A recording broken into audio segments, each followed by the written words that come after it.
Sup, my fellas. Don't forget to leave feedback, and enjoy the story. The narrator contrasts themselves with powerful, talented heroes. They add that others also have great luck and wealth while they do not. Holding a small bill, the narrator reflects that they are not just ordinary, but worse. Watching successful adventurers and treasure, the narrator concludes they are an inferior person. Remembering their master's words, they grip their meager money with determination.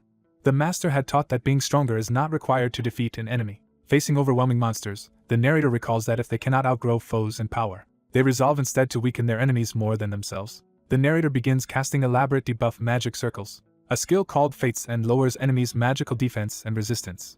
Another skill, Iron Weakness, slowly drains enemies' health and mana. The debuffs spread over the monsters, sapping their strength. Surrounded by weakened foes, the narrator channels crackling power for a decisive strike. Suddenly a powerful enemy charges, startling the narrator mid-cast. The attack explodes, but the narrator survives, shield raised.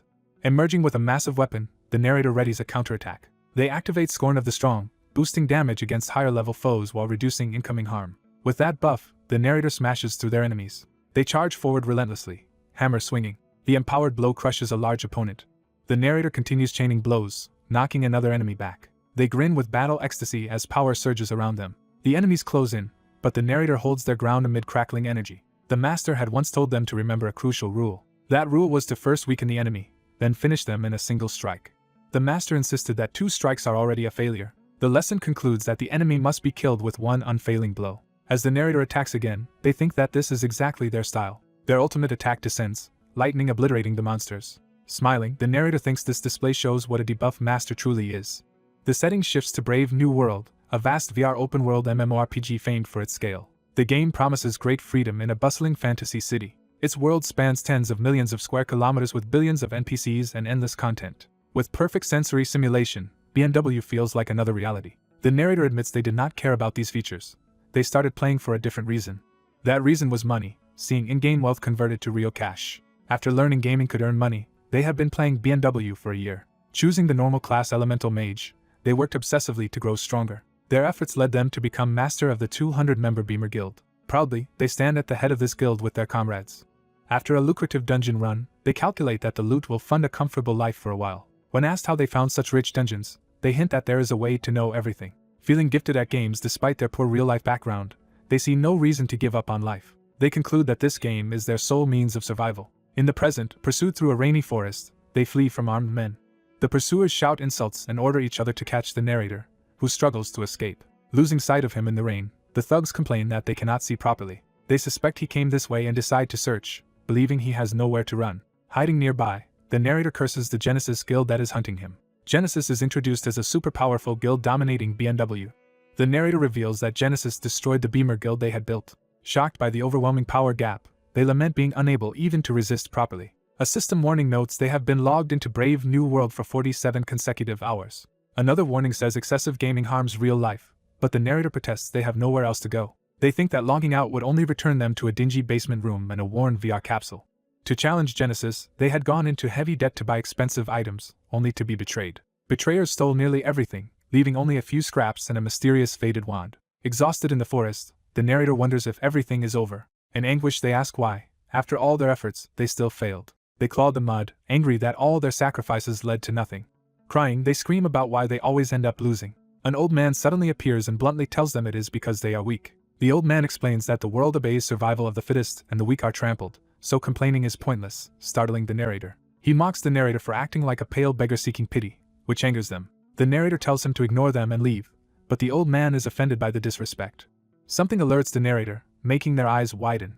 They see a thug leaping at the old man with a sword and shout a warning. A violent impact in the bushes signals the clash. Other thugs joke that their reckless companion attacked alone. One of them starts to bring up something else about their target.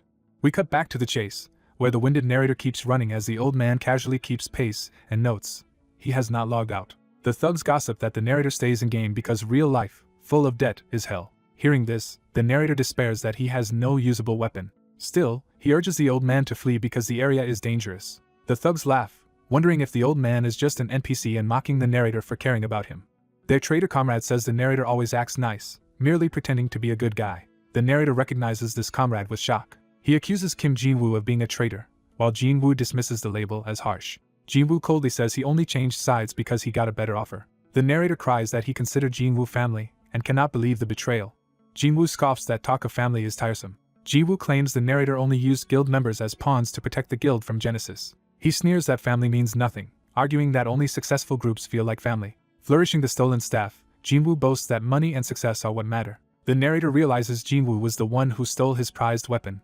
Jinwoo belittles the staff in the narrator's hands, promising to put it to better use as it erupts with fire. Using the staff, Jinwoo unleashes a massive fire spell down onto the narrator. The fiery explosion engulfs the area where the narrator had been standing. Jinwoo's allies remark on how ruthless he is, saying weaklings must be crushed so they never rise again. Jinwoo dismisses the narrator as worthless scum. The old man rebukes Jinwoo, saying even trash should not betray and laugh at a benefactor. He gathers terrifying lightning, declaring Jinwoo beneath even recycling. The narrator watches, stunned, and calls out to the old man. Jinwoo is shocked that the old man blocked his powerful attack. The old man scoffs, asking if that pitiful blast can be called an attack. He shows the narrator how a real strike is done, obliterating the enemies with a storm of lightning. One surviving enemy wonders in terror what this power is. The lightning leaves a gigantic crater, emphasizing the old man's overwhelming might. The narrator realizes the attack hit the game's maximum possible damage. Astonished, he activates his rune of insight to appraise the old man.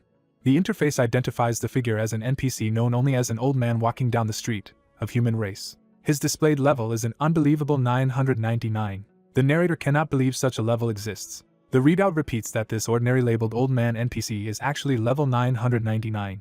The old man calmly says he has been observing the narrator for a long time.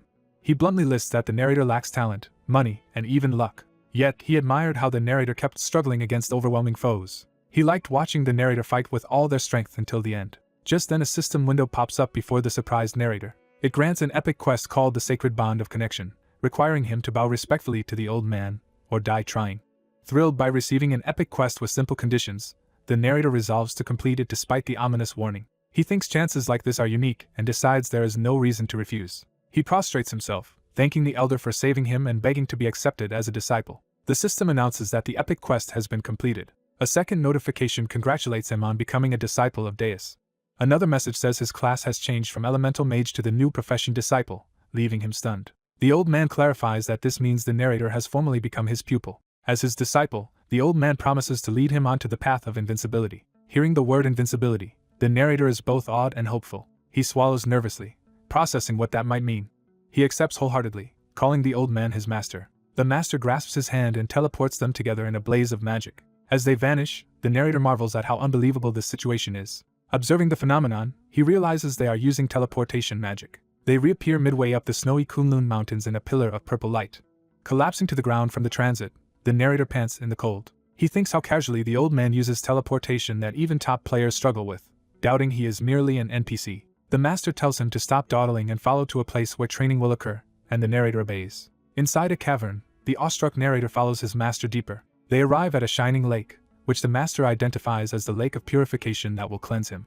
The narrator asks what purification means, and the master says he will train him intensively for 99 days only. The master adds that the lake will aid this training as a tool of purification. When the narrator asks for clarification, the master says purification is literal, like pouring new wine into a new bottle. He explains that the narrator is currently filthy. Without warning, he kicks the narrator toward the lake, telling him to wash first. The narrator splashes violently into the glowing water. Underwater, he panics that he is dying. Then he notices he can still breathe freely in the water. A notification states that the lake of purification has begun purifying him. Another warning says unbearable pain will soon begin and counts down from 60 minutes.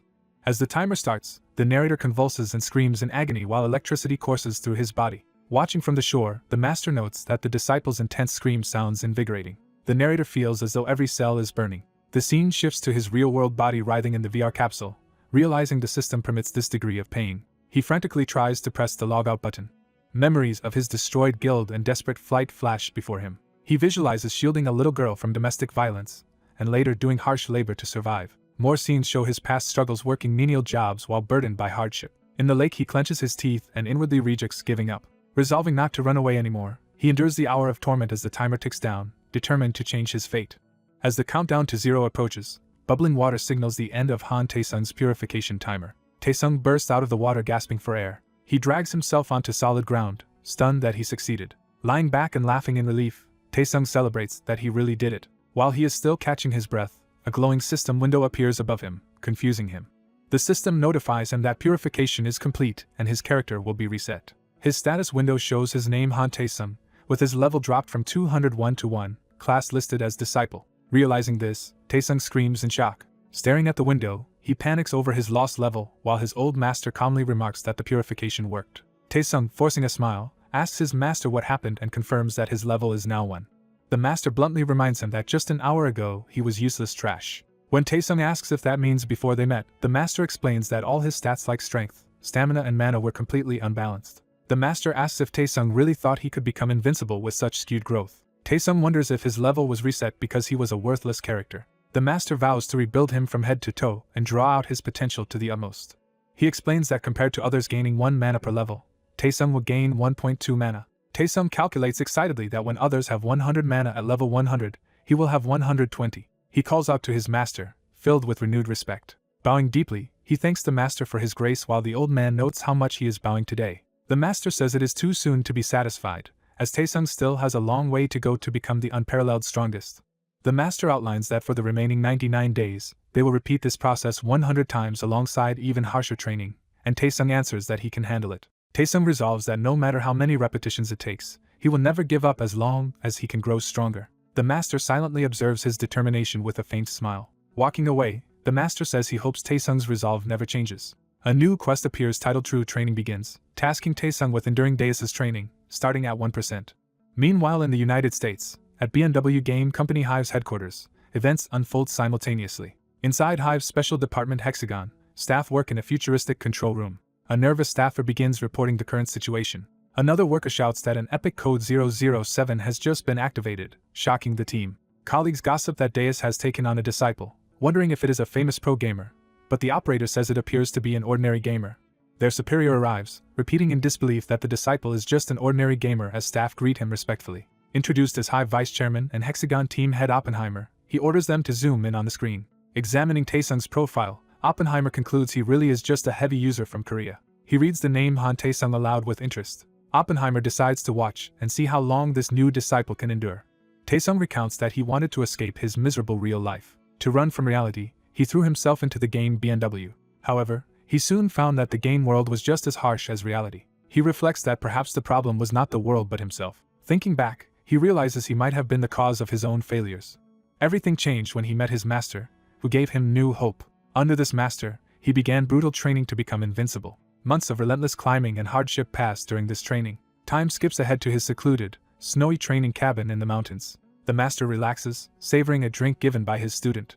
Sharing drinks, the master happily notes that his student now brings him alcohol, and Taesung thanks him. The master reminds him that their promised 99 days end today and asks if he will miss Kunlun Mountain. Taesung replies that he cannot possibly feel sad about finishing such hellish training. The master scolds him for whining after only 3 months when he himself once trained without sleep, even after giving Taesung a break. Taesung recalls that during that break he worked hard in reality to pay off his debts. Looking outside their cabin, Taesung says there is something he has been curious about. He asks if the master has ever experienced circumstances similar to his own. The master answers that long ago he too pursued strength, though he insists he was never trash like Taesung. Taesung wonders if his master ever feels guilty for his constant verbal abuse. The master begins a story set 500 years ago. He explains that back then there were 8 people acknowledged as the strongest on the continent. Among those 8, he himself was always ranked last. Burning with frustration, he desperately wanted to surpass the stronger ones. So he retreated to Kunlun Mountain to train, ultimately gaining tremendous power. Yet even after all that training, he still could not win, surprising Taesung, who asks if the others were simply that strong. The master clarifies that when he finally came down, 500 years had passed and his rivals were old and worn out. He had trained so long he lost track of time, even finding his former home gone and being mistaken for a beggar. Because of this, he laments that the enlightenment he gained turned out useless in the changed world. The master then pushes a book toward Taesung, telling him to take it, and Taesung asks what it is. Holding the book, Taesung listens as the master asks if he knows the true meaning of being invincible, which Taesung assumes is simply being stronger than everyone. The master corrects him, saying invincibility is the unbeatable power to overcome any enemy. He explains that one need not be the strongest. Instead, one only has to weaken stronger enemies. He says the technique he just described is central to the path of a debuff master. The book he gave Taesung is revealed as the beginning and end of debuff master techniques. A system notice proclaims the training quest complete after Taesung endures Deus's regimen. Another notice announces that his class has successfully changed from disciple to debuff master. Wrapped in dark energy, Taesung tests his new power as his nickname changes from Taesung to Siegfried. Seeing the new name on screen, he is puzzled that it has been forcibly changed to Siegfried. The master cheerfully says that as his only disciple, Taesung deserves a name that suits him and orders him to use it. Taesung is stunned that while nicknames cannot normally be changed in BNW, his master can even override the system rules. Feeling reborn alongside his new name and class, Taesung believes this power will let him defeat the Genesis Guild members. The master adds that since Taesung is now his disciple, there is another matter to settle, prompting Taesung to ask what it is. The master explains that the other 7 of the original 8 likely left behind successors. A new epic quest appears from Master Han, ordering Taesung to defeat the 7 descendants of those legendary strong men, excluding Deus. The quest list shows all 7 descendants he must someday overcome. Taesung eagerly accepts, vowing to defeat those descendants with the techniques his master created and prove his strength. Pleased by his resolve, the master says his eyes now look far better and taps him, imbuing him with power. The master declares this the end of his lessons and commands Taesung to descend and become the strongest after him. Empowered, Taesung smiles and tells his master he is heading out. A pillar of purple light shoots from the cabin as Taesung is transported away. Alone again, the master murmurs in concern, wondering if he put too much pressure on his disciple. He second-guesses whether he should have sent Taesung off with such a heavy burden. The scene shifts to Birman territory at the western edge of the continent. Walking through a forest there, Taesung complains that his master sent him very far away. He decides the distance is actually good since he is only level 1 and would be crushed if he met Genesis members now. Sitting on a log, he concludes that his priority is to level quietly to at least 100 and opens his job description. The Debuff Master class is described as a melee damage dealer and supporter that weakens enemies with various debuffs while wielding heavy weapons and armor. His equipment mastery list shows high proficiency with multiple weapon types and heavy armor even at level 1. His skill list includes basic debuffs and smash, with stronger skills like speed regulation and contempt of the strong locked for now. Studying the window, he notes smash as an active skill and suspects the defensive and weakening fields are area debuffs. The Desperate Defense skill details confirm it creates a field that lowers enemies' defense and magic resistance, with range increasing by level. The Weakening Curse description explains it forms a field that steadily drains enemies' health and mana with fixed damage scaling from his mana, unaffected by defenses. Overwhelmed, Taesung exclaims that the combination of reducing defenses and dealing mana-based fixed damage is absurdly strong. He marvels that the debuffs cut both defense and magic resistance, and that fixed damage scaling to mana seems broken. Excited to test his new abilities, he considers looking for nearby monsters or even hitting a random NPC. At that moment, a shrieking voice from a cage begs not to be treated as an enemy. Taesung turns to see a mutant tiger charging straight at him. He notices the tiger has a metal muzzle that includes a panicked hamster in a cage, which screams for Taesung to save it. A hidden emergency quest pops up, asking him to defeat the mutated tiger and rescue the Great Spirit, with an unknown reward. Taesung realizes this is a hidden quest, and that the talking hamster is actually the Great Spirit mentioned. He focuses instead on the mutant tiger, noting that it is level 25, which feels high for a monster in a starting area. Facing the danger, he nervously wonders what he should do. Gripping a wooden club, he remembers his master's teaching about weakening stronger enemies and prepares his debuff skills. He activates Desperate Defense, lowering the tiger's defenses and magic power. He follows with Weakened Curse, starting to drain the tiger's health and mana over time. Debuff fields swirl as Taesung dodges and maneuvers around the charging tiger. The weakened tiger feels its strength draining despite its ferocity. Taesung then slams it repeatedly with smash, battering it while the hamster watches in terror. He grins, concluding he only has to weaken the foe to win. The enraged tiger roars and lunges again. Taesung continues to evade, counterattacking with his club in rapid succession. A flurry of strikes crashes into the beast's head and body. He ducks under a claw swipe and positions himself for a finishing blow. Taesung drives another heavy smash into the tiger as it leaps. From the ground, the freed hamster stares wide-eyed, amazed by his power. The Great Spirit marvels that a mere level 1 human is fighting evenly against a high-level mutant. The hamster keeps screaming at Taesung to hurry up and save it while he complains that its yapping is more distracting than helpful. Determined, Taesung steels himself despite exhaustion. He notes that even after dozens of hits the tiger still fights back, proving that level difference matters even under debuffs. Feeling his mana and health fade and his improvised weapon splintering, he realizes both he and the club are near their limits. He decides he must finish the battle with his next strike. Gathering all remaining strength into smash, he prepares an all-or-nothing final blow. He and the tiger square off again, each readying their decisive attack. The roaring tiger charges while Taesung winds up his empowered swing. Taesung unleashes a powerful arc of energy along with the club.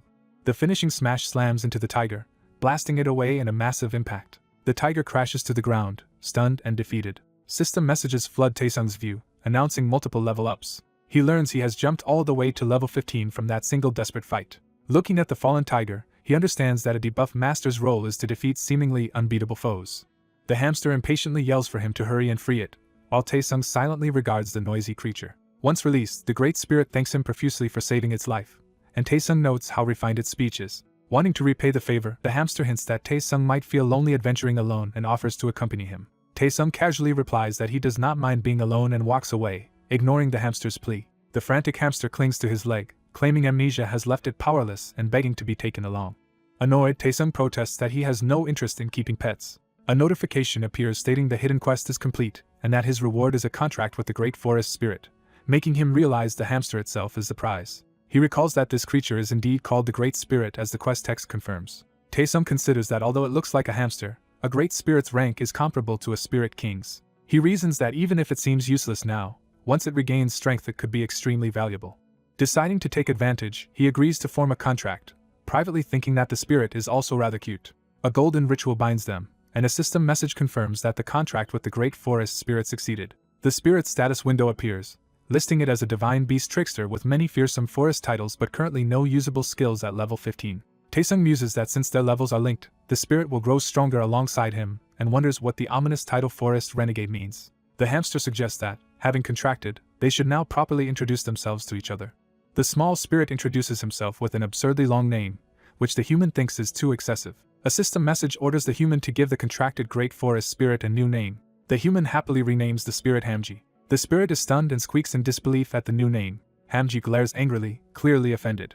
While walking, Hamji scolds the human for giving such an undignified name to his great spirit body. The human argues Hamji is a cute name, while Hamji insists it is ridiculous for a great spirit, but the human tells him he has to accept it. The human then asks why such a powerful great spirit was locked in a cage. Hamji admits he does not know the reason. Hamji recalls waking up already imprisoned in a cage. He explains that he lost all past memories except his name, and the fact that he was a great spirit of a certain forest. Frustrated, Hamji demands that his new master help him recover his lost memories. The human advises not to rush, and says they should take things slowly. He concludes that, for now, both of them need to focus on getting stronger. The scene shifts to a town building where the next events will occur. At the Mercenary Guild, clerk Jericho greets the otherworlder and asks why he has come. The protagonist says he wants to obtain a mercenary license, thinking he needs it to grow further. Jericho explains that to get a license he must first pass a qualification test proving his abilities. Jericho starts outlining the test, beginning with capturing mutant rabbits in nearby vacant territories. The protagonist instead places a large claw on the counter and asks if it suffices as proof. Jericho is shocked to see that it is a claw from a powerful mutant tiger, a material usually used for weapons. The protagonist casually explains he killed a mutant tiger on his way to the village and argues this should be better proof than catching rabbits, though Jericho doubts he did it alone. Jericho nervously questions that claim while the protagonist feigns innocence. Convinced, Jericho agrees the proof is sufficient and leads the protagonist to issue his license, as the protagonist wonders if that would really work. Jericho hands over a badge that serves as the Mercenary Guild license. Outside, the protagonist thanks him, and Jericho asks if he has time to listen to a story. The protagonist asks what story Jericho wants to tell. Jericho reports that unusual numbers of mutants have been gathering lately. He explains that a nearby ranch was recently attacked by mutants, and the villagers are living in fear. The protagonist confirms that monster appearances have increased, and Jericho adds that the mutant tiger he killed was not supposed to exist in this territory. Jericho continues that not only tigers but many mutant monsters have appeared. He lists vicious mutants such as wolves and buffalo joining the threat. These mutant creatures together are endangering the entire Beerman territory. The protagonist recognizes that finding a level 20 monster in this low-level area is abnormal, concluding that something is clearly wrong. Jericho finally asks the protagonist to help them deal with the crisis. A new quest appears, ordering the protagonist to do his best to protect the Beerman territory until the situation is resolved, with a gold reward on completion. The protagonist hesitates, saying his level is still too low to help, while Jericho insists he is the only one who has recently defeated a mutant tiger. Jericho also explains that their border location lacks magic communication circles, so outside help would take at least a week to arrive, which surprises the protagonist. The protagonist thinks this quest looks dangerous but also like a chance for rapid leveling. He tells Jericho he understands his request. He then agrees to help, brushing it off as nothing. At the same time, in distant Schreier Castle, a massacre is shown with bodies strewn across the floor. A bloodied survivor begs for mercy. He screams for his life as a huge axe descends toward him. The unseen attacker mocks him for disobeying, calling humans foolish. The assailant, clearly delighted, says not to worry because someone superior to humans will rule them. A golden, horned goblin king appears, declaring that he will become their king. Back in town, guild staff thank the protagonist for visiting as he leaves the building. Hamji, munching on a mana stone, teases that the protagonist now looks like a slightly better dressed beggar, which annoys him. The protagonist, now in proper adventurer gear with a mace, says he cannot keep wearing torn training clothes forever. Examining his new weapon outside, He thinks it should suffice and suggests to Hamji that they go eat now that shopping is done. He grumbles that Hamji already consumed the mana stone he bought, calling him a freeloader. Hamji disdainfully calls the mana stone a low-quality meal while the angry protagonist chases him, lamenting how expensive it was. The two glare at each other in comedic anger. 3 armed men approach, confirming he is the adventurer who defeated the mutant tiger. The leader introduces himself as Jang Manbok and says he will accompany the protagonist on the quest. He introduces Thompson and Rousey as the other party members, who eye Hamji and comment on the hamster. The protagonist realizes these are the other mercenaries Jericho mentioned, while Jericho assures him he is not alone. The protagonist introduces himself as Siegfried and asks them to take care of him as they shake hands. The group tells him they are counting on him as captain, surprising him. Manbok says the strongest should lead, admitting they could not catch a mutant tiger, and the protagonist reluctantly accepts the role. Thompson asks what their team should do next, and Siegfried says their task is to guard the village alongside the regular army. Siegfried suggests they first visit Bucardi Ranch, where the situation is said to be most serious. At Bucardi Ranch, a fierce battle is already underway between soldiers and hordes of mutant beasts. On the battlefield, Manbok barely holds off a giant mutant wolf with his shield and calls for Thompson to attack. Thompson responds, striking the wolf while Manbok shields, though they both struggle. Afterward, Manbok sits down exhausted, while Thompson notices something large approaching. Manbok, confused, wonders what is coming. A massive level 25 mutated bison charges through the ranks, trampling soldiers aside. The bison barrels directly toward Siegfried and the others, and someone yells for everyone to run. Siegfried braces himself as he turns toward the charging beast. He activates a skill called Smash, empowering his weapon with blue energy. He leaps high and brings the empowered attack down toward the bison. The devastating blow crashes into the ground and the bison beneath him. The bison collapses dead at Siegfried's feet. System messages announce that his level has increased and he has reached level 20. Panting, he complains he cannot freely use debuff skills with so many people watching and thinks he would prefer hunting alone. His companions rush over, asking if he is okay since it seemed the bison hit him, and he checks on their condition instead. Manbok explains that as the tank he is fine, but Thompson is badly injured and will be out of action for a while, though his life is not in danger. The others praise Siegfried for defeating the mutated bison alone and confirm the earlier rumor about him soloing a mutated tiger. Elsewhere, the Golden Goblin Lord commands something to come back, eyes glowing. Under his influence, various mutant beasts with red eyes are shown attacking soldiers and other creatures. Then the beasts abruptly retreat in the same direction, prompting soldiers to wonder if the quest is now complete. Siegfried instead finds it suspicious, noting that all the mutants fled together, as if ordered to retreat. Another observer echoes this realization, asking if that is really the case. A new investigation quest appears, tasking Siegfried with discovering why the mutated creatures caused the monster wave. He recognizes it as a follow-up quest that requires solving the underlying cause rather than just killing monsters. Siegfried tells his party to return to the main camp while he follows where the mutants are heading. He assures them he will be fine since he is the only uninjured one, and points out that Hamji is with him. One teammate blushes over how cute Hamji is as they depart. Tracking footprints, Siegfried confirms that all the mutants are indeed moving in the same direction. He realizes that direction leads toward the neighboring Schreier territory. He suspects the mutants may have changed their target to that place. Hamji calls him over, saying he has found something. Hamji leads him through the forest and tells him to look ahead. Siegfried sees the distant castle of the Schreier territory. As he observes, the massive castle gate begins to open with an ominous atmosphere. Siegfried reacts tensely upon seeing what is emerging. Countless monsters pour from the gate, led by the laughing Golden Goblin Lord. A system window identifies the leader as Garugo, a legendary Goblin Lord boss with light and fire attributes, and the special ability of mind control over monsters. Siegfried realizes this Goblin Lord with mind control is the one who drove the mutants berserk. Knowing the cause, he decides he must return to the barracks because he cannot handle the enemy alone. Back at the Bierman barracks, a formal meeting is convened. The commander-in-chief of the Bierman army introduces himself as Blitch. Siegfried introduces himself in turn, and Blitch says he has heard of Siegfried's achievements through Jericho's strong recommendation. Blitch apologizes that they do not have time for pleasantries. Because the situation is urgent, he immediately begins a strategy meeting around a war map. He explains that Schreier territory has already fallen to goblins, prompting Siegfried to ask if they are behind the mutant crisis as well. Siegfried clarifies it is specifically the Goblin Lord who used mind control to command mutants and seize Schreier. He adds that now this Goblin Lord is aiming his mutant army at Bierman territory.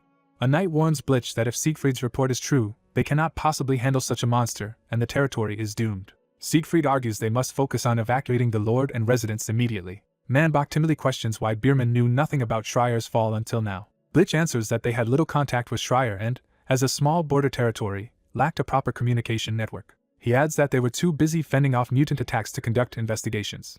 Siegfried concludes that the Goblin Lord exploited this isolation to create the current crisis. A cutaway shows the Goblin Lord gloating over a model of the territory in his hands. Blitch laments that their proud 300-year-old beerman is crumbling because of goblins. He clenches his fist on the map, agonizing over how to even report this disaster to his lord. Siegfried interjects that there is still a possible way. Blitch urgently asks what method he means, and Siegfried says it depends on whether they can buy him enough time. He declares that it needs to be time for him to grow stronger. Siegfried then outlines a simple strategy as soldiers observe another mutant wave. The plan is to deploy fast special forces to harass the mutants. These troops will use hit-and-run tactics to scatter the mutant horde. The soldiers then run, drawing groups of mutants away from the main force. Siegfried instructs them to lure the dispersed mutants to his position. He plans to personally finish off each gathered group of enemies using his powerful debuff skills. He promises that once he reaches level 30 he will stand with them to fight the goblins, and Blitch notes that otherworlders can grow quickly due to their special rune. Blitch objects that the Goblin Lord is level 50, leaving a 20-level gap even then.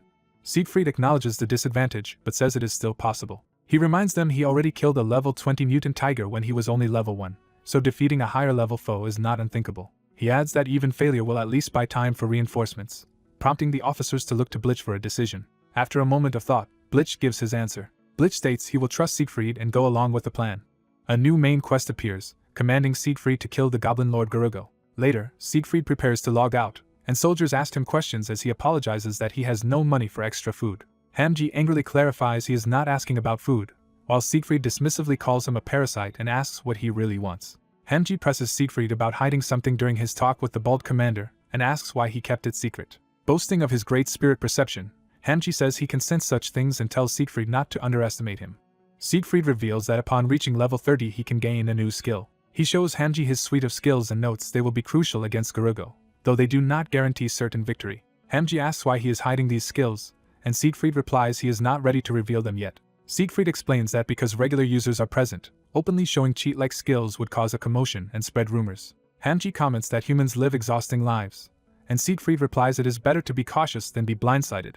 Outside, Manbach marvels again at the hamster, then asks if Siegfried is done speaking with the commander. Siegfried admits the plan centers heavily on him, but Manbach says he is grateful just to be included. They decide to rest before the operation, with Siegfried agreeing to log out for a short break as well. The others log off, and Siegfried tells Hamji he will return soon and tosses him a coin for snacks. Delighted, Hamji thanks his suddenly generous master as he snatches the coin excitedly. Hamji reminds Sieg that he earlier claimed to have no money. Sieg admits he lied about being broke and logs out of BMW. Back in reality, Sieg removes his VR headset, groaning. Standing up from his capsule, Sieg complains that his body is stiff. As he walks, he thinks he should get something to eat. He immediately changes his mind, deciding there is no time to eat and that he should sleep instead. Lying down, Sieg reflects that a lot has happened lately. He recalls how his guild was destroyed and he became a fugitive. He remembers meeting his master, gaining the hidden job debuff master. He thinks about how he is now fighting to obtain territory in the game. Sieg notes that although he started playing only for revenge and money, he now genuinely enjoys the game. Back on his bed, he wonders if he is still too immature. He tells himself he wants to play again soon, become stronger, and enjoy the game freely. Suddenly fed up with waiting, he jumps up deciding to level more before the upcoming operation. Someone outside calls for Mr. Hante-san, catching his attention. Sieg opens the door, surprised since he was not expecting visitors, and asks who it is. Delivery men confirm his identity, and say they came to install a capsule. Confused, Sieg says he never ordered a capsule while eyeing the large boxes. The workers verify the address and ask again if he is Hante-san, and he confirms but insists he did not order it. They hand him an envelope, explaining they do not know the details but the order is specified it was for him. The letter congratulates him on Epic Code 007, making Sieg wonder if it refers to his class. Thinking of rumors that hidden classes receive huge perks, he suspects this gift also came from Beehive. Someone, likely the chairman, smiles slyly. Sieg hesitates when the workers move the capsule in, and they address him respectfully. Realizing what he has received, Sieg politely invites the installers in and offers them drinks, excited despite his cramped room. In the hallway, a suited director watches the delivery men and ends a phone call about getting coffee. On the phone, he reports to the chairman that they have arrived at Sieg's house and begun installation, and the chairman thanks him. The director then asks the chairman why a stranger like Han Tae-sung is receiving such a gift. The chairman, who shares Sieg's hidden class, answers that he is doing it out of camaraderie. Sieg examines the capsule's remote, recalling the advertisement he saw for the Hyper VR capsule Ogre endorsed by top guild leader Chai Hyun-suk. He recalls the flashy ad showing the model and the Ogre capsule as the ultimate gameplay machine. He reflects that this Ogre is so expensive ordinary players could never afford it. He marvels that such a capsule is now sitting in his own home. Sieg excitedly inspects the Ogre, stunned that Beehive would simply give one away, and wonders if this is how hidden classes are treated. Deciding that sleep can wait, he eagerly puts on the new visor and wants to test the capsule immediately. As he logs in, he feels the superior cushioning and clarity of this capsule, amazed by the comfort. He notes that the immersion feels more realistic, even sensing hot wind and a burning smell. Confused, he questions the burning smell. He finds himself back in the game, seeing buildings in his territory engulfed in flames. He witnesses guards being torn apart by mutant wolves amid the fire. Goblins butcher fallen soldiers in the chaos. Staring at the blazing town, Sieg demands to know what is happening. He hears terrified cries for the Great Spirit and turns toward the sound. He spots Hamji being chased by a huge mutant wolf. Exhausted, Hamji thinks he cannot run any farther and fears this is the end of his life as a Great Spirit. Sieg dives in from above toward the pursuing wolf as it is about to pounce on Hamji. His mace smashes the wolf's head with a powerful blow. Hamji collapses in relief, trying to address his master. Sieg stands over the slain wolf with his weapon, and Hamji stares up at him in disbelief. Sieg asks Hamji if he is injured. Overwhelmed, Hamji slams into Sieg's face, angrily asking why he arrived so late and saying he thought he would die. Holding the flailing spirit at arm's length, Sieg tells him to calm down and explain what occurred, but Hamji insists the destruction is obvious. Hamji recounts that once Sieg logged out, trouble began immediately. He explains that the goblins launched a coordinated attack on the territory, bringing mutants with them. Their surprise assault leaves the defenders completely unprepared and many residents are slaughtered. Furious, Sieg realizes the enemy deliberately attacked while all adventurers were logged out. He notes that if everyone else is offline, he must be the only adventurer present. Hamji confirms that is why the situation has become such a disaster. Sieg finds one consolation in being alone. He no longer needs to maintain appearances. He tells Hamji he has a mission for him, making the spirit uneasy. Meanwhile, goblins and their beasts revel in the bloody battle, their blades stained. The feral pack and goblins advance, snarling and ready for more killing. A group of battered knights protect fleeing civilians, trying to hold the enemy at bay. Their captain realizes evacuation will be difficult now, as there are far too many mutants. Cursing, he feels the situation is hopeless. As a goblin rushes to strike him down, he believes this is the end. Before the blow lands, a mace suddenly crushes the goblin from the side. The knight looks up in shock at the dead goblin and the unfamiliar weapon. Sieg's mace finishes its arc and he appears, having intervened at the last moment. He activates the smash skill to deliver a devastating strike on another goblin. He follows up with another heavy blow, overwhelming his opponent. The knight recognizes Sieg's power in astonishment. Sieg tells him he already understands the situation. He orders the knight to escort the townspeople to safety while he handles the battle alone. The captain protests that he cannot leave everything to a mercenary and insists his men will help. Sieg appreciates their resolve but prepares something else instead. He casts Desperate Defense and Weakening Curse, buffing the knights while cursing the enemies. He states that he prefers to fight alone. Feeling the magic, the captain is stunned but agrees to Sieg's approach. Sieg tosses him a string of red orbs, saying they are modest but will help, and the captain gratefully accepts. The captain leads the evacuees away, entrusting the defense of the area to Sieg. Sieg thinks it is fine to show these unique Josian-style items to an NPC, even if it feels awkward. Eyes sharpening, he focuses on the battlefield. He launches into a ferocious red-tinged assault, smashing a wolf with his mace. He swings the wolf's body like a weapon, knocking enemies aside. Even while fending off goblins and wolves, he takes a hit and winces. Observing the goblin's agony, Sieg notes how painful his weakened curse must be. As a cursed goblin attacks wildly, Sieg points out its posture is completely ruined. He mocks that the goblin should have fled when he set the trap, then batters it relentlessly. Sieg stamps down and moves in for a finisher. He grabs the goblin by the head, dominating it. He remarks that even without the capsule's help he could have killed it before it touched him, then finishes it off with a lethal vertical strike. Grinning, Sieg concludes that expensive capsules really do make a difference. In reality, he notes that the ogre lets him read enemy movements much more clearly. Back in the game, he stands among foes, ready as multiple monsters rush him. He reflects that his master's training had already sharpened his movements, but now he feels he can dodge any attack. Dispatching enemies with crisp blows, he muses that it is no wonder rich players are so skilled. While cutting through a wolf, he complains that elites were hoarding such advantages. He unleashes triple powerful strike, sending 3 surging attacks at surrounding enemies. System messages announce that he has leveled up to 22. Sieg feels he has killed a lot yet is only level 22 and notes leveling has slowed sharply since 20. As he is thinking this, Hamji barrels back toward him in a panic, screaming insults. Ahead of a huge pursuing horde, Hamji asks if this many enemies is enough bait for Sieg. Sieg shrugs off the difficulty of leveling, deciding he will just kill enormous numbers of enemies. Surrounded by his magic circle, he resolves to slaughter as much as needed. Elsewhere, the Goblin King senses that the troublesome outsider has returned and sneers that Sieg seems to be enjoying himself. Using Gwain's insight, the Goblin King judges Sieg as a dangerous adversary whose further growth would be a real threat. Calling his other minions useless, the Goblin King sits in the captured Lord's Hall amid corpses. A battered knight realizes the king is overwhelmingly powerful. Overhearing the Goblin King mention a pest from outside, the knight guesses Sir Sieg has come and decides he must buy Sieg time to grow. Determined not to let the Goblin King pass, he challenges him, vowing to defeat him and reclaim his lord. The Goblin King derides him as a failed protector who dares call him a coward. Grabbing the wounded lord by the head, the Goblin King taunts the knight to rescue him and doubts either of them can last long. The knight grimly concludes that his lord will not hold out much longer. On the burning streets, Sieg fights at full tilt while the knight prays for him to hurry. Flashing back 30 minutes, Hanji had been screaming that he disliked Sieg's plan. Sieg insisted Hanji act as bait to lure enemies, arguing there was no other way if they wanted to protect the town's honor. Hanji, terrified that everyone would die if they fled, begged not to be dragged into Sieg's fight. Sieg replied that they would fight together, not alone. He clasped his fist and respectfully asked Great Spirit Hanji for help. Resigned, Hanji sighed. Hanji accepted on the condition Sieg later pay him with lots of nuts, and they sealed it with a fist bump as Sieg agreed. Returning to the present, Hanji apologizes for his earlier complaints. He declares he is sick of being chased and will not fall for Sieg's manipulation again. Sieg acknowledges Hanji's hardships but reminds him they are short on time. Sieg tells him the immediate danger is over and that Hanji should remember it was thanks to him that so many enemies were caught. Sieg asks about the special matter he had requested, information on the Goblin King. Hanji reports he could not see the king directly but located a suspicious place that might be his lair. Hanji recounts running through the forest while goblins and mutants chased him. During his escape he saw Bierman Castle burning. The sight shocked him. He also sensed an overwhelming evil aura pouring out of the castle. Hanji is certain that aura belonged to the Goblin Lord. Sieg concludes that the Goblin King must have seized the castle. He notes that normally the Lord and high officials would have evacuated and finds it ominous he has not seen General Blitch either.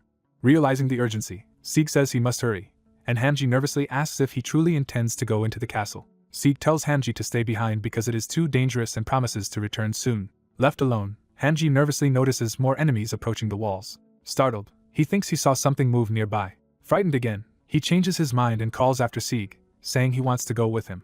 Sieg arrives at the burning Bierman Castle, noting it is larger than he expected. Feeling the ominous aura from within, he judges it risky to enter recklessly. Nevertheless, he steels himself. When Hanji keeps trailing him, Sieg asks why he is following, repeating that it is dangerous.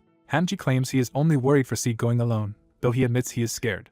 Sieg sarcastically says he is so moved he could cry. Hanji asks if Sieg has an actual plan, arguing they must be ready in case the assault on the Goblin Lord fails. Sieg concedes Hanji has a point but says there is no time for extensive planning. He thinks that sometimes hesitation is useless. Empowered by purple energy, Sieg charges forward with Hanji clinging to him, deciding the right answer now is to push through and advance. A huge door trembles as someone screams from beyond it. Sieg bursts through the wall with his pet, charging forward amid debris. He lands heavily inside the corridor, carving a path through the floor. His frightened pet scolds him for entering recklessly while he hushes it. Sieg notices something alarming ahead. He finds the bloody knight Blitch, who greets him and remarks on his noisy entrance. Sieg rushes over, shocked at Blitch's injured arm and wondering why he is still here. Blitch insists that although weak he remains a knight bound to protect his lord. Sieg inwardly curses that even the lord ended up in danger despite Blitch's strength. A sinister voice identifies Sieg as the human who annihilated its army. The Goblin King appears, sizes Sieg up as the strongest human yet, and understands why another human anticipated his arrival. Sieg feigns ignorance while the Goblin King laughs and tells him to drop the act. The Goblin King accuses Sieg of sacrificing Bierman's people to grow stronger for this fight, pointing to the corpses. He taunts that those people died foolishly while waiting for Sieg, enraging him. Blitch tells Sieg to ignore the Goblin King's lies, saying they only did their duty, and Sieg softly calls to him. Sieg confirms the bloodied old man lying behind the Goblin King is the Lord, and Blitch says yes. Sieg asks Blitch to wait, but Blitch shouts for him not to be provoked. Sieg puts his weapon away and steps forward, prompting the Goblin King to mock him for surrendering out of guilt. The Goblin King declares that such weakness is why humans are devoured and swings his axe. Sieg activates the debuff skill speed regulation, which slows an enemy's movement, attack, and casting speed. Empowered by the skill, Sieg blitzes the Goblin King and slams him into the wall with streams of water-like energy. The Goblin King loses track of Sieg's movements and wonders if this is a trick. Sieg casually calls out while holding Blitch's severed arm. He orders the Goblin King not to touch Blitch's arm with filthy hands. Enraged, the Goblin King curses at Sieg. He dives down in fury as Sieg carries the unconscious Lord in his arms. Sieg uses the Lord's body as partial cover while blasting the Goblin King with speed regulation energy. The Goblin King realizes the slowed feeling is Sieg's doing and questions whether Sieg got faster. He recognizes his own body has been slowed by the blue currents that bind his limbs. Bound in glowing chains, the Goblin King screams and demands to know what Sieg did. Sieg notes that speed regulation is working well and Blitch, stunned, calls his name. Sieg explains he took Blitch's arm so the enemy could not use it, even if he cannot reattach it. He says Blitch and the others bought him time to grow stronger and asks them to leave the rest to him. Sieg orders Hanji to stop hiding and evacuate Blitch and the Lord, and the pet reluctantly agrees. Blitch asks Hanji to be gentle with the Lord as the pet drags the unconscious man away, complaining. Sieg thinks the immediate crisis is handled. He concludes that now only the Goblin King remains. Seeing the chained Goblin King, Sieg reflects on how the enemy humiliated him and stole his loot, and vows to tear him apart. Sieg, wrapped in his own blue chains, says he no longer needs to worry about the Goblin King. Smirking, Sieg invites the Goblin King to have some real fun. The ruined hall shakes as the battle resumes. The Goblin King struggles against the slowing waters and roars in pain. He swings his axe in large arcs while Sieg narrowly dodges within the slowed field. Sieg lands heavy blows on the Goblin King's body. The Goblin King shrieks and manages to smash Sieg away with his weapon. Sieg, thrown across the hall, realizes the boss is adapting to speed regulation and laments how troublesome high-level enemies are. The Goblin King, still slowed but advancing, mocks Sieg for losing his earlier confidence. He sneers that Sieg cannot win with such petty tricks and accuses him of underestimating him. He vows not only to kill Sieg but to mutilate and sacrifice him to the god of war. Sieg admits speed regulation is only a support skill and that its limitations are showing. He notes that the skill has drained his mana, preventing him from freely using other abilities, and thinks he should have tried his other skill first. Sieg wonders if he should now use that other skill. He decides against using it immediately. Instead he keeps fighting, vowing to wait for a better moment, while the Goblin King jeers that he is throwing himself at death. The Goblin King asks if Sieg has come up with another trick as Sieg prepares another charge. The Goblin King's massive swing sends Sieg smashing into the wall again. Bruised, Sieg blocks another attack while the Goblin King delights in his pained expression. The Goblin King tells him to think fast and continues hammering at him with his axe. Sieg counters attacks while internally insulting the Goblin King's intelligence. The Goblin King, eyes glowing red, boasts that Sieg's efforts are meaningless.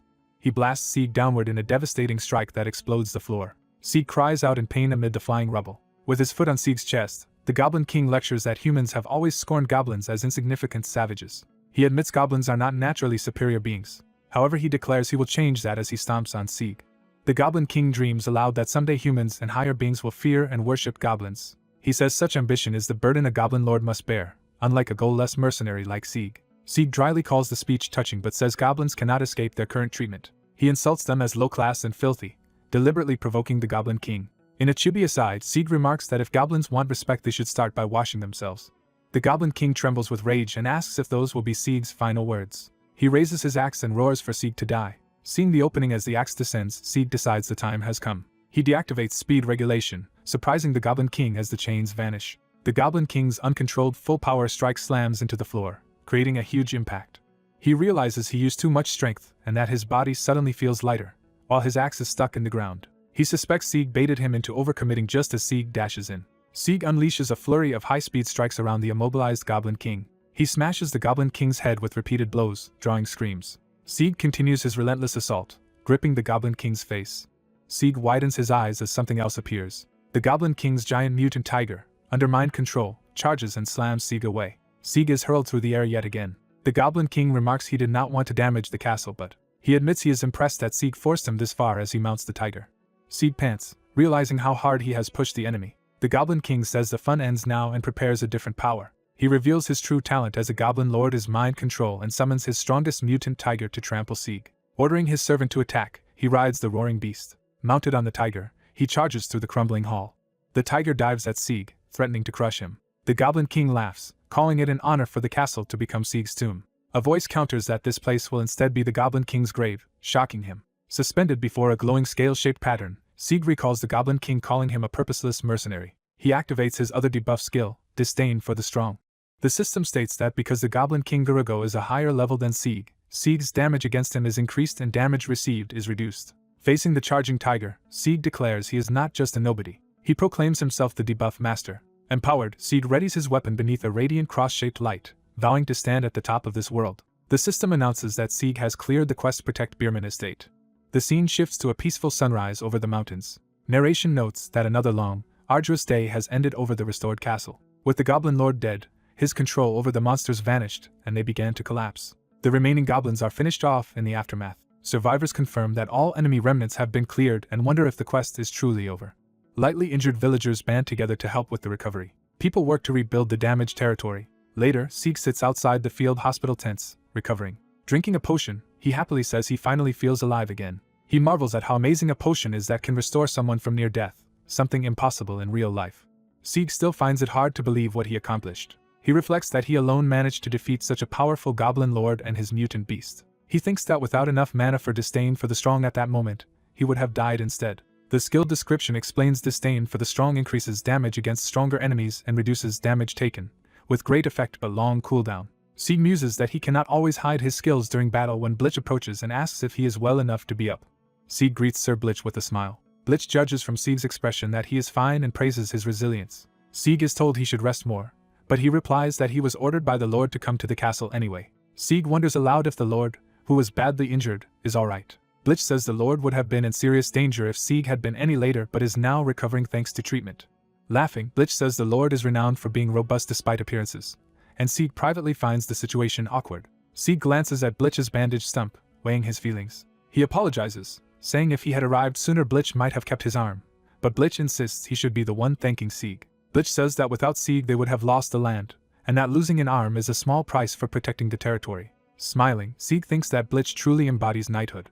Blitz ends the compliments, and urges Sieg to come along. He says everyone is waiting for Sieg at the castle. At the gate, the frail Baron Wegman formally greets Sieg as the savior of his territory. Sieg introduces himself as Siegfried, and the Baron remarks that even his name sounds heroic. The Baron tries to kneel in gratitude, thanking Sieg for saving the territory, while Sieg awkwardly tries to stop him.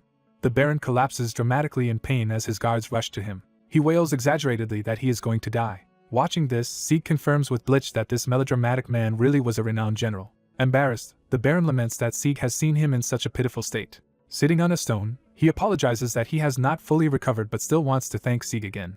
Sieg says such gratitude is unnecessary since he was only hired as a mercenary, and feels the praise is excessive. The Baron responds that Sieg's motive does not matter, only that he risked his life to defend their land. He adds that without Sieg the peaceful territory would have fallen to wicked goblins, then tells him to follow for a reward. Sieg's eyes shine as he thinks it is finally quest reward time. He anticipates that the reward must be amazing given the extreme difficulty, while the Baron grumbles over the cost of the destroyed door. The Baron leads Sieg back into the ruined hall where they fought the Goblin Lord. Sieg notes they are in the battle chamber, and now sees how wide the space actually is. He observes that it resembles an altar while the Baron approaches what he calls his ancestors' treasure vault. The Baron explains most treasures are gone, sold or lost, leaving the vault nearly empty. He says one true treasure remains and offers the ornate box to Sieg. Sieg opens the glowing box. Light spills out, and Sieg gasps in surprise at what he sees. A magical document appears, revealed to be a voucher for the legendary artisan Mercedes workshop. Narration shifts to describe the continent of Nurburg, where magic, alchemy, and metallurgy have long been highly advanced. Over thousands of years those crafts evolved further, setting the stage for the power of places like Mercedes workshop. Magic and science intertwine so deeply that a new fusion technology is born. This fusion crystallizes into powerful tools called artifacts, combining magic, alchemy, and metallurgy. Massive workshops arise that produce nothing but these artifacts. The Autonica workshop becomes renowned for superior technology. The Bimerian workshop gains fame for overwhelming destructive power. The Mercedes workshop comes to be seen as the ultimate one. People hail Autonica, Bimerian, and Mercedes as the three great artifact houses of the continent. Among their products, a highly valued Mercedes workshop enhancement voucher is given as the Goblin Lord quest reward. The voucher guarantees 12 successful artifact upgrades regardless of level and is worth a fortune. The protagonist is shocked by how overpowered and valuable the 100% Mercedes plus 12 voucher is. The old lord begins explaining the history behind Mercedes, starting 700 years in the past. He recalls how the newly founded Mercedes workshop initially struggled financially. To survive, Mercedes sold its powerful enhancement coupons for only 1,000 gold each. Even that price was considered steep back then, so few trusted the tiny, obscure shop. The narrator's ancestor, Count Graham, chose to buy those undervalued coupons. That ancestor supported the ignored Mercedes workshop by purchasing its vouchers. The old lord admits he is unsure if his ancestor foresaw the future or just liked collecting odds and ends, but the investment proved excellent. He says those long-held vouchers have finally found their proper owner. The protagonist protests that the voucher is too expensive a gift and should be worth tens of millions now, but the lord calls it ownerless. The lord explains they meant to give it to a talented descendant, but none qualified. He laments that even his best descendant, his son, falls short and wishes the boy resembled him more. The lord then asks the protagonist for a favor and wonders if he will grant it. He recalls briefly waking during the incident and being dragged outside by someone. In that moment outside, he clearly saw something. What he saw was the protagonist's intense, unwavering gaze filled with resolve. Convinced, the lord declares the protagonist destined to become a continent-shaking hero, which embarrasses the young man. The lord asks that when the protagonist becomes a hero he look after his son. He says he wants to invest in the protagonist just as his ancestor invested in Mercedes, recognizing the youth's bravery. Touched, the protagonist accepts and takes the blazing golden voucher. A new quest appears requiring him to care for Baron Wegman's son once he grows stronger, with reputation as the reward. The protagonist grumbles that this so-called reward feels more like being tricked into extra work. Walking away from the castle while examining the tickets, he ponders the situation. He wonders what to do with the valuable voucher in his hand. He calculates that selling it at auction could earn him hundreds of millions of won. With that money he imagines clearing all his debts and buying his mother a new home. Remembering how his fierce master would scold him for short-sightedness, he imagines being berated. He decides instead to think carefully and not rush the decision. He concludes that investing the voucher in his future strength is wiser since money can be earned later. He then notices Hamji is missing and realizes he has not seen the hamster all day. Worried, he hopes Hamji is not causing trouble somewhere again. The scene shifts to a shabby building in town. Inside, Hamji happily decides he has gathered enough of something. The hamster shakes his rear and starts dancing enthusiastically for now. Spectators laugh at Hamji's cute dance. As one man remarks it reminds him of his daughter and hints that the performance is not free. Hamji agrees that his cuteness costs snacks, receives a treat, and asks if the crowd wants more like an imitation of his stupid master. While Hamji jokes about his stupid master, the real master appears silently behind him. The protagonist grabs Hamji, scolds him for goofing off as a supposed streaming partner, and Hamji retorts that life with a lousy master forces him to perform for snacks. Another man is surprised that Hamji also eats snacks, not just magic stones, and recognizes the protagonist as Sieg they have been searching for. Back at the table, Manbach invites Sieg to sit, noting how busy he seems and asking about his quest rewards. Sieg replies he is about to receive them and Manbach happily boasts about the unprecedented quantity of rewards they all earned. Sieg decides it is better not to mention the ultra-rare Mercedes voucher so as not to dampen Manbach's excitement. Jericho the innkeeper greets Sieg warmly, relieved he survived. Jericho thanks the party for saving him but notes his funds are drained by building repairs. He still pays Sieg the 5,000 gold mission reward, apologizing for the small amount. Jericho quietly praises Sieg's discretion in not telling the other mercenaries about the extra reward from the Lord. Sieg then asks Jericho a question while Hamji eyes the reward bag expectantly. He wants to know where the Goblin Lord's body was taken, and Jericho answers that the corpses were dumped near Lake Bierman. Jericho further explains that the Lord impaled the escaping Goblin Lord and displayed the corpse as a warning. Even Jericho felt sick seeing the mutilated goblins, making him realize how ruthless Lord Wegman truly is. Sieg wonders if it is time to leave the Bierman estate now that everything is settled. He reflects that his stay was short but full of growth and wonders if his own master foresaw this when sending him here. He concludes that thanks to his master's guidance he has gotten off to a strong start in this world. Suddenly a booming voice outside shouts for a disciple as a huge, sword-wielding figure appears in town. The shout is so loud it hurts ears, startling Sieg and Jericho. Jericho complains about someone drinking early and yelling, while Sieg suspects the man has already left the tavern. Hearing the husky voice calling someone disciple, Sieg suddenly suspects it might be his own master. Outside, a crowd gathers around the imposing newcomer in the town square. Onlookers are stunned by the stranger's immense power level as he politely asks to pass through. Sieg freezes in disbelief at what he is sensing. He sees that the man is not his master but another immensely strong, bear-like warrior. The old warrior cheerfully declares that he has finally met his disciple. Everyone stares as Sieg is singled out, bewildered. Pointing to himself, Sieg nervously asks if the man really means him. The old man insists that of course Sieg is the one destined to be his disciple. Hamji asks if this intimidating old man is the master Sieg mentioned, and Sieg admits the man seems different and far from senile. Sieg activates his rune of insight to analyze the newcomer. The system reveals the man is Beetlejuice, a human named NPC of level 361 titled Sword Emperor and member of 5-Star Heaven. Beetlejuice smugly asks if Sieg now understands who stands before him. He introduces himself as a Grand Master among the 5-Star Heaven. He boasts that he is Beetlejuice, the Sword Emperor who can cleave mountains and seas. He unleashes overwhelming sword pressure that sends the crowd flying. Sieg endures the pressure as others flee, recognizing just how famous Beetlejuice is. Sieg recalls that 5-Star Heaven is the title given to the 5-peak master-level experts on the continent. He reflects that meeting such a named-class powerhouse in a remote place mirrors how he first met his own master in a forest. Sieg muses that remote areas seem to attract geniuses just as Beetlejuice asks if he will accept him as a master. Flustered, Sieg denies being the old man's disciple and questions why Beetlejuice assumes so, but Beetlejuice says his word makes it so. Beetlejuice judges Sieg as inexperienced and assumes he knows little of the world. He prepares to lecture Sieg about what 5-Star Heaven and Grandmasters truly mean. Sieg cuts him off, claiming he already understands everything. Sieg explains he already knows how powerful the 5-Star Heaven Masters are and wonders why Beetlejuice is overreacting. With eyes glowing purple, Sieg apologetically tells Beetlejuice he is too late. Sieg manifests his original master's image and declares he already serves a different master. Beetlejuice is taken aback and searches for a counterargument. He dismisses the claim and casually suggests Sieg abandon that master to serve him instead. Sieg and Hamji bristle with anger at the insult.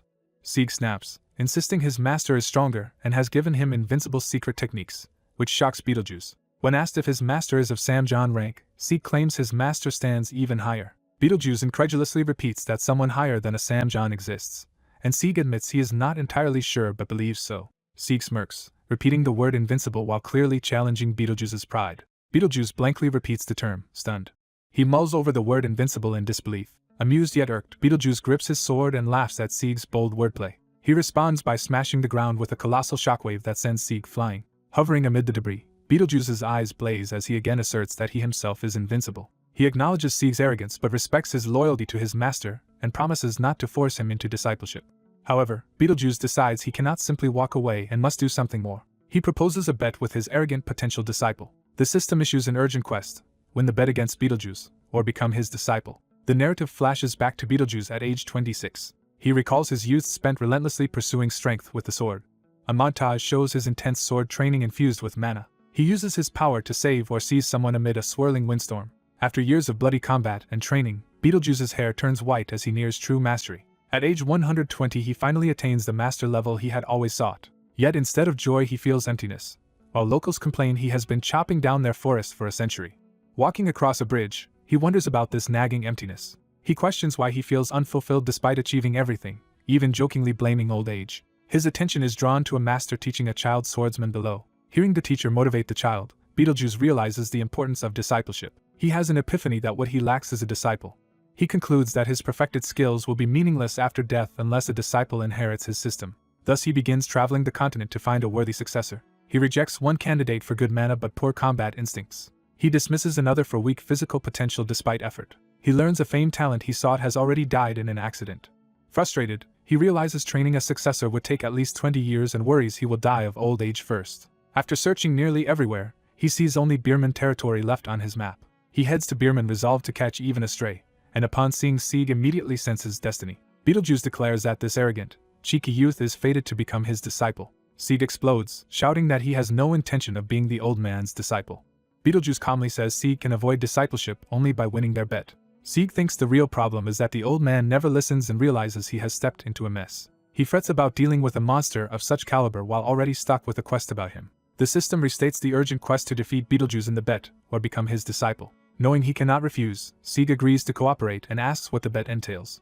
Beetlejuice begins to explain the terms. He reveals the bet is simply for Sieg to land a hit on him, which confuses Sieg. Beetlejuice clarifies that Sieg gets one attack of any kind, and if it causes even slight damage Sieg wins. Sieg braces himself while Beetlejuice tells him not to worry. As a handicap, Beetlejuice promises not to use mana and to fight only with his bare hands. He proudly flexes, boasting that his body has no physical weaknesses after a lifetime of training, while Sieg inwardly dreads the challenge. Sieg suddenly focuses on the phrase barehanded, realizing an opening. Beetlejuice tells him he can still back out and become his disciple, but Sieg pointedly asks if the old man even knows his name. Beetlejuice shrugs off the question as unimportant, assuming he will learn it later anyway. Sieg channels power into his weapon and criticizes Beetlejuice for not even caring enough to ask his disciple's name. The interface shows Sieg activating Debuff and anti-high-level skills like Desperate Defense on his opponent. Another rune, Scorn of the Strong, further boosts his damage against higher-level foes. With his smash skill ready, Sieg vows he will be anything but Beetlejuice's disciple. Surrounded by purple magic circles, Sieg declares he would rather die than become that old man's student. Beetlejuice answers that winning a bet is about overturning such bold declarations and prepares to clash. Sieg smiles confidently, and tells his opponent not to worry. He charges in with full power, declaring he refuses to lose. The old warrior analyzes Sieg's reckless style, assuming Sieg is stacking debuffs on a single body part to weaken it. The old man scoffs that such tricks only work on mediocre fighters as he prepares to counter. He thinks debuffing is easy to neutralize once the affected area is found, and eagerly searches for it. The old man suddenly realizes something is wrong. He notices that Sieg's debuff is actually placed on his weapon instead of his body. Sieg rushes in furiously, using the empowered weapon. Sieg's blow smashes into the old man in a burst of energy. The impact creates a massive explosion of dust and debris. Onlookers watch the dust cloud, wondering what is happening and guessing a bet is involved. Spectators remark that it is their first time seeing Sieg fight seriously and reconsider his strength, recalling he soloed the Goblin Lord. One of them spots something in the dust and calls attention to it. The old warrior is seen standing motionless, making the crowd stutter in confusion. People joke in shock, wondering if he actually died while still standing.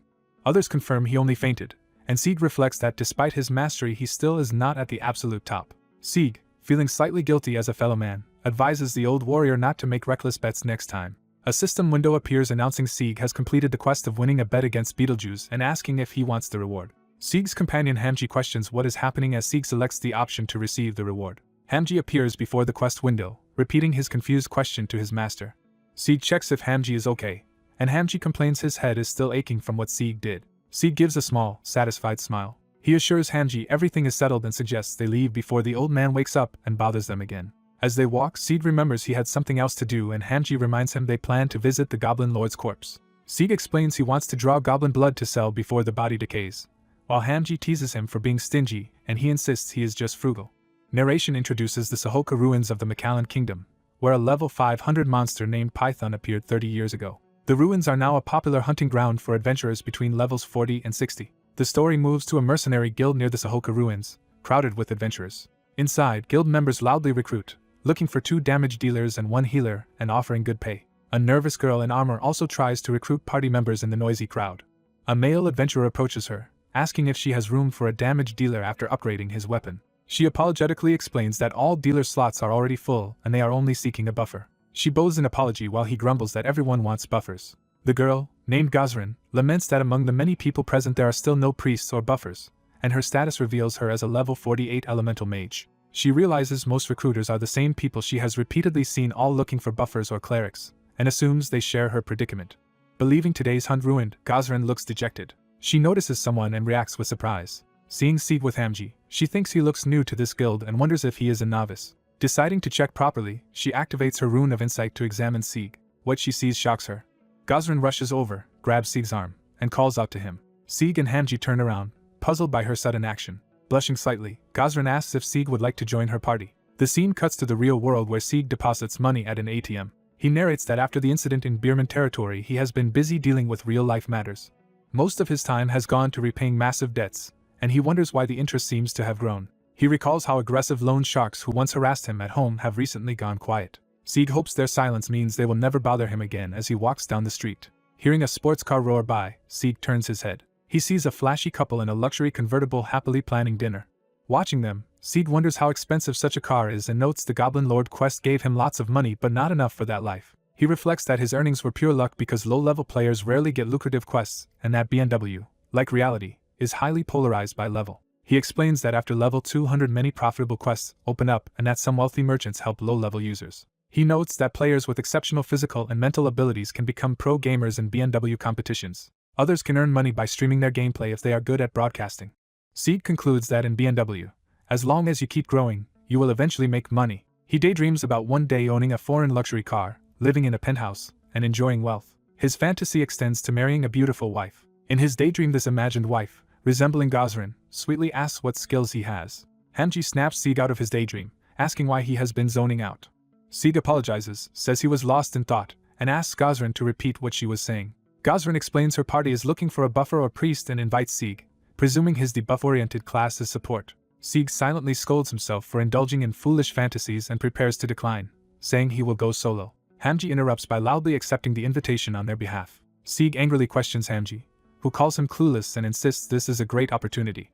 Hamji accuses Sieg of planning to stay solo forever and jokes that he looked like he was already imagining grandkids, while Gazrin watches, amused by Hamji as a cute pet. Sieg admits he cannot hide his abilities forever and reluctantly asks if he can just stand back and cast debuffs. Gazrin happily agrees, saying her party already has enough damage dealers so he can relax and focus on debuffing. With sparkling eyes, she again asks earnestly if he will join them. Sieg blushes, hesitates, and considers her offer. He finally agrees, saying he will be in their care. The newly formed party arrives at the western outskirts of Sahoka ruins. Sieg reviews information about Sahoka ruins, once a prosperous city destroyed 30 years ago by the rampaging lightning python. A narration recounts that although the python was slain, its mana seeped into the ground. That lingering mana spawned light attribute monsters throughout the area. Sieg concludes that this is why light monsters dominate here and notes the dungeon's design seems well made, while Gazrin chats with a teammate. A party member worries Sieg's level 31 debuffer class might be too low, even though a buffer is valuable. Gazrin assures him they will handle the fighting and Sieg can safely cast debuffs from the rear, promising to cover him if needed. The teammate still cannot tell if Gazrin is overly kind or naive and notes he has never worked with a debuffer before. Gazrin apologizes for the risk but reminds him buffers and priests were nearly impossible to find, so they should do their best together. Suddenly Gazrin senses danger. She shouts for everyone to get down just as a lightning attack smashes into their position. Sieg calmly recognizes the attacker as one of the monsters born from the python's mana. The enemies reveal themselves as numerous electric lizardlings. Sieg's interface identifies lizardling as a level 35 light attribute spirit that attacks humans in swarms. Gazrin orders everyone to ready for battle and start forming positions. The tankers move to the front lines to block the charging lizardlings. Gazrin continues coordinating the fight. She instructs Sieg to safely use his debuff skills from behind the front line, and he agrees. The lizardlings launch volleys of light projectiles. The tanks bravely block and counter the attacks, pressing forward. One tank unleashes a powerful grounding strike to disrupt the enemies. His partner scolds him for recklessly tanking without protection, but he shrugs it off, saying he can just take the hits and kill the monsters. He adds that with no one to buff or heal them, caution seems pointless anyway. The others mutter that a debuff master seems unnecessary for such weak enemies and question why they even brought Sieg. The reckless tank volunteers to handle all the tanking alone and urges them to hurry and hunt stronger monsters afterward. As Sieg's unseen marks appear on him, the tank senses something is off. A massive lightning blast engulfs him. He screams in agony as the attack overloads him. The system announces that the user's slender smiling maiden has died, shocking his partner. She reacts in disbelief to her comrade's sudden death. The party realizes they are surrounded by many more lizardlings crawling over the ruins. They panic at the sheer number of monsters and argue about whether they can retreat, only to find their escape route blocked. Gosrin regrets underestimating the dungeon, realizing there were far fewer monsters last time. She notes they only have 3 escape scrolls for 4 people and considers sacrificing herself so the others can flee. Sieg approaches and tells her to keep the escape scroll. He reasons that escape scrolls are expensive and insists she should not throw herself away for his sake. He explains that she seems like the type who would stay behind to let others live. Sieg warns Gosrin that while her kindness is admirable, it can make her look like a fool. He advises her to save the escape scroll for herself. He then asks why she assumes she will need to run at all. Confidently snapping his fingers, Sieg says the situation is not even dangerous for them now. Their teammates watch, uncertain, as Sieg prepares large-scale debuffs. The skill-weakening curse is activated, gradually draining enemies' health and mana. Desperate defense follows, sharply reducing the monster's defense and magic resistance. A huge debuff magic circle expands under the entire battlefield, enveloping the party and the lizardlings. Gosrin watches in awe, acknowledging that all the debuffs have been successfully applied. Sieg, now serious and smiling, urges everyone to charge in and finish the monsters. Under the glowing debuff fields, the party engages the lizardlings while beams and spells fly everywhere. Empowered by the debuffs, a teammate excitedly charges, shouting for them to go. He easily cuts down multiple lizardlings with simple attacks.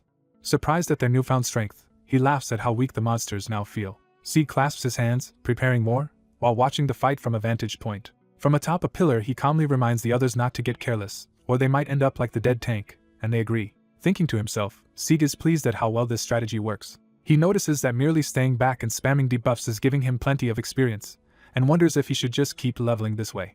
He suddenly yells for caution as another attack comes. A powerful lightning strike descends, but Gosrin shields Sieg with a barrier while blocking the blow. She asks if he is alright, and he thanks her for saving him. Sieg reflects that Gosrin's agility is impressive and that she would have achieved an even higher level if she had chosen a rogue or archer class. Watching her unleash spells, he muses that it is almost a waste she became a mage.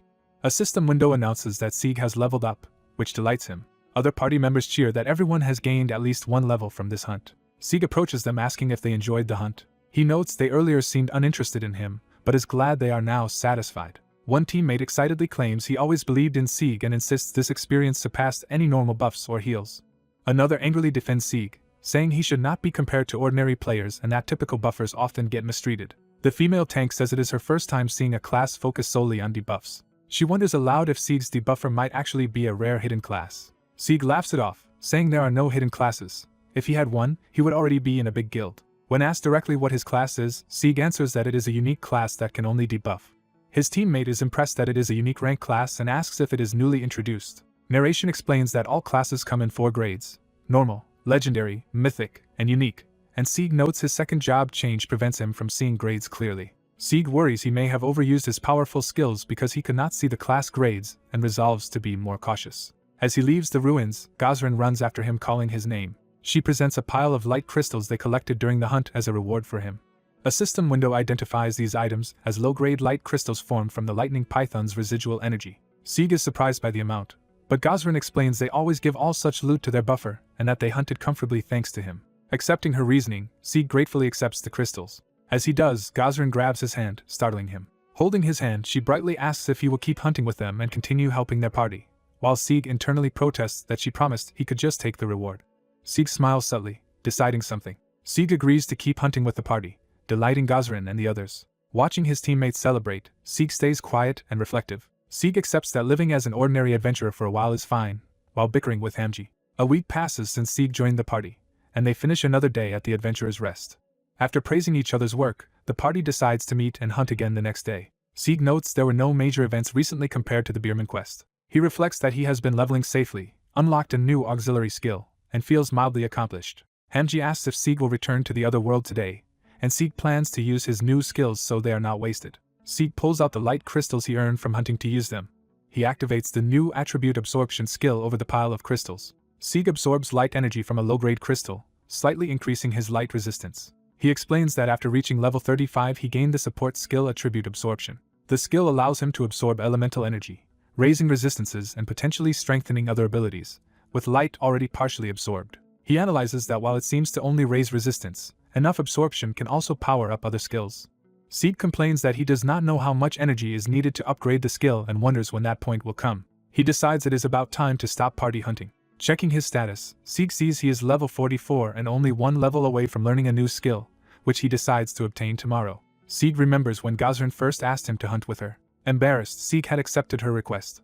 Now he is unsure what to do about Gazran and postpones deciding until after he levels up, accidentally falling on Hamji. The next morning dawns over the ruined fortress. Sieg heads out, wondering if everyone is already gathered. He is surprised by an unexpected scene. Seeing a crowd at the ruins, Sieg and Hamji wonder what is going on. An adventurer recognizes Sieg as the famous Debuff master. Multiple people simultaneously beg Sieg to join their parties, arguing over who reserved him first. The mob swarms Sieg, shouting offers of money and party invites, leaving him overwhelmed. A hand grabs Sieg's wrist, stopping the pushing. Gazran drags Sieg away from the crowd with a swift movement skill. As they run, Sieg recognizes Gazran and she tells him to hold on tight while readying a magic item. She activates a pair of return scrolls in her hand. The scrolls create a teleportation pillar to send them to a preset location. The teleportation beam hits the ground and they vanish. Gazran remarks that she still is not used to the feeling of teleporting. They arrive at the place where their party first hunted together. Gazran explains she set the return point here, while Sieg, dizzy, asks what is happening. She says he should first look at the screen she shows him. Sieg sees a community video titled about the Debuff masterclass around Sahoka ruins, with comments praising his performance and speculating about a hidden class. Gazran explains that a hunting video of their party has spread online, likely filmed by someone in their group. Sieg realizes the filmer was Itzy, the teammate who is absent from the footage. Gazran confirms Itzy left the party and probably recorded them secretly before moving areas and uploading the video. Sieg laments being backstabbed by people who pretended to respect him. He recalls happier times with a former guildmate. The memory shifts to that guildmate turning cruel in battle. The memory only brings back painful feelings for Sieg. Gazran apologizes for forcing Sieg into her party, but he insists she did nothing wrong and blames the traitor. Sieg thanks Gazran for rescuing him from the crowd. Asked what he will do next, Sieg says he plans to gain one more level and then leave the area because of the rumors. Gazran silently reacts with frustration and anxiety. She calls out to Sieg as he starts to walk away. Sieg turns back, curious about what she wants to say. Blushing but determined, Gazran asks him to form a two-person party with her. While they walk, she notes there used to be many monsters here, yet now the area is strangely empty. She guesses that Sieg's powerful debuffs might have wiped them out, making him flustered. Sieg internally feels awkward about being alone in a party with her. He thinks the awkwardness is worse because she was irritated earlier, and wonders if he should have done this solo. Yet, seeing Gazran's bright smile, he admits to himself he could not refuse her request. Hamji teases Sieg about the chemistry between them. Hamji describes it as a vibe and connection, needling Sieg.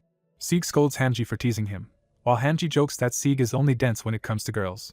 Hamji happily says he is in a good mood because he thinks he is about to get his first skill. Sieg realizes that when his own level rises, Hamji can also unlock skills, so he happily checks which one it will be. Gazran excitedly realizes Hamji has gained a pet skill, noting such skills are rare and usually belong to high-tier pets. Hamji protests being called a pet, prompting Gazran's confused reaction. Hamji declares he is actually a great forest spirit who made an equal contract with Sieg and is not merely a pet. Gazran apologizes, saying she assumed he was just a pet because he calls Sieg master, and jokes about the title as a business term. Sieg is left speechless at their exchange. Gazran asks if she can call Sieg by his nickname Hamji too, clearly amused. Sieg, still curious, asks why Gazran treats him so well. He wonders if it is only because he is a strong debuffer, and she says that is only part of the reason. She teasingly says that first of all he looks good, shocking Sieg. She laughs it off as a joke, saying he is more mischievous than she thought. Gazran admits she originally approached him for his debuff abilities but now has another reason. She says she has personally become interested in him. Gazran clarifies that she cares about him not as debuff master Siegfried but as the gamer Sieg himself. Sieg downplays himself as not a great person, and she replies that even if he is not great, he is still good. She says she realized this by watching how he played over the past week. In flashback, she recalls how he always monitored debuffs and team positions with care. She also remembers how he meticulously handled everyone's potions and equipment.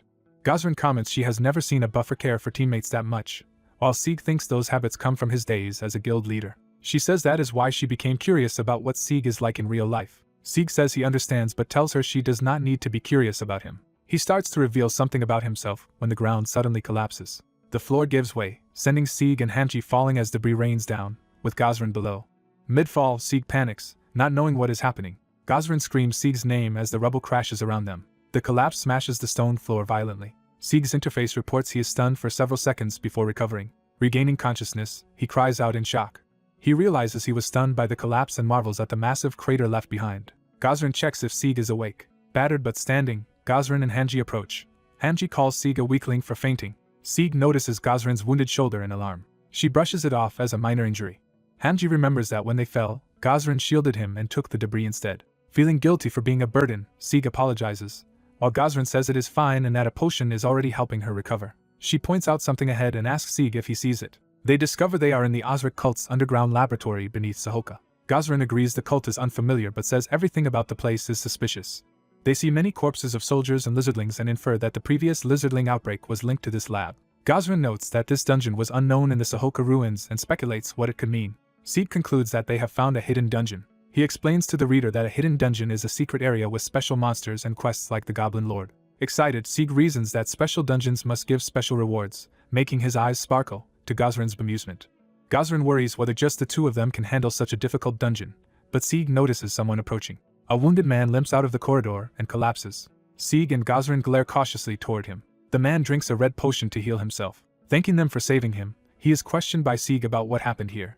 He reveals he is part of a secret group called the Guardians, sent to oppose the evil Osric cult in the Sahoka ruins. He says the cultists were far stronger than expected, forcing him to flee. Desperate, he begs Sieg, the only capable one left, to stop the Osric cult's conspiracy. Sieg recognizes the situation as a hidden quest and asks how they can accomplish it. The Guardian instructs them to destroy 5 energy orbs in the cult's research lab, warning that disaster will rise again if they fail. Before they can move, Osric cultists spot them and give chase. Sieg prepares for battle, telling Gazran to guard the Guardian while he fights the cult members. Gazran protests that Sieg's debuffs alone may not be enough, but he insists on taking responsibility for her injury and asks for a favor. He asks her to promise never to record or photograph him again so the situation does not repeat. Sieg also makes her promise not to spread any information about what happens in this dungeon. With eyes glowing purple, Sieg focuses on the dungeon ahead. He then charges into the cultists, effortlessly knocking them down with overwhelming force. Resolute, Sieg declares he will clear the hidden dungeon. A system window confirms the hidden quest to thwart the Osric cult by destroying their 5 energy orbs. Sieg smashes an enemy aside with a powerful blow. A wounded cultist realizes Sieg is no guardian and asks if he is an adventurer, while Sieg demands the lab's location. Sieg offers to spare the man if he answers, but the fanatic boasts that Osric followers never beg for their lives. The cultist rants that Sieg will regret coveting their research. Sieg acknowledges the man's loyalty but notes interrogation would only yield more fanatic preaching. Gripping his weapon, Sieg says he does not intend to torture him, only to vent his stress. Sieg adds that he has not had a proper fight in a while and is itching for one, confusing the cultist. Sieg sarcastically hopes the cultist's loyalty has not faded. Looming over the terrified man with a manic grin, Sieg prepares to hit him. Sieg says he just wants to break something, laughing darkly. Intimidated, the cultist quickly gives detailed directions to the research lab. Sieg still whacks him once on the head in irritation. With the location known, Sieg tells Gazran it is time to move, while she nervously addresses him. Gazran, shaken by his display of strength, asks why he hid his true power. Sieg promises to explain everything once the quest is finished, and asks her to wait. Gazran shyly agrees to wait for his explanation. As they head deeper into the dungeon, Gazran makes him promise again to tell her later, and he reassures her. The Guardian silently watches them go, pondering. Elsewhere in the lab, lizard-type creatures float in green tanks, one container already shattered. In the cult's main research facility, robed cultists work among the glowing tanks and cables. Their leader examines a damaged document and dismisses it as unusable. This leader, introduced as High Priest Romulus of the Osric cult, complains about the Guardian's meddling. A wounded Guardian declares their mission is to protect the world and vows to oppose the cult's evil plans. He begins to shout another declaration. Romulus beheads the Guardian with a single sword stroke. Romulus orders his followers to clean up the bodies, and they obey him as High Priest. The masked cultists discuss the wounded Guardian who escaped, assuming he is being hunted down and cannot have gone far. One cultist mocks the Guardians for failing to stop their plans. In front of a glowing green chamber, a cult leader exalts the coming revival of their demon god. A blinding magical reaction flares up, signaling a powerful event. The facility erupts in a massive explosion, hurling debris everywhere. The ponytailed cultist looks up in shock at the sudden blast. Realizing what happened, the cultist screams in despair. Another cultist asks what is wrong, noticing his comrade's panic. Sieg and Ms. Gazran appear among fallen cultists, and Sieg compliments her attack. Surrounded by surviving cultists, Sieg is again mistaken for a guardian and wonders why everyone assumes that. Sieg retorts that he is a saboteur, while the cultist worries that the intruders may have defeated all priests outside. The cult leader orders the researchers to boost power and start the resurrection ritual immediately now that intruders are inside. A cultist pulls a lever to increase the ritual's output. Power surges through cables into a green tank holding a monstrous body. The system overloads, and green containers crack under the violent energy. A system message declares the resurrection ritual has begun, giving Sieg 5 minutes to destroy 5 orbs and showing one has already been destroyed. Sieg panics about the time attack quest but tells Gazrin to focus on the remaining orbs while he handles the enemies. Gazrin doubts he can fight alone, but Sieg assures her there are not many foes left. Romulus, empowered by dark energy and flanked by cultists, prepares to confront Sieg. Sieg charges forward, leaving Gazrin to handle the orbs. Romulus orders his followers to punish the heretic as the cultists rush Sieg. Sieg engages multiple cultists at once in close combat. He parries their blades and creates openings while moving toward the machinery. Sieg dodges another strike and counters as he maneuvers through the melee. He smashes a cultist aside but curses at the resistance. Another cultist recoils, realizing Sieg's strength. Sieg roars for them to move as he swings his weapon in a wide arc. A cultist tries a desperate overhead strike, screaming as he attacks. Sieg slams that attacker to the ground with a powerful blow. Using the opening, Sieg drives his mace toward another green container. The impact detonates the container in a huge green explosion. One burnt cultist groans from the blast's aftermath. Sieg appears behind him, chiding Romulus for using wide-area attacks that also damage his men. Romulus scoffs that Sieg has no right to talk while using people as shields, channeling more dark power. Romulus acknowledges Sieg's strength and battle sense, admitting that even he finds Sieg a difficult opponent. Sieg notes that Romulus is the only fighter left and asks if he will surrender. A ghostly monster looms behind Sieg as a voice asks when he ever thought Romulus was alone. The rays surge around Sieg as he is forced to keep moving. Sieg realizes what he is facing. He deduces that Romulus is using souls or ghosts to attack through the corpses. Romulus formally introduces himself as the High Priest and Dark Priest of the Osric cult. He explains that he draws his power from the spirits of the dead. Romulus boasts that as long as there are corpses nearby, Sieg cannot defeat him. Surrounded by screaming spirits, Romulus prepares to unleash them on Sieg. He vows that Sieg will die and become part of his power as the interface identifies him and his special ability, Shadow of the Dead. A different scene briefly shows a woman appealing to readers about where to read the series. Another unrelated scene shows a flustered man agreeing to something. Back in the ritual chamber, multiple wraiths chase Sieg as he runs. The ghostly horde fills the air, hemming Sieg in. Sieg carves an X-shaped arc through them, but they are intangible. One wraith slips through and continues its attack. A spirit passes directly through Sieg's body from behind. Sieg notes that his HP drops whenever a wraith passes through him, and wonders if it is a summoned debuff. He concludes physical attacks do nothing and that if the fight drags on he will lose. With only a few minutes left, Sieg decides he must end this situation quickly. He suspects Romulus's true goal is simply to stall for time. Sieg realizes the stalling is to let the resurrection countdown finish. Romulus laughs, confident that Sieg cannot hit his wraiths with such crude attacks. Sieg replies dismissively as he prepares a different approach. He decides to bypass the wraiths and hit Romulus directly, activating the smash skill. Sieg charges in and lands a heavy blow on Romulus, though the High Priest manages to block. Sieg taunts Romulus for blocking the first attack and warns that the next one will target his face. Romulus is struck hard in the forehead by the following attack and curses Sieg. Enraged, Romulus screams that he will kill Sieg and calls up more spectral power. Sieg continues to spin within the maelstrom of ghosts as Romulus tightens the spiritual storm around him. Romulus tells Sieg to struggle all he wants, believing Sieg still cannot escape. He boasts that Sieg cannot defeat him or stop the resurrection of disaster. Sieg suddenly gains a level and unlocks the new skill Flying Spur, which lets him throw his weapon at a chosen target. He channels the new power upward into a piercing blue projectile. Romulus stares up in alarm, realizing something is wrong. Sieg calls what is coming divine punishment for Romulus. Empowered, Sieg dashes forward to deliver the decisive strike. The flying mace crashes into Romulus in an intense beam of energy. The blow tears through Romulus's body, spilling blood. The projectile continues on, smashing into the machinery behind him. Romulus is left slumped against the breach tank with the glowing mace embedded in him. The blood-stained weapon pulses, confirming the hit. Sieg tests controlling Flying Spur and finds the skill easier to use than expected, wishing he had used it earlier. He looks up at the remaining glowing orb and notes, only one task remains. Sieg states that all that is left is to smash that final orb. A massive explosion destroys one of the yellow orbs. Gazrin confirms that only 2 orbs remain. Wounded but determined, she urges Sieg to hold on while she keeps attacking, begging the cultists to stop interfering. A cultist tackles her, shouting that they must not let the ritual be interrupted. Another cultist grabs Gazrin's injured shoulder, making her cry out. She despairs that there is little time left to complete the mission. The timer shows only 1 minute and 20 seconds remaining. Sieg hurls his empowered mace toward another target. The projectile slams into an orb as Gazran struggles free, shattering it. A cultist panics at the destruction of the orb just before Sieg punches him aside. Sieg and Gazran knock down the remaining cultists with coordinated blows. Gazran calls out to Sieg, and he notes she looks like she is in great pain, asking if her injured shoulder made aiming difficult. She apologizes, feeling she keeps getting in his way because of her wounds. Sieg says she need not apologize, reminding her that she still has to destroy the final orb. He admits flying spur is on cooldown, and cannot be used again immediately. Sieg explains that normal attacks cannot break the orb, so they must rely entirely on Gazran's magic. He teases that if he were in her place he would at least try while time keeps ticking, prompting her to agree to give it her best. Gazran braces to fire again, and tells Sieg not to blame her too much if she misses. With 15 seconds left, she gathers an enormous flame spell. At 10 seconds remaining, Gazran desperately begs for the attack to succeed.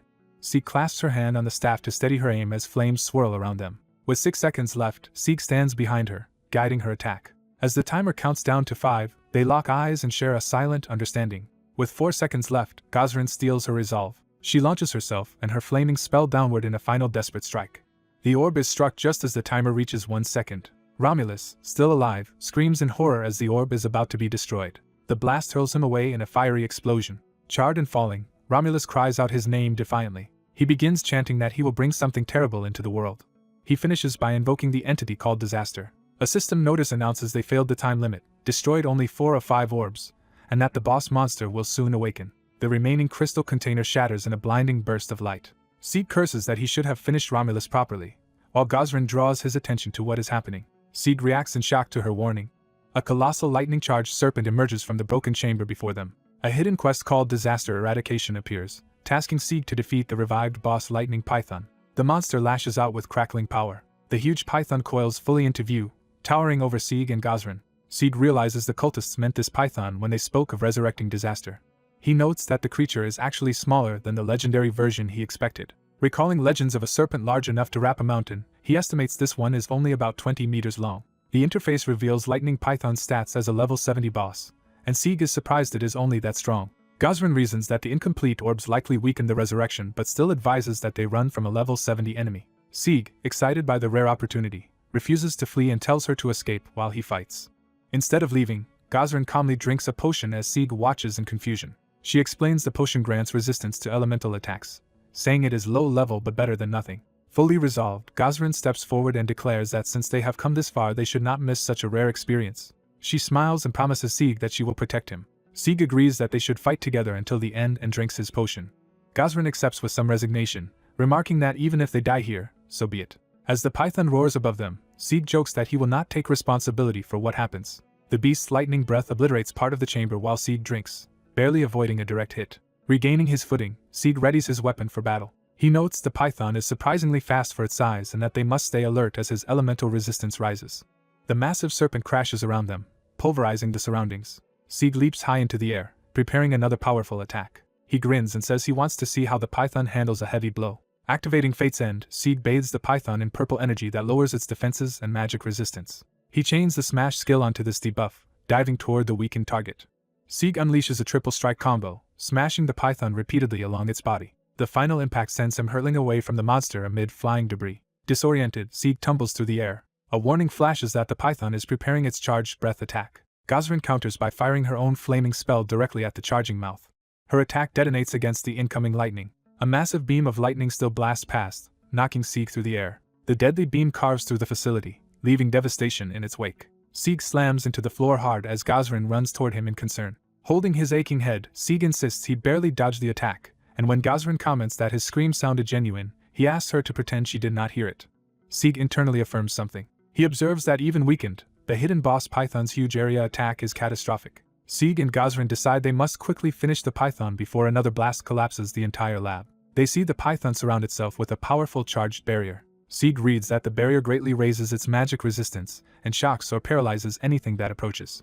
He notes the python is funneling mana into its charged breath attack. At the same time, it reinforces the barrier while slowly recovering strength. Sieg analyzes that its pattern is relentless, with magic ineffective and melee likely causing paralysis, leaving them stuck. Sieg insists the situation is not hopeless, prompting Gazran to listen. Sieg says this is the perfect time to apply debuffs and activates Iron Weakness, which drains the enemy's health and mana over time.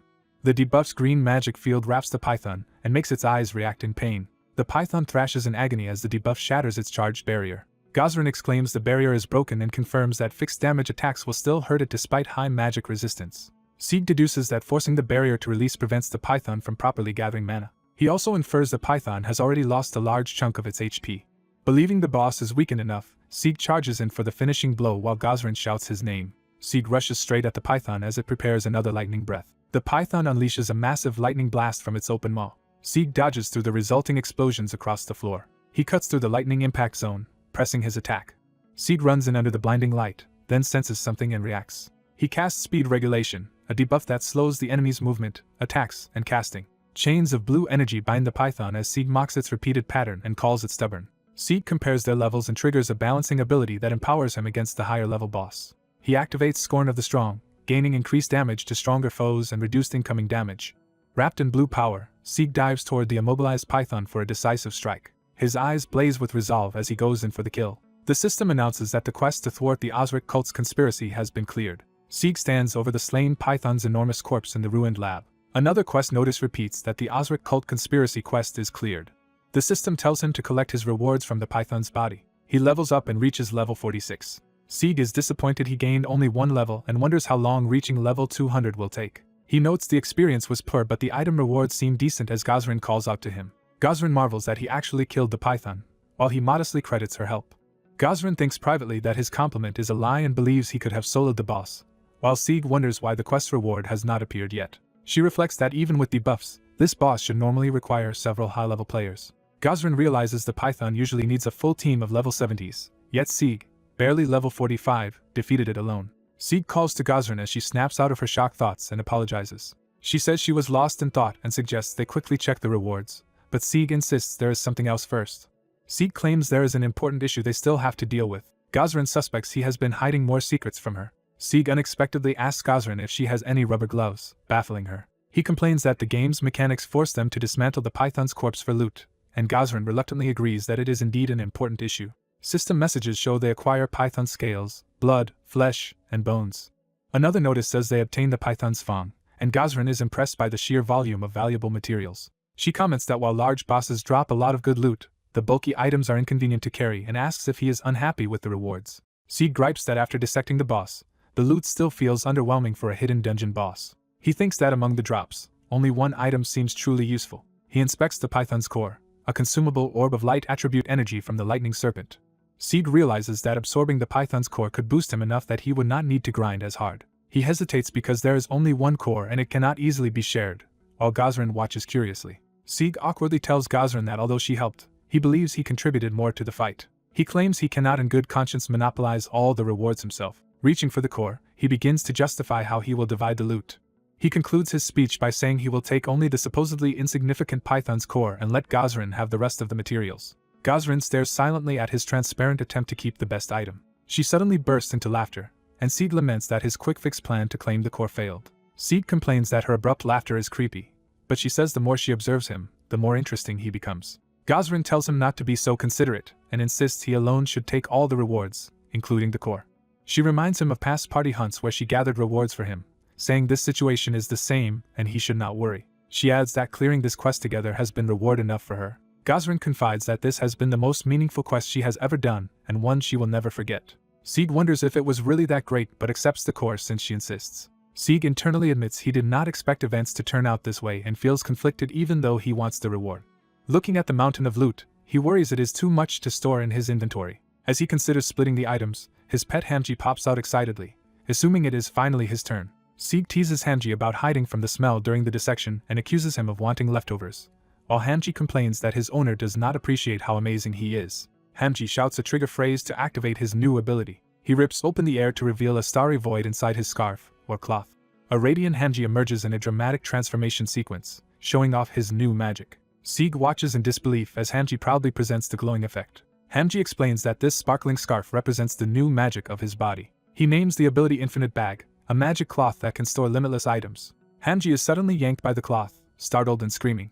Sieg dangles the bundled-up hamster and calls the cloth an old-fashioned wrapper, while Hamji angrily tells him to let go. When Sieg peers into the cloth, he sees a vast starry space and realizes it is more than it looks. A description reveals Infinite Bag as a spirit world artifact embodying a void with infinite storage capacity that Hamji can wear and use. Sieg is shocked to learn the bag truly has infinite capacity. Narration notes that ordinary players struggle with limited inventory, making this new skill a perfect solution.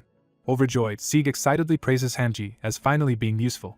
Hamji smugly brags about always being ready to steal the spotlight, while Sieg offers to buy him snacks in gratitude. Someone's footsteps approach the group. A mysterious man appears, casually noting that Sieg really did defeat the python. Sieg and Gazran immediately tense up and regard the newcomer warily. Sieg demands to know who he is, shocked that he had not sensed the man's presence. The stranger tells him not to misunderstand and claims he is not an enemy. Sieg recognizes him with surprise. The man reveals his true face with a confident smile. Sieg realizes this is the wounded guardian he had seen earlier. The man acknowledges this with a simple response. Laughing, he admits he is still in that disguise and jokes that his dramatic entrance feels embarrassing now. He then activates a rune, addressing Sieg by his in-game name Siegfried and saying it is good to finally meet. Sieg reacts in disbelief. The man calls Sieg by his real-world name Han Tae-sung, showing he knows his secret identity. Sieg, weapon drawn, demands to know who he is, and the man introduces himself as Cheon Woojin while suggesting Sieg use the rune of insight. Sieg angrily presses him for answers and how he knows his name, while Cheon needles him for acting before thinking. Cheon points out that even with the rune of insight, Sieg cannot read his information, proving how vast their level difference is. Cheon casually unleashes a powerful wave of energy that hurls Sieg back. As Sieg steadies himself, he remembers that if someone's level is overwhelmingly higher, they can completely hide their details. Surrounded by swirling aura, Cheon muses that perhaps he should have suppressed his power more to avoid frightening Sieg. Sieg asks why such a strong person approached him in disguise at all. He reasons that Cheon is not here just to flaunt power to a mere level 46 player, prompting Cheon to apologize for overdoing it. Cheon says there is no complex reason, claiming he is simply interested in Sieg, who calls himself a low-tier player. Cheon presses Sieg to be honest, saying he may be low-level but clearly not an ordinary user. Cheon identifies Sieg as the sole disciple of the legendary figure Deus, stunning Sieg. Cheon brushes off Sieg's shock and says he will get straight to the point. Sieg repeats that he is Deus's only disciple and anxiously asks how Cheon knows this. Cheon reassures him not to worry, saying he alone knows about Deus. Cheon tells Sieg that if he wants to learn more, he should meet him later in Sinsadong, promising to contact him again. Cheon is about to leave when something else catches his attention. Gazran steps in, apologizing for interrupting the intense conversation. She silently watches, clearly processing what she just overheard. Cheon prepares to depart with a sly smile. As he exits, he jokingly tells them to enjoy the rest of their date. Sieg freezes, mortified by the implication. He realizes his hidden identity has been exposed by someone overwhelmingly strong. Sieg worries whether other top rankers also know about him and questions whether Cheon is really the only one aware of Deus. He further fears that the powerful group Genesis might also know who he is. Frustrated, Sieg laments that just as things were getting fun, events took such a complicated turn. Gazran gently holds his face, seeing how shaken he is. Sieg panics, insisting to Gazran that he knows nothing. She calmly tells him even if she heard something she would not care or record it, assuring him of her discretion. Gazran tells Sieg not to worry because he has nothing to fear. Hamji joins in, promising that he will protect Sieg if anything happens and telling his master not to be scared. Sieg falls silent, considering their support. A faint smile forms as he prepares to respond. He thanks both Gazran and Hamji for standing by him. After leaving the hidden dungeon, the party with Gazran and Hamji ends. Gazran says she will stay near the ruins for a while to grind levels. In the real world, Sieg sits before his capsule and notes he has not logged into BNW since that incident. Despite Gazran and Hamji's reassurances, anxiety over his exposed identity keeps him from returning to the game. Exhausted from worrying, Sieg decides to stop thinking about it and just sleep. 3 days have passed since he last logged in when his phone suddenly vibrates. The message on his phone summons him that night to Club Heaven in Sinsadong to meet Cheon Woojin. That night, under the moon over Sinsadong in Gangnam, Sieg heads to the appointed place. Nervous, Sieg heads toward the club, thinking again how unusual Cheon Woojin is. Walking through the busy night streets, he reflects that he usually stayed home gaming instead of going out like this. He arrives at Club Heaven and wonders if Cheon is already inside. Lining up outside, he worries about his first time at a club and whether he will be allowed in. The bouncer immediately rejects him for violating the dress code, leaving him dejected. Sieg consoles himself that at least he was refused for his outfit, then politely asks if he can briefly enter just to meet someone. The bouncer reacts menacingly, making Sieg realize his request will not work. Nearby onlookers mock Sieg for wearing sweatpants to Club Heaven while one tells the other to stop whispering because Sieg can hear them. One of the men raises his middle finger and rudely tells Sieg to get lost. Sieg glares at the heckler, calling him a jerk in his thoughts. Cheon Woojin suddenly appears, drapes an arm over Sieg's shoulders, and greets him familiarly, startling the heckler. Cheon lightly scolds Sieg for his casual clothes while showing off his own nicer outfit. Realizing Sieg is Cheon's friend, the bouncer bows and apologizes for the earlier treatment, as Cheon chides him for being rude to a newcomer. Laughing, Cheon remarks that if he had been the guard, he too would have wanted to kick the rude guy out.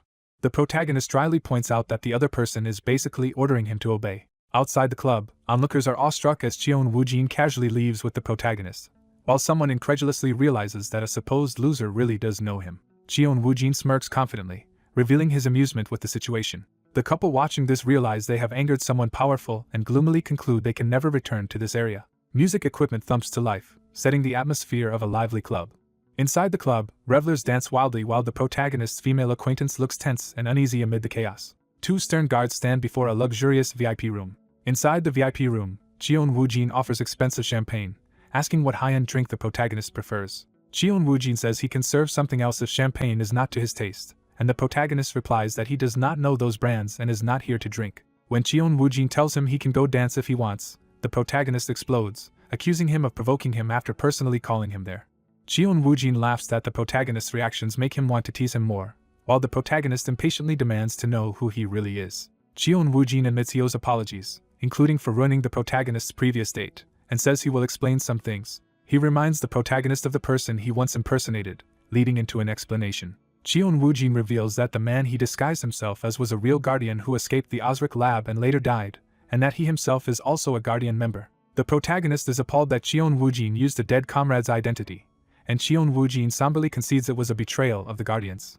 Cheon Woojin adds that despite betraying their comrade's memory, meeting the protagonist made it worthwhile because the protagonist is the sole disciple of Deus. He continues that his main objective is to gauge the strength of another hidden class user like himself, while the protagonist notes he already knows he is a hidden class. Shocked, the protagonist spits out his drink as Cheon Woojin confirms he is also a hidden class player. The protagonist thinks he suspected Cheon Woojin was unusual but is still stunned to learn there is another hidden class, and realizes Cheon Woojin knew about him because of that. Cheon Woojin explains he discovered the protagonist's identity through money-related information, while the protagonist grudgingly admits hidden classes are not omnipotent yet finds the explanation irritating. Lounging casually, Cheon Woojin assures him his personal data is safe and reiterates that only he knows how special he is in reality. Cheon Woojin points out that even the Genesis Guild, whom the protagonist fears, has no idea he is Deus's disciple, causing the protagonist to bristle and insist he is not afraid of them. The protagonist complains that it is unfair Cheon Woojin knows everything about him while hiding his own class, but Cheon Woojin refuses, saying the protagonist is too weak to hear everything. Irritated by the evasiveness, the protagonist demands he stop dodging, and Cheon Woojin tells him to simply become stronger. Cheon Woojin says he will reveal everything only when the protagonist has grown enough that he can speak without worry. He adds that as the disciple of Deus, the protagonist must live up to that lofty title. Later, in the game world, the pet Hanji cheerfully greets his master after a long time apart. Emerging from a portal into a bustling town, the protagonist asks if Hanji caused any trouble, and Hanji jokes that unlike his master he behaved well. As they walk, Hanji asks whether things ended properly in the other realm, but the protagonist admits he is not sure. The protagonist reflects that his encounter with Cheon Woojin concluded abruptly with a promise to meet again at level 200, and he wonders what Cheon Woojin's true intentions are. He suspects Cheon Woojin's goal is more than just networking with other hidden classes, when Hanji asks why he has come to this place. Arriving in a shady entertainment district, an NPC remarks that such a seedy spot does not suit someone like the protagonist, prompting him to recall where they are. Hanji teasingly asks if his master is here because of pent-up desires, but the protagonist scolds him, saying this area is not that sort of establishment. The narration introduces the city they are in as Dandajiri, the city of pleasure. The place is described as BNW's hub for adult entertainment, full of bars, gambling dens and similar venues. It is famed for giving players every kind of virtual indulgence, though the protagonist says he is here only for the underground market. He tells Hanji he will not stay long, planning to sell his loot at the underground market, upgrade his gear, then move on. While Hanji complains this sounds boring, as he walks, the protagonist suddenly notices something that catches his attention. He spots two men in distinctive uniforms and recognizes their outfits. He realizes they belong to the Genesis Guild, while the men arrogantly bully an old man, demanding recognition. Watching them harass the NPC, the protagonist thinks these prestigious guild members cause trouble everywhere and are up to their usual trashy behavior. Though itching to crush them immediately, he restrains himself. With a sigh, he decides to ignore them for now. Hanji wonders if he is backing down out of fear, but the protagonist says he is merely avoiding filth, like one avoids dung because it is dirty, not scary. He resolves that they are enemies he will eventually trample, but that now is not the right time and urges Hanji to go sell items. Meanwhile, the Genesis thug presses the old man, saying rumors claim he has something valuable. When the old man stays silent, the thug insults him and demands an answer. His nervous companion notes their detection rune is not reading the old man properly and suspects he is very strong, but the thug dismisses the concern. The cautious one worries about provoking someone whose level might be higher, while the brash one mocks him for always getting beaten and insists it does not matter even if the old man is stronger. Boasting that they are from Genesis, he says attacking them would mean war with their powerful guild. He smugly explains that because of their reputation they can say anything without interference, and no one dares stand in their way. He pokes the old man again, taunting him. The thug jeers that the old man is too scared to speak, encouraging him to admit it. Before he can finish his insult, the protagonist suddenly smashes him into the ground. The blow sends the thug flying into crates, detonating them in a massive impact.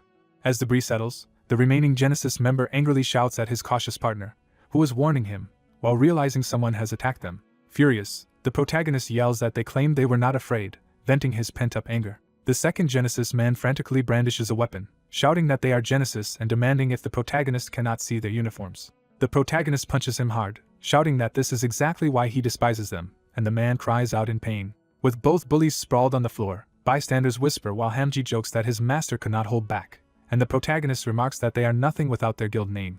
The protagonist grumbles that he could have endured if Hamji had not kept figuratively scratching an itch beside him, while Hamji innocently claims he only scratched because it looked itchy. He reassures the old man not to worry, saying those guys are always like that, but privately wonders if the man is actually mute. As they walk off together, Hamji nervously asks about potential retaliation from the large Genesis guild, and the protagonist replies that such an easy fight is not even worth recording and that they likely will not complain after being beaten. He decides they will sell items and perform maintenance, then leave town, thinking it has been a while since he deceived Genesis. The old man lifts his hat, thoughtfully watching the protagonist. Later, the protagonist arrives at the Dandajiri branch of the Intervention Hotel. A system notice informs him he has entered the hotel's exclusive training ground. Inside the spacious hall, he marvels at how large it is compared to its outward appearance. He notes that despite looking small from outside, it is actually a paid facility meant for adventurer maintenance and training, which he considers pricey but worthwhile. Smiling at Hamji, he signals to begin, and Hamji confidently says he already understands what to do. Hamji activates his infinite bag ability to retrieve the stored equipment. With a flashy cry, Hamji pulls gear from the glowing dimensional space. The protagonist complains that Hamji makes too much noise when summoning items, while Hamji insists his shining moments should not be underestimated. Sitting with the pile of weapons, the protagonist explains he bought various arms although his class favors a one-handed blunt weapon because that type is cheap and simple but not his intended main weapon. A system prompt announces it is time to choose a main weapon, and he recalls that the Debuff master class can specialize in 5 weapon types including blunts.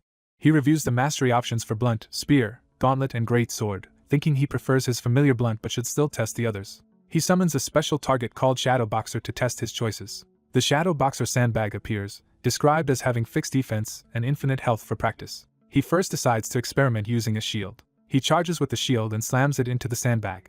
He repeatedly bashes the target with explosive shield strikes. Catching his breath, he admits the shield's destructive force is decent. However, he assesses the damage per second as too low after seeing the combat log. Deciding to try another option, he grips a sword. He then swings a great sword powerfully at the sandbag. Time passes as Hamji complains the testing has already taken 2 hours. Exhausted, the protagonist stands amid scattered weapons and smoke from his relentless trials. Panting, he laments that none of the weapons feels decisively superior. He reflects that each has pros and cons but none stands out as clearly best. Concluding he will likely stick with his reliable one-handed blunt, he turns and notices the old man from before standing in the training hall. Surprised, he starts to speak to the unexpected visitor. The old man reveals himself as the same NPC he rescued earlier. The protagonist wonders how this stranger entered a private practice room and briefly suspects Cheon Woojin's involvement. He directly asks if the old man is from the Guardians or was sent by that annoying man. Instead, the old man asks why the protagonist helped him without seeking any reward. The protagonist, flustered, asks what he is suddenly talking about. The old man snaps, shouting for him to answer straightforwardly. After a pause, the protagonist says it was not out of pity. He explains that seeing an old man unable to resist stronger people reminded him painfully of his own past. He confesses he acted because he no longer wants to keep running from that past. The old man finds the simple, firm answer satisfactory and smiles. He introduces himself as Shikiro and declares he will make the protagonist stronger from now on.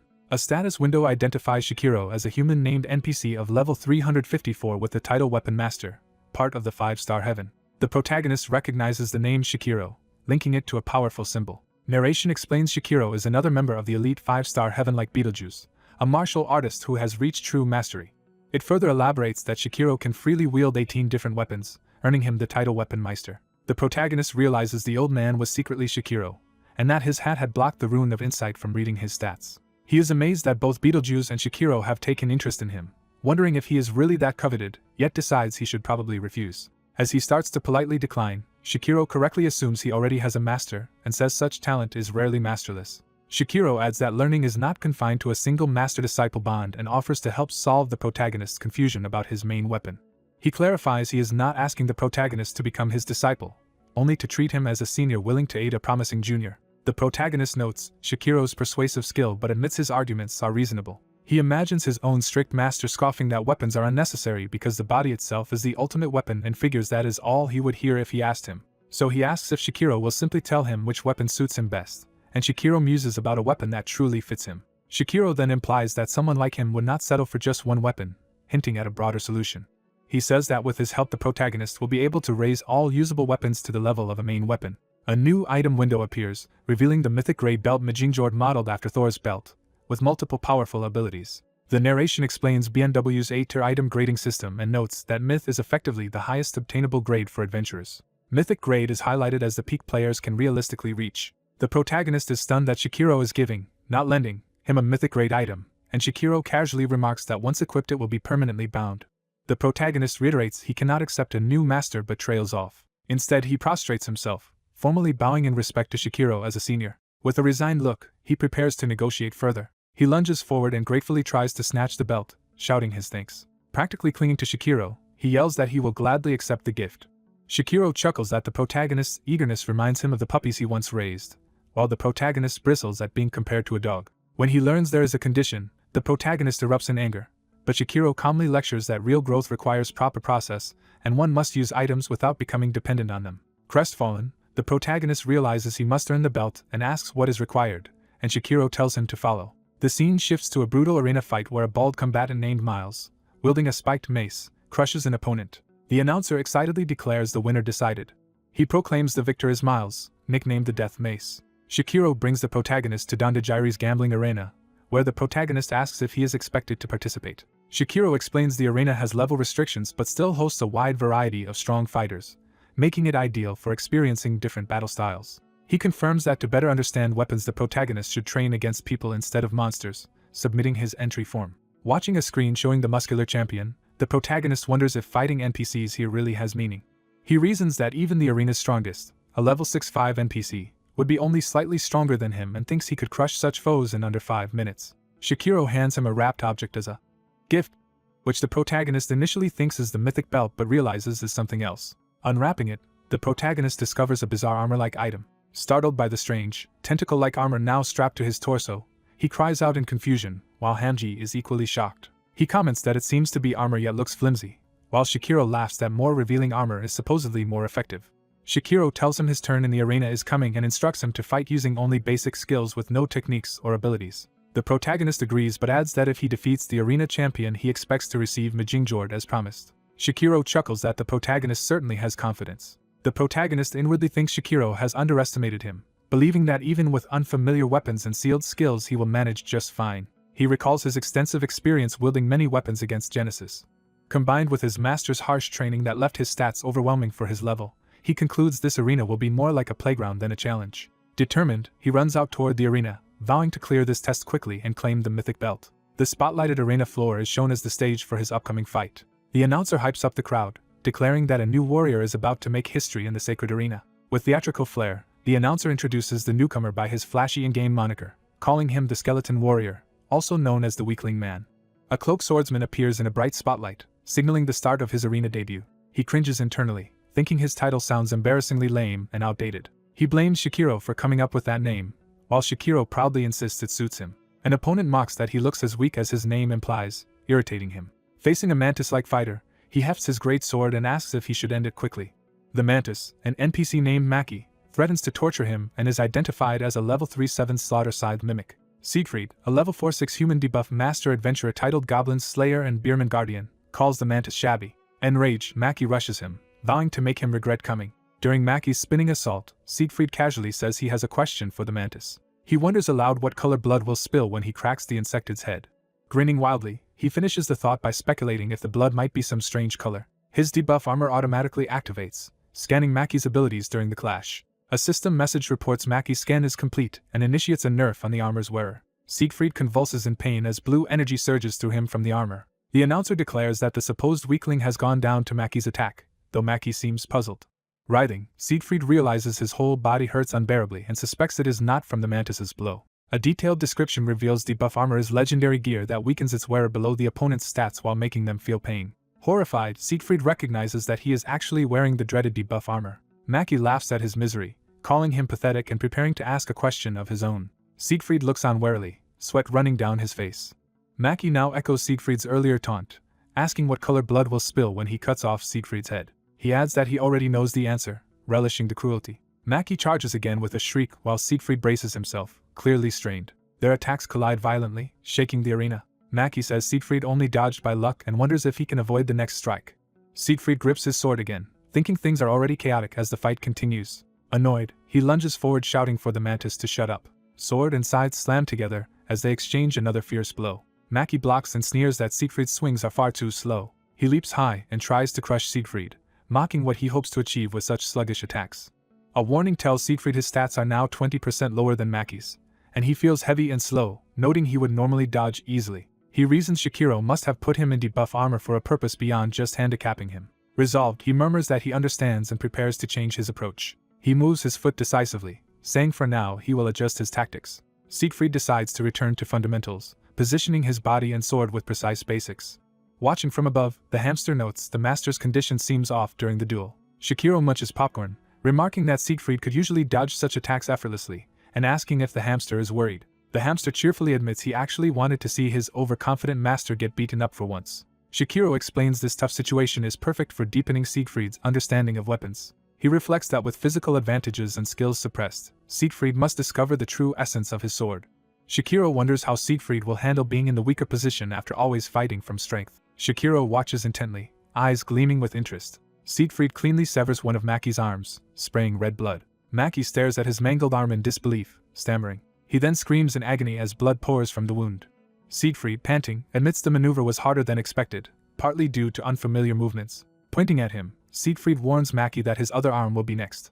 Maki flies into a rage, vowing to kill Siegfried for his arrogance. The announcer excitedly proclaims that the supposed weakling has shockingly severed Maki's arm and that Maki is now attacking wildly. Overwhelmed, Shikiro excitedly speculates that Siegfried may already have grasped the greatsword's essence in such a short time. Explanatory visuals note that greatswords are powerful but risky and that Siegfried's debuffed body should struggle against a fast mantis. They show how Siegfried instead uses the sword as a pivot, making minimal movements to neutralize attacks while exploiting openings. Shikiro thinks this kind of efficient, victory-obsessed strategy cannot be easily taught. Impressed, he concludes that Siegfried possesses extraordinary natural talent. Shikiro even muses that a monster greater than himself might be emerging in Siegfried. During the ongoing barrage, Siegfried thinks he now understands Shikiro's intention. He realizes Shikiro crippled him to force him to maximize his weapon usage and crisis sense. Siegfried adds that Shikiro overlooked one thing. He recalls his past battles as a perpetual underdog, where surviving meant ruthlessly using every possible advantage. Watching Maki leap again, he decides that such extreme resourcefulness is merely basic for someone like him. Maki unleashes another huge swing, smashing up the arena floor. His scythe gets lodged in the metal fence amid the dust. Maki is left tangled in the fence, howling about his trapped arm. Siegfried calmly reminds him that he had already warned which arm would go next. He appears behind Maki and repeats that losing the right arm was inevitable. Another sweeping cut sends blood flying as Siegfried completes the dismemberment. Maki collapses, screaming in disbelief. The defeated mantis lies sprawled on the arena floor while Siegfried stands over him. A nervous announcer prepares to declare the official result. He announces to the shocked crowd that the so-called weakling has actually won. Spectators excitedly chant Siegfried's mocking nickname, reveling in the upset. Elsewhere, a man confirms that Siegfried is the one responsible for injuring his subordinates. His underling agrees, saying they were easily beaten by that same guy. When one subordinate tries to make excuses, the leader cuts him off with a brutal punch. Furious about his lost dignity, he keeps pummeling them while they apologize. He suddenly pauses, thinking of something. Recognizing Siegfried's face, he realizes the fighter looks familiar and is identified as guild member Choi Kyoji. Watching the arena broadcast, someone asks for the champion's real name and is told it is Siegfried. Kyoji notes Siegfried resembles someone he knows and that rumors link him to an unidentifiable old man. Deciding on a course, Kyoji says they will simply eliminate both Siegfried and the old man. A hooded figure warns that dealing with Shikiro will not be so easy, revealing the old man's identity. They clarify that Shikiro is a legendary weapon master who was secretly watching the match in disguise. The hooded person adds that Shikiro roams the continent seeking rare treasures and that his presence signals one is nearby. Kyoji excitedly guesses that Shikiro's visit to Dandajiri Arena implies a treasure hidden there. He is reminded that Shikiro is nearly unbeatable, though not necessarily impossible to handle. The hooded figure agrees Shikiro is normally invincible. Shikiro smiles gently, but the hooded person hints that current circumstances could change that. The hooded figure grins menacingly, saying that with the way things stand, the situation is different. Night falls over the lantern-lit Dandajiri district. In the arena, a new bout begins under purple lights as another opponent is slashed aside. The Dandajiri Arena champion Hachiol, a fighter-type entity, boasts that Siegfried is lucky to face him so soon. Hachiol charges, declaring this arena will become Siegfried's grave. He bellows for Siegfried to come at him, swinging wildly. Siegfried dodges, recalling he learned boxing as a kid and trusts that skill. He times a punch and explains he is using a counterattack. Hachiol's brain rattles inside his skull as the blow lands, leaving him stunned. The hulking fighter crashes to the ground while Siegfried stands, having knocked him out. The announcer shouts that the undefeated champion has fallen and a new legend has emerged. Amid roaring cheers, Siegfried is hailed again as the new weakling legend. Spectators comment that watching the weakling is entertaining because he always struggles early but wins while switching weapons. On stage, the announcer marvels that Siegfried became champion in only a week. He asks Siegfried how it feels to be the new champion. Siegfried hesitates and starts to answer. Deadpan, he announces that he intends to retire immediately. That evening at the Intervention Hotel Dandajiri branch, the city glows with lantern light. In his room, Siegfried examines a belt while his hamster companion sleeps on the table. The belt radiates golden light as he fastens it. A system message states that Siegfried has obtained the mythical belt Megingjord, which reshapes itself to fit him. Wearing the mythical item, Siegfried feels his self-esteem soar and compares it to owning luxury goods. Shikiro enters and, seeing his expression, comments that he clearly likes the belt. Shikiro apologizes for missing the final match and congratulates Siegfried on becoming, and immediately ceasing to be, champion. Siegfried modestly says that for someone as great as Shikiro, arranging all this was nothing. Shikiro laughs that he himself never became champion that quickly, surprising Siegfried. Shikiro reminisces that he started with a sword over a century ago. He explains he once fought in arenas too but originally took up the sword simply to survive.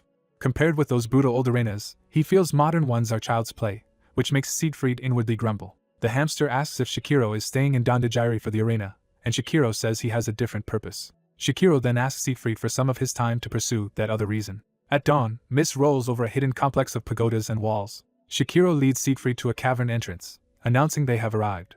They stand before an abandoned mine outside Dandajiri, which the narration labels a forgotten site. Siegfried asks why they came, and Shikiro mentions the legendary three families. Walking along the mine tracks, Shikiro brings up the famed houses by Mirian, Autonica, and Mercedes and hints at a special by Mirian department. Siegfried guesses he means the infamous division called the Home of Death. The narration explains the Home of Death is a by Mirian workshop branch devoted to ultra-high-performance weapons. It adds that many of the continent's strongest weapons are believed to have been forged there. Lighting a torch, Shikiro says that workshop once housed the greatest craftsman ever. He names the mad blacksmith Herbert, known for his extreme obsession with weapon making. Shikiro recounts that Herbert even learned painting so he could illustrate scenes of his weapons killing people, which Siegfried calls insane. Herbert forged hundreds of deadly weapons and later began crafting a final ultimate weapon of destruction, his masterpiece. Siegfried asks if a relic of that final work is here, and Shikiro clarifies they seek part of a treasure map leading to it. Shikiro explains the map was torn into two halves. One is missing, but the other should be in this mine. As they proceed deeper, he says he came to Dandajiri and its black market specifically to chase this information. He recalls how meeting Siegfried during that trouble led to their current partnership. Siegfried feels embarrassed remembering he once showed off in front of Shikiro during that incident.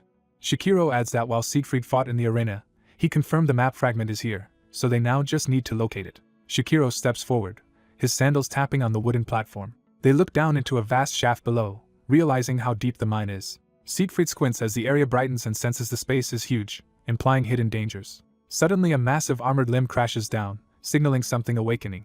Mechanical serpent-like monsters, part flesh and part metal, emerge menacingly. A dungeon notification appears as numerous chimeric beasts swarm toward them, and Siegfried protests that Shikiro never mentioned this place was a dungeon. Observing one monster's level is 150, Siegfried doubts he could defeat even one if he fought seriously. An info screen identifies the creature as Chimera 0154, an artificially engineered slaughter machine of level 150. As Siegfried panics, Shikiro calmly says he will not force Siegfried into such an impossible fight, though Siegfried urges him to look at the charging monsters. Shikiro reminds him that training in the arena for a week under his guidance has already helped him grow. Drawing his blade, Shikiro decides he must now take responsibility as well. He unleashes an overwhelming sword strike, cleaving through the Chimera with explosive force while Siegfried watches. System messages tell Siegfried his experience level has risen repeatedly, and he realizes Shikiro brought him here partly to power him up. Siegfried concludes Shikiro's true aim was to help him grow, while Shikiro, now glowing with energy, promises to break through the monsters ahead. Shikiro powers up with aura, tells Sieg not to die and to keep up. His sword strike cleaves through a chimera robot. He blitzes through multiple chimera, tearing them apart. System messages show Sieg rapidly gaining experience up to levels 48 and 49. Sieg is amazed he jumped 2 levels at once and how much experience he earned. Sieg happily thinks he could never get this kind of experience even if bullied by rankers and calls the ride an airplane, not a bus. He wonders how much money the chimera corpses will fetch and regrets not bringing Hamji to loot. A system window appears before Sieg, surprising him. The system notifies him that he has reached level 50 and gained new skills. One new passive, Proof of Existence, boosts damage against debuffed enemies. Sieg analyzes that this skill lets him deal more damage to weakened foes and imagines beating higher level monsters. Excited, he decides he wants to test the new skill right away. He spots a cute little chimera and considers using it as his test target. The chimera suddenly transforms into a huge robot, startling Sieg. The system identifies it as Chimera 0007, a rare transforming monster that uses its cuteness to distract victims. The giant chimera looms over Sieg, who mutters that this situation is a bit much. Before it can attack, Shikiro appears and readies another powerful sword strike. Shikiro smashes the giant chimera away with a single blow, saving Sieg again. Shikiro warns Sieg that judging monsters by appearance can get him badly hurt, and Sieg admits he still has far to go. Shikiro asks what Sieg has achieved. Sieg proudly says he gained over a week's worth of growth and new skills. Shikiro deems Sieg's growth sufficient, and says they just need to find the treasure, while Sieg brings up a question for him. Sieg asks if Shikiro is the famed master of 18 mythical weapons. He then questions why such a legend is using only a standard magic-grade steel sword, and Shikiro clarifies the weapons. Shikiro explains he did not need the mythical weapons and gave them all to his disciples. Sieg is shocked that Shikiro both had disciples and gave them all the great weapons.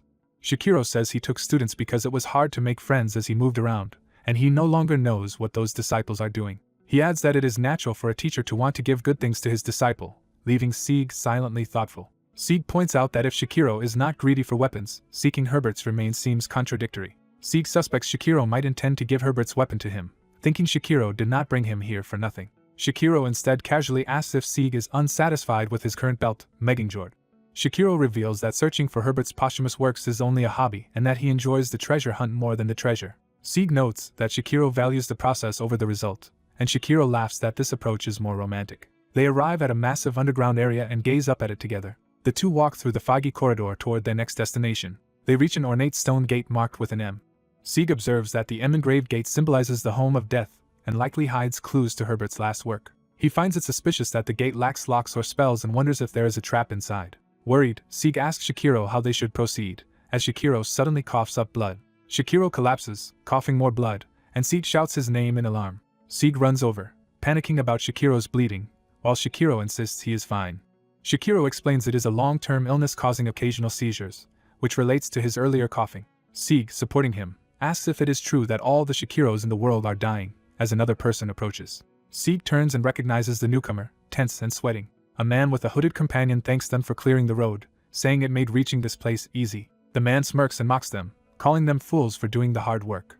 The system identifies him as Choi Kyalji, a level 78 human lance master and sneaky hunter. Choi recognizes the wounded old man as Shikiro and derisively calls him a dying geezer. Sieg identifies Choi as the one who beat the arena champion, introducing himself as Siegfried from that same arena. Choi calls Siegfried the lunatic who disrupted the arena and retired after becoming champion, accusing him of also interfering with his subordinates. He dismisses what happened to those subordinates as irrelevant, and steps up to confront Sieg.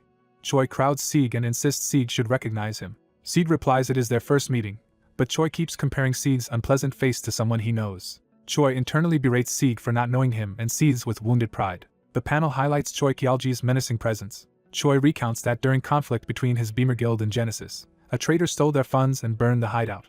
He believes this traitor also lured other members to switch sides, calling him despicable, then orders the mercenary Nari to handle Sieg while he checks the gate. Sieg calms himself, deciding now is not the time to be ruled by anger since Choi is not the current threat. He judges that the real problem is the powerful red-hooded mercenary standing nearby. Sieg senses overwhelming power beneath the mercenary's disguise and realizes that aura likely hid their presence earlier. Seeing the mercenary's magical buildup, Sieg concludes he stands no chance against him right now. Sieg decides his role is to stall the enemy until Shikiro can recover enough to fight. He loudly questions whether a Genesis Guild member should be doing this and if the guild will tolerate it, trying to provoke and delay. Sieg reasons aloud that Genesis must be struggling in this town and suggests Choi was demoted. With a sly smile, Sieg taunts that Genesis would not care about a spoiled, useless member like Choi. Enraged, Choi demands Sieg repeat the insult. Choi suddenly lashes out, striking Sieg in the face with a lightning-fast blow. Sieg reels as Choi dashes in to continue his assault. Choi kicks Sieg hard, sending him flying past Shikiro. Choi's follow-up punch smashes into Sieg with explosive force. Shikiro, horrified, yells Sieg's name. The mercenary restrains Choi and warns that Sieg was only provoking him to buy time, but Choi resents being ordered around. Bruised yet standing, Sieg vows to kill Choi himself. Choi, eyes burning, insists he will be the one to kill Sieg personally. Choi throws away his coat and prepares to fight in earnest. He says Sieg no longer needs his help and orders the mercenary to keep the old man from interfering. Choi reiterates with a sinister grin that he will personally kill Sieg. Sieg notes that Choi's hot-tempered nature has not changed and that this actually prevented the situation from becoming even worse. Sieg observes that the red-hooded mercenary's relationship with Choi is purely transactional and devoid of loyalty, then tells Shikiro to simply watch. Sieg plans that if he kills Choi and negotiates a higher reward with the mercenary, he might avoid further conflict or at least buy Shikiro more time. Facing Choi, Sieg tells him he still does not grasp the situation. Choi, furious at being ignored, charges with a mana-infused spear attack. Choi's strike slams the ground near Sieg, sending up debris. He unleashes a sweeping flurry of wide-range spear blows, forcing Sieg to evade. Seeing Sieg dodge, Choi grudgingly admits Sieg's arena victory was not pure luck. Sieg mentally recites Choi's title of Lance Master. He recalls that Choi specializes in channeling mana into his spear tip to deliver sweeping wide-area attacks. Sieg, now wreathed in blue power, decides that even so, Choi is still no match for him. Using Meganjord's quick draw ability, Sieg blitzes in and slams his blade against Choi. Choi is shocked by the strength of Sieg's weapon and that someone only level 50 can hit so hard. Swearing, Choi moves to counterattack. He hammers down his spear, but Sieg blocks using a shield. Choi is stunned that Sieg produced a shield mid-fight and wonders when it appeared. Sieg activates quick sheathing while circling behind him. He immediately triggers quick draw again to launch another sudden attack. Sieg chains quick sheathing and quick draw repeatedly, switching weapons at impossible speed to overwhelm Choi.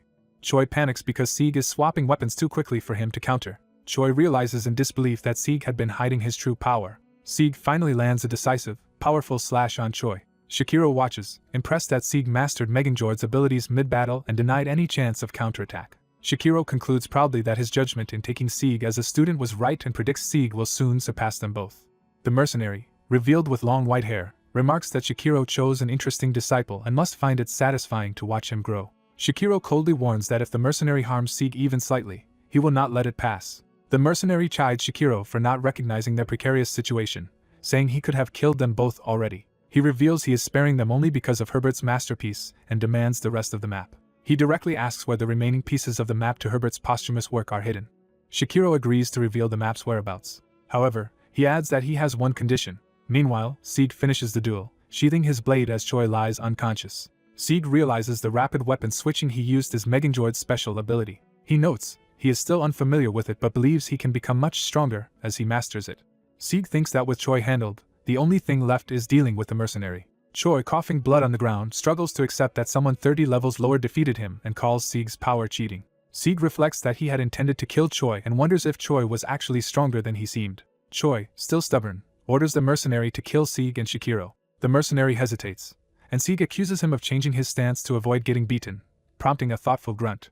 The mercenary bluntly refuses Choi's order, shocking both Choi and Sieg. Choi demands to know what he means and yells at him to stop joking and kill them. The mercenary responds that his aim is Herbert's legacy, not money, despite all the payments he received. He explains he only used the Genesis name temporarily so he could operate in town without interference. Choi shouts in disbelief that the mercenary is willing to make Genesis his enemy.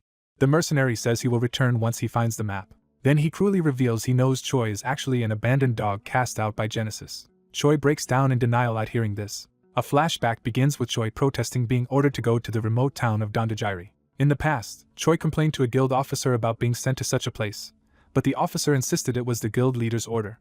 The officer told him he would get plenty of funds to relax and gamble there, while Choi raged that he had dedicated so much money to Genesis. The officer pointed out that money originally belonged to the Beamer Guild, not Choi. Choi yells that this is no time for word games, while the officer calls him clueless. The officer finally snarls that Choi should have just stayed in Dondajiri, effectively dismissing him. Back in the present, Choi grips his spear and mutters that he was not abandoned. He screams that he does not belong in such a place, unleashing his power in a frenzy. Choi gathers massive purple energy with his spear, creating a devastating storm around Sieg. Sieg realizes Choi intends to destroy everything around them and has completely lost control. Choi roars and completes his ultimate attack. The enormous energy wave surges towards Sieg. Sieg braces himself against the attack, barely staying grounded. A powerful impact shakes the ground as the blast hits. Sieg counters by leaping through the attack with a vertical slash that strips Choi of his spear. He follows up with a crushing blow that sends Choi reeling and screaming. Sieg declares that Choi's tragic story is irrelevant to him, and that, to him, Choi is only a traitor who made him bleed. He recalls how painful it was to be betrayed by someone you trusted. Sieg then turns Choi's own spear against him, aiming a finishing strike. Using his throwing skill Flying Spur, Sieg hurls the weapon directly at Choi. The attack impales Choi in an explosion of blue energy. The system announces that Choi Kyeolji has died as the dungeon begins collapsing.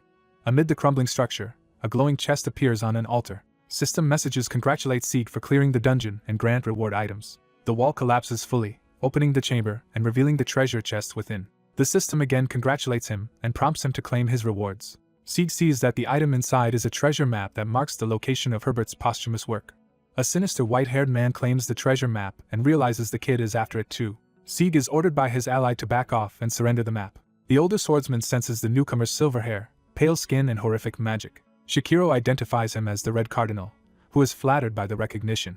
Sieg asks who he is and learns the man is a master-level heresy inquisitor of the Osric cult. Shikiro warns Sieg that this enemy is beyond his ability, shocking Sieg at the cult's name. Sieg recalls the Osric cult as the group that revived the giant python at the Sahoka ruins. Red Cardinal tells Sieg his life is spared only because of conditions Shikiro proposed. Confused, Sieg hears Shikiro explain he agreed to hand over the treasure map, valuing life above treasure. Sieg begrudgingly admits they cannot handle a master-level foe given Shikiro's current condition and his own level. Sieg berates himself for still being too weak. Red Cardinal repeats Shikiro's line about life being the greatest treasure, calling it ugly yet wise. Red Cardinal asks where the remaining map pieces are, but Shikiro admits he does not know. Red Cardinal says he has a method to locate them and asks how Shikiro knows. Shikiro reveals the map fragment bears a spell that, once solved, will resonate with the other pieces. Red Cardinal assumes Shikiro can solve the spell as he begins channeling blood magic into the fragment. Shikiro's magic interacts with the blood power, forming a long red tendril around the map between them. Red Cardinal says he cannot maintain this state for long, urging Shikiro to act quickly. He threatens Shikiro with dire consequences if he does anything foolish, while Shikiro silently prepares. Shikiro exhales and steels himself. Shikiro activates glowing golden runes around the map fragment. The spell erupts into a huge golden compass in the air as Sieg and Shikiro look up. Sieg recognizes the magic as exploration art. Red Cardinal marvels that such high-level magic was placed on a crude map and calls Herbert eccentric. He demands the spell now reveal the location of the remaining map fragments. The golden light engulfs Sieg, pulling something toward him. A system message tells Sieg he now owns half of the treasure map and urges him to complete it. Everyone is stunned when Sieg suddenly holds another matching map piece. Flashback. 1 year and 6 months earlier, adventurers complain after a raid yields only antiques. In that past raid, the party grumbles that all their effort earned them only old junk. Kyeolji argues they should not have taken a small raid, and the guild master apologizes for the poor rewards. The young Sieg finds a mysterious piece of paper among the loot, and wonders if it is part of a map. He asks Jinwoo about it, but Jinwoo dismisses it as moldy garbage and says to throw it away. Sensing faint mana from the paper, Sieg decides it is no ordinary scrap and debates keeping it. Back in the present, Sieg remembers that random loot was actually a piece of the posthumous treasure map. Sieg explains to Shikiro he obtained his piece long ago in a bandit den without knowing its value. Red Cardinal seethes internally that Shikiro deceived him about holding all the fragments. In a sudden attack, Shikiro slices through Sieg's chest with blood magic while striking Red Cardinal. Bleeding, Sieg cries out in pain. Shikiro shouts Sieg's name as he hurls a powerful slash at Red Cardinal. Shikiro tries to calm the Red Cardinal, insisting this is a misunderstanding. Red Cardinal rejects the idea of misunderstanding and says such excuses will not work now. He reveals he never intended to negotiate with them at all. A system message announces that a blood barrier has been activated around the area. Another notification states warp and return scrolls no longer function, and Shikiro wonders when the barrier was set. Shikiro realizes the enemy planned from the beginning not to let them escape, which Red Cardinal confirms. Red Cardinal says someone of Shikiro's caliber forced him to prepare this much in advance. He declares that Sieg's growing talent will threaten the cult and must be eliminated now, while his blood restraints crush Sieg. Red Cardinal vows that he will be the one to die here instead. Shikiro slashes, blowing Sieg away from the blood spikes and shattering the bloody cage. Sieg crashes to the ground, injured and groaning. Red Cardinal is baffled at how Shikiro dispelled his hardened blood so easily. The two masters clash with blood whips and swordplay. Shikiro unleashes a whirlwind of golden blades against the spinning Red Cardinal. Red Cardinal notes, he would already be dead if not for his armor, acknowledging Cheon Woo-jin's lethal skill.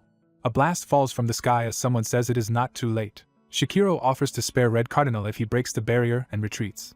Red Cardinal snarls that a surprise attack is not enough reason to boast. He says he has not even started yet and powers up in a new blood-drenched form. Shikiro, undaunted, opens a crate of swords and other weapons, calling it a shame. Several of Shikiro's weapons glow as they rise into the air. Surrounded by dozens of floating arms, Shikiro notes he still has not drawn all his weapons. He concedes Red Cardinal's magic is frighteningly refined but asks if such ordinary weapons will suffice. Shikiro vows Red Cardinal will die to these so-called ordinary weapons. Shikiro charges forward through a storm of blood blades. He spins and strikes, axes and swords carving through the red energy. His sweeping attacks batter Red Cardinal's blood tendrils. Red Cardinal counters with a massive blood claw strike. An axe clashes with a blood spear as the two exchange blows. Their clash shakes the ground, creating a huge crater. Shikiro's movements are described as effortless and precise. Each stroke of his technique is deadly as he continues to press the attack. Sieg watches, wondering if this is Shikiro's true skill. He realizes that if the battle continues like this, Shikiro will be at a disadvantage. He worries Shikiro cannot win with such ordinary, already cracking weapons. Red Cardinal taunts that Shikiro's generosity to his disciples has left him underarmed. Shikiro demands to know what he means as they keep trading blows. Red Cardinal begins a large-scale technique, saying that in the end it will decide things. He declares Shikiro will die for his hypocrisy, and unleashes Blood Guillotine. Shikiro counters with another huge slash that collides with the attack.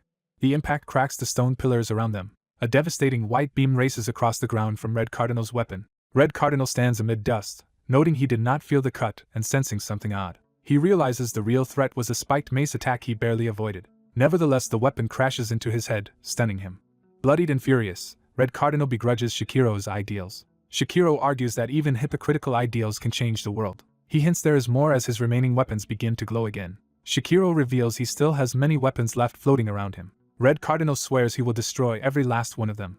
Both men scream as they prepare for another decisive clash. Their powers collide in a chaotic storm of blades and blood. Red Cardinal mentally counts Shikiro's weapons as he shatters them one after another. He concludes only one additional weapon remains besides Shikiro's original blade. Shikiro dives in and strikes with that last weapon.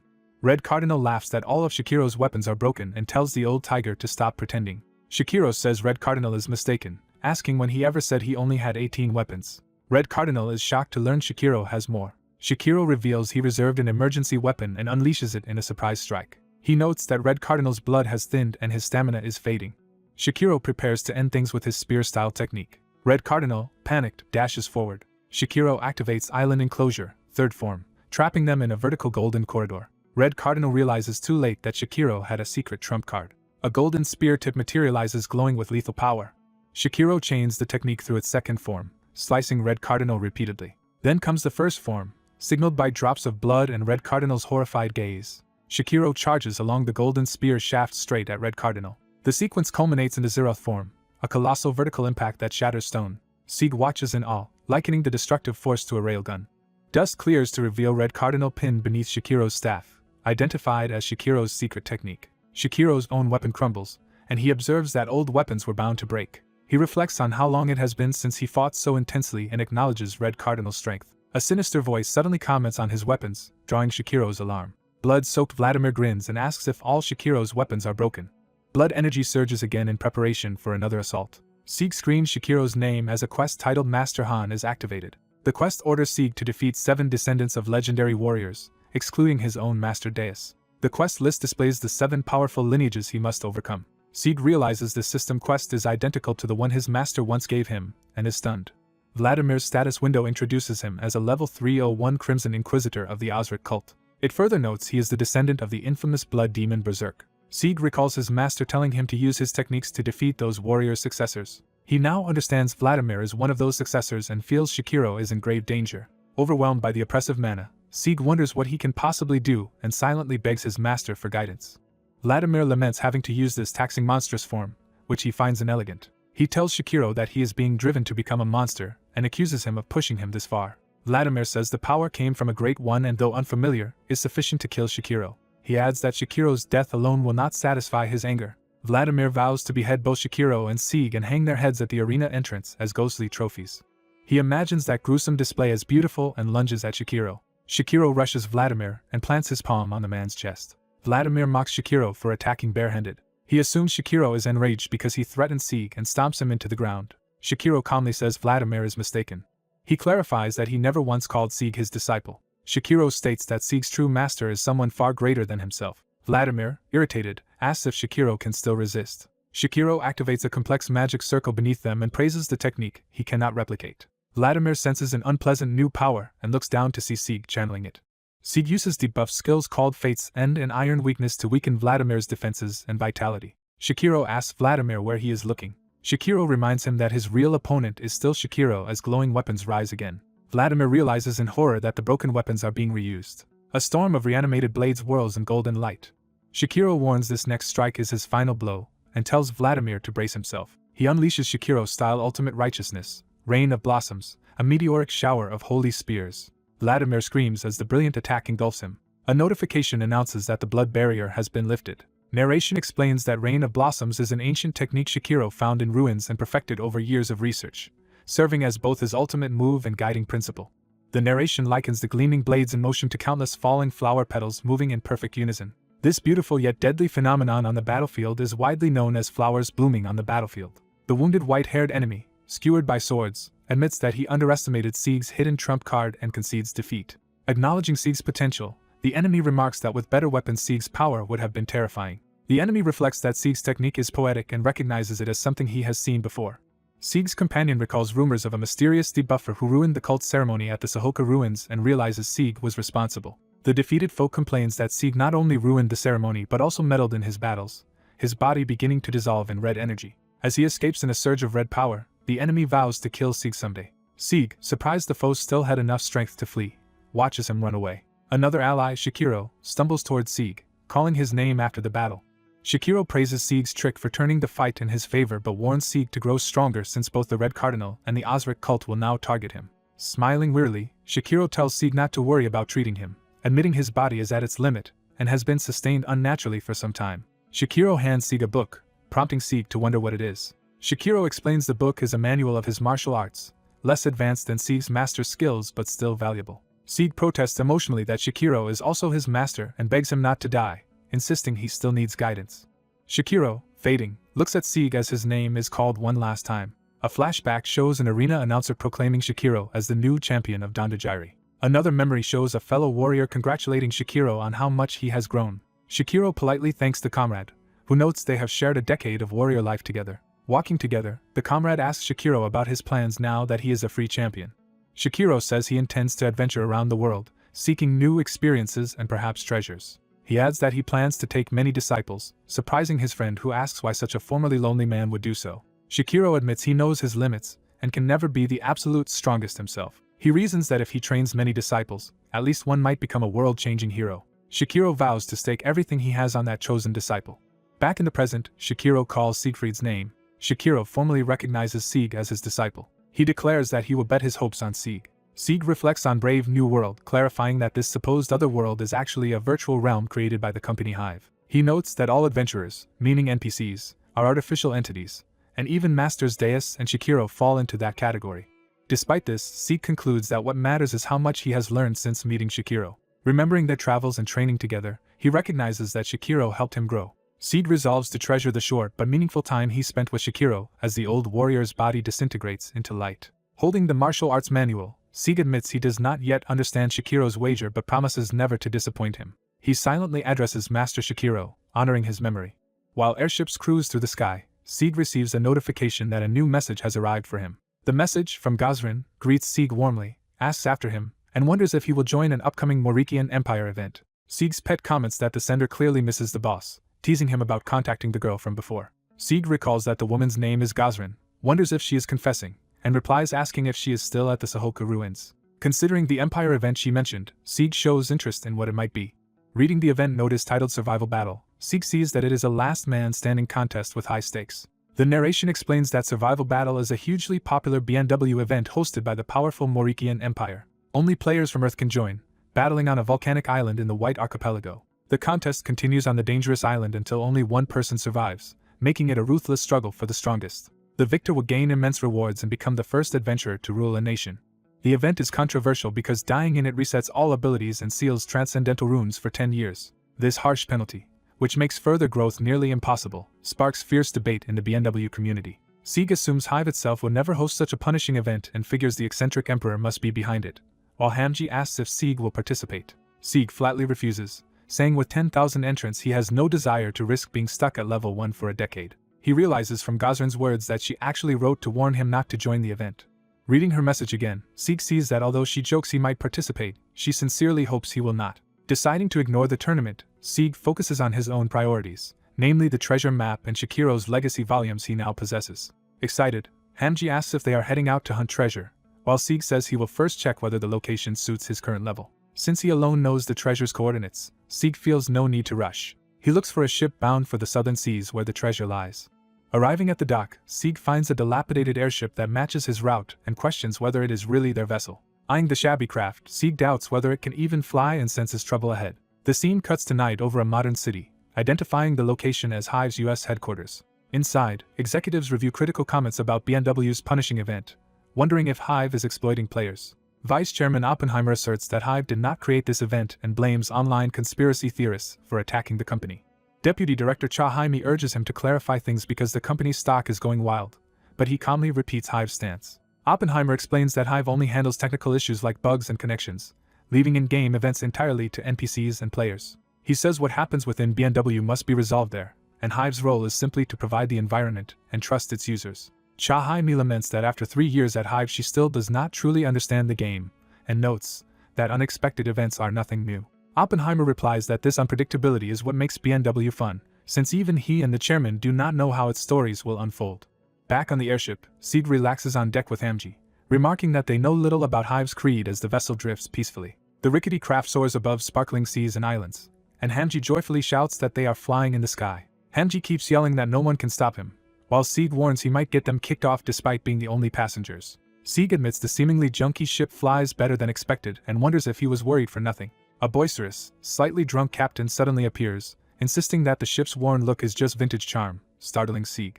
Sieg questions whether the captain should really be away from the helm, recoiling from the stench of alcohol as the man brushes off his concern.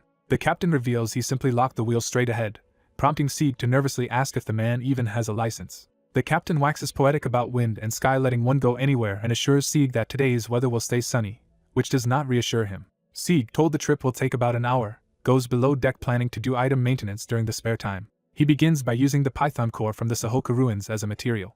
Activating attribute absorption, Sieg prepares to draw energy from the core to strengthen his skills. The system reports he has absorbed a large amount of light attribute energy from the core, greatly raising his light resistance. Another message informs him that this light attribute energy can be used to empower his abilities. The skill Lightning Flying Spur is created, modifying his Flying Spur attack to chain electrical damage between multiple targets. A second enhanced skill, Heaven's Wrath, augments his smash attack so that powerful currents fan out to hit nearby enemies.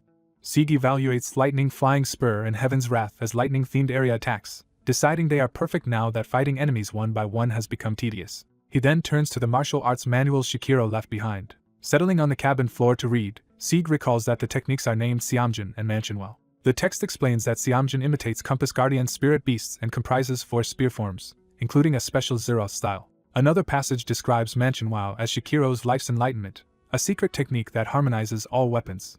Overwhelmed, Sieg falls asleep clutching the book. Waking with a start, Sieg realizes he nodded off and wonders what the loud noise outside is. The panicked captain bursts in shouting that a typhoon is heading straight for them. Confused, Sieg reminds him he had just guaranteed good weather. On deck the ship faces a colossal storm with swirling winds and lightning bearing down. Seeing the monstrous typhoon, Sieg screams that it is far too big. Hamji cries that they are in serious trouble and urges the captain to turn the rudder before they crash. The captain boasts of his 20 years as an airship pilot, claiming the typhoon is nothing to him, though he quietly adds some doubt. When a gust blows off his hat, he reacts comically, and Sieg yells at him for still being drunk. The battered craft suddenly explodes in midair, shocking everyone aboard. An alert reports the airship's engine has failed from age and poor maintenance, and Sieg hangs on for dear life while cursing this timing. The captain insists they can still land safely despite the ruined engine, but Sieg shouts that he no longer believes him. Sieg notes he could die and revive normally, but that is not his main concern. He realizes Hamji is in danger and sees the dizzy pet about to vomit. Sieg laments the chaotic situation as he grabs for something to act. He vaults past the stunned captain in a dynamic leap. In a burst of frustration, he kicks the captain out of the way. The captain flies off as Sieg dashes toward the helm with grim determination. Spotting the wheel still locked by a mop, Sieg exclaims that the captain never removed it. Determined to take control, Sieg yanks at the mop, declaring he cannot trust a drunk pilot who neglects engine maintenance and will steer the ship himself. The captain protests that he only skipped maintenance because he was scrambling to repay a tavern debt before his wife found out, causing Sieg to rant that such negligence would be scandalous in real life. As the two struggle over the wheel, Sieg orders the captain to let go so he can demonstrate his real driving skills, calling the man unfit to captain. Hamji skeptically asks what a clueless rookie like Sieg can do, and Sieg answers that he was a driver in his previous life. Hamji suddenly screams at both of them to watch what is ahead. They look up to see something alarming through the storm. A powerful force smashes into the ship like a solid barrier, shattering the air around them. The impact flings Sieg, Hamji, and the captain violently as they plunge. Lightning splits the sky as the battered airship is drawn into a towering vortex over the sea. A system alert notes that they have broken through an unknown barrier and are entering the game. The participant counter for survival battle flickers from full capacity to show an impossible extra entrant, 10,000 of 10,001.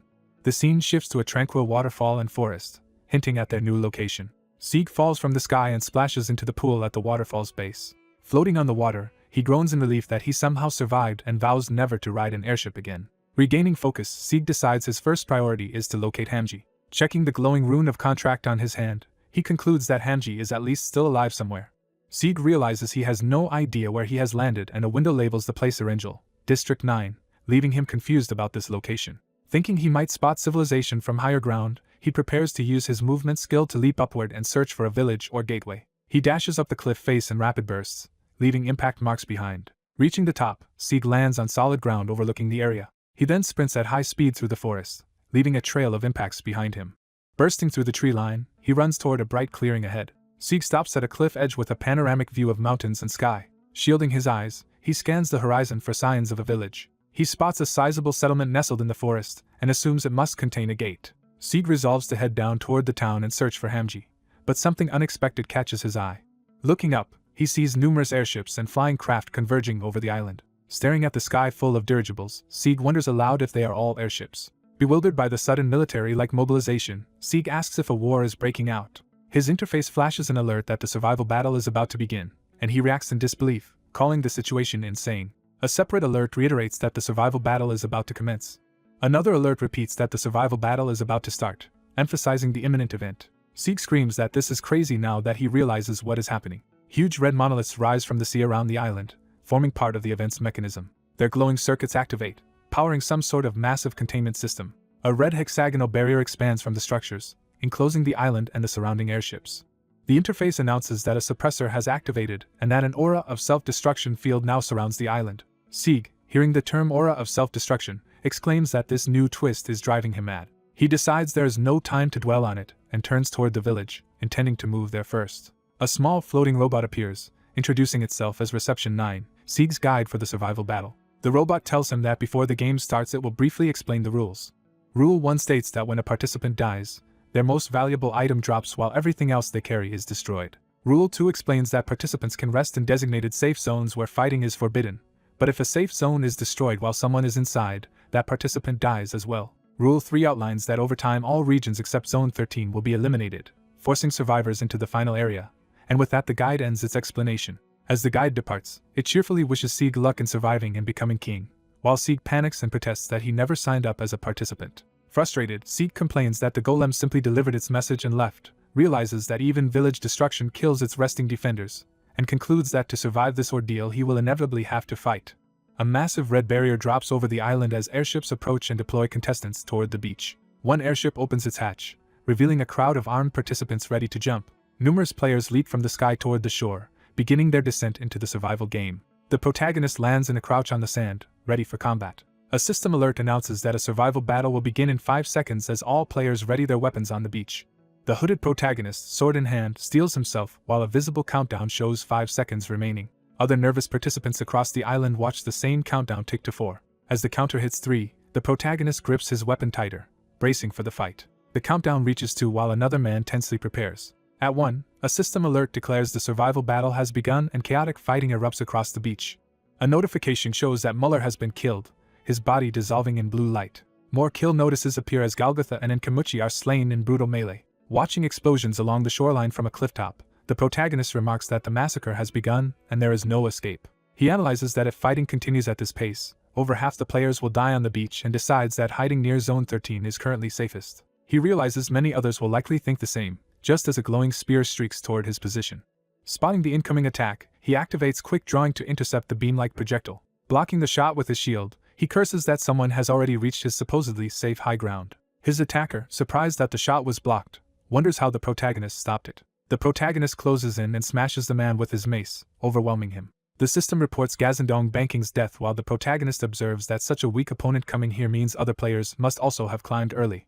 Hearing something, he warily turns toward the forest. Someone dashes through the bushes away from Gazendong's corpse, catching his attention. Hiding in foliage himself, he spies on the newcomers and thinks about those guys. He recognizes the group as members of GT, an 8th-ranked BNW Top 10 guild, as they investigate the corpse. He notes that even Top 10 guilds have entered this event, suspects this GT squad is low-level support, and assumes they have stronger teammates elsewhere. A notice states that Gazendong Banking died and dropped an item, causing the hidden protagonist to react in surprise. A mythic-grade necklace called Soul Separation Device materializes, described as granting its wearer an additional class, effectively enabling dual classing. From his hiding spot, the protagonist is stunned that such a mythical dual-class item has appeared. He internally explains that dual class literally grants a second full class, not a weak hybrid, allowing combinations like Night Mage. He laments that such a rare artifact dropped from a pushover like Gazendong. One GT member casually picks up the glowing necklace. The female GT member realizes it is the mythical soul separation device and remarks on its immense value. The GT captain explains the item is worth enough to buy prime real estate, warns it might be a trap, and insists on holding it for safety. Their bespectacled teammate protests that he found the item first while the captain reminds him they will all be eliminated anyway. Smirking, the bespectacled man asks if the necklace looks good on him. The captain and woman stare at him in confusion. Red lines slash across them as the bespectacled man abruptly betrays the team, demanding the item for himself. The captain peers through, calls him a traitor as he begins to disintegrate. The betrayer cheerfully points out that they were already plotting against each other, and claims he never betrayed anyone because he was never truly on their side. A system message reveals his metamorphosis mask has been disabled, showing his real face while he explains he was never their ally. Elsewhere, notifications show Jamangun and Baraimi dying, and an infamous level 198 ranker, BJ Raptor, is introduced as a top 100 player streaming the event. The protagonist, watching from hiding, panics that a level 198 ranker with nothing to lose is participating in this low-level competition. He wonders what Raptor has been doing all this time as he sees the streamer kneeling before holographic chat windows. The screens fill with messages about donations of tens and hundreds of thousands of won from viewers. Raptor thanks his audience, and asks if they enjoyed watching him impersonate GT members and punish the real GT guild. He happily flaunts the soul separation device, debating whether to sell it for a fortune or use it to choose a dual class. Chat messages praise his luck, encourage him, and suggest he pick Mage as his second class. Raptor muses aloud about picking Mage, while the protagonist peeks from the bushes thinking he must be a streamer. The protagonist infers from the flood of donations that Raptor's broadcast is huge and bitterly complains that a wealthy streamer has come just to destroy the hopes of someone like him. He resolves to hide until Raptor leaves, but Raptor suddenly says he found something interesting and wants to show his viewers. Raptor presents a captured small spirit creature, Hamji, saying he tried to adopt it but discovered it is already bound to another master, so he plans to kill the owner and then claim it. Hamji defiantly boasts that his master will never lose to someone like Raptor, and warns him to release him or face his owner's wrath. Raptor, surprised, asks if Hamji's master is really that strong, and Hamji insists his master can easily beat Raptor. The furious Hamji adds that even without an owner he would never contract with an ill-mannered brat like Raptor. Annoyed by the insults, Raptor darkens, accusing Hamji of crossing the line.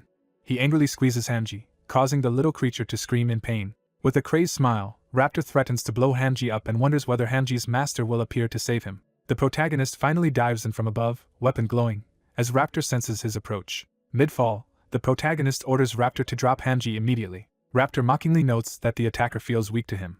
The protagonist charges, yelling for Hamji to be released. He swings his glowing mace at Raptor while shouting, but Raptor dismissively complains he is getting tired of him. Raptor easily evades, ridicules the protagonist for being only level 53, and scoffs at the huge level gap between them. Still toying with him, Raptor says this weak opponent is not even good streaming content, and claims he does not need such a foul-mouthed pet. Grinning, Raptor winds up to hurl Hamji at the protagonist, shouting for him to take the creature. Hamji rockets toward the protagonist as Raptor flings him away. While the protagonist catches Hamji, Raptor lunges from behind with his red blade. A powerful explosion between them sends both flying apart. Raptor grins, impressed that the protagonist even managed to react. The protagonist, weapon in hand, prepares another charge.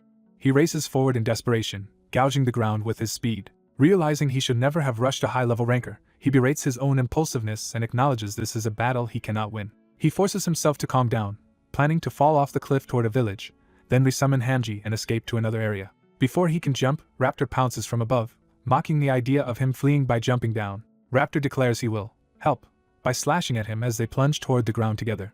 Raptor's attack smashes the cliffside and sends the protagonist tumbling amid flying debris. Raptor tells his viewers that though the opponent is a noob, they will still make the next attack look good for the stream. As both fall from the shattered cliff, Raptor promises to get a better streaming angle this time. Hurtling downward, the protagonist curses Raptor as a lunatic. Massive explosions from area bombing rock the mountainside while other players watch from afar. A nearby guild called Premier, ranked 9th among BNW guilds, notices the distant blast and orders its members to stay sharp against such a strong unknown fighter. On the beach, another player dangles a victim by his clothes, clearly beating weaker opponents. System messages show Tofu Deep and Ao Barizik dying as the armored fighter casually kills them. That fighter, sweating, reacts determinedly after his kills. More bombardments explode across the forested landscape.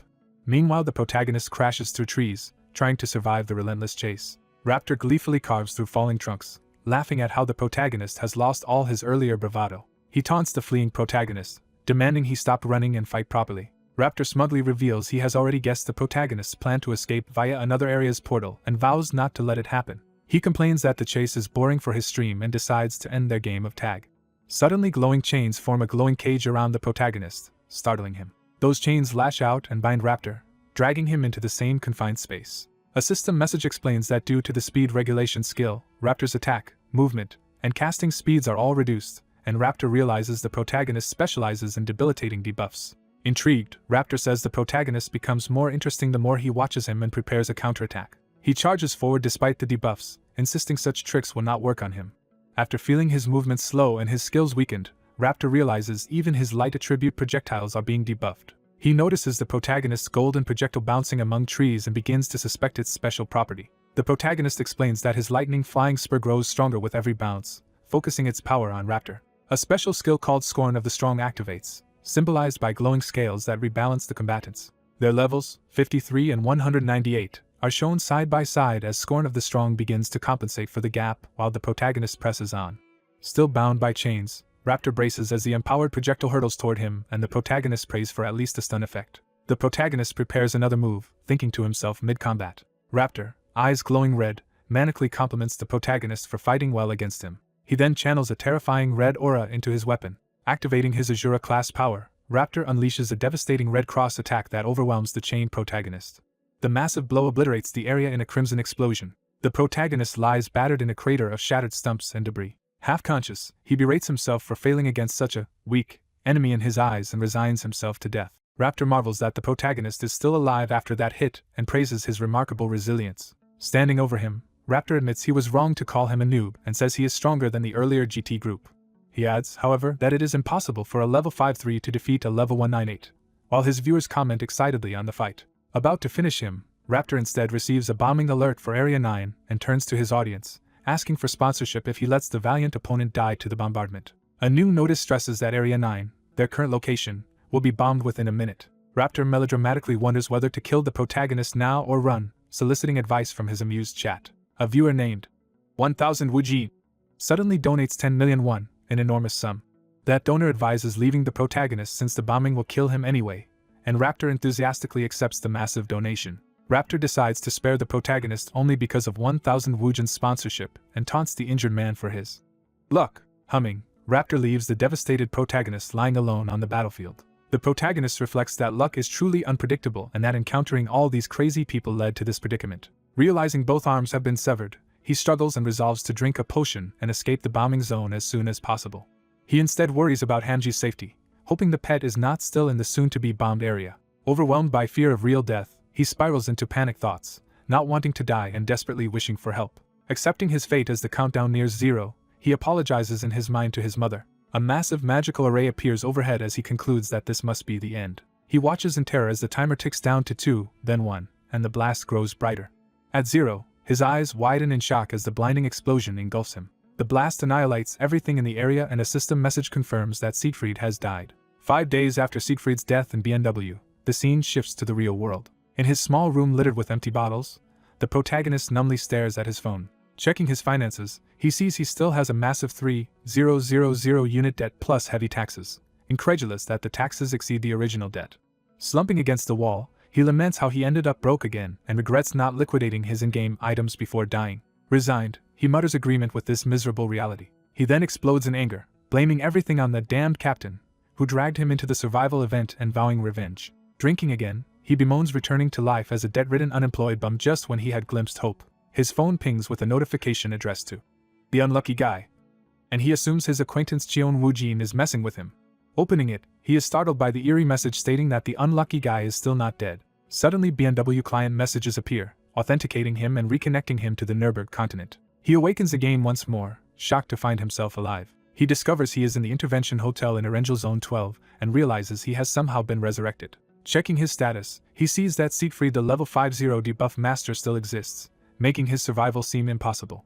Overjoyed, he laughs that he only lost 3 levels, which is just a normal death penalty, and wonders how this is possible. A noise approaches rapidly, heralding someone's arrival. Hamji suddenly drops onto him, furiously calling his master a bastard while the protagonist cries out Hamji's name in relief. They reunite emotionally, each worrying about the other's injuries and believing they might never meet again. The protagonist apologizes, saying he should have protected Hamji properly.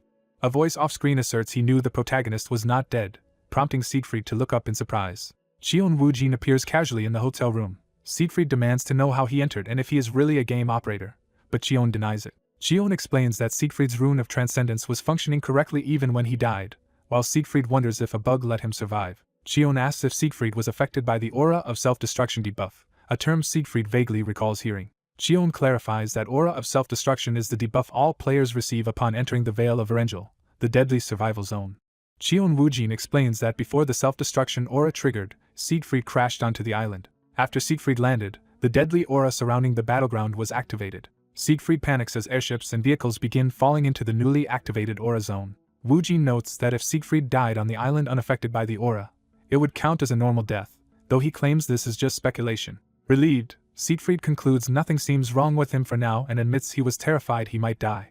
Siegfried asks Woo-jin how he got into this place, and whether he is also a participant. Woo-jin laughs that if he had joined the game it would have ended long ago, comparing it to an adult bullying children, which Siegfried finds disturbing. Woo-jin calls himself an uninvited guest like Siegfried who arrived long ago, while Hamji eats to recover and Siegfried asks about the veil. Woo-jin says he broke the veil with considerable force and will need time to recover from the effort. He dismisses his own injuries as unimportant and clenches his bruised hand. Woo-jin changes the topic and proposes they discuss the survival battle. He outlines that Orangel currently has 4 main power factions, starting with weaklings like Siegfried's group. Siegfried, offended, repeats the word losers in disbelief. Woo-jin continues that another faction consists of members from the top guilds, notably Premier and GT. He adds that the streamer BJ Raptor, actually the high-ranked player Lee Kwang-jin backed by Genesis, is also here. Siegfried is surprised Raptor is tied to Genesis, but Woo-jin clarifies that this affiliation has since ended. Siegfried had not realized big guilds were directly involved and realizes ordinary players like him are just cannon fodder. Woo-jin remarks it is lucky only 3 top 10 guilds joined and asks about high-ranked guilds such as Seraphim or Kianmai. He explains that the very top guilds avoid such high-risk tournaments because they stand to lose more than they can gain. On the other hand, GT, Premier, and Genesis are desperate to restore their guild's former glory, so they knowingly took this risk.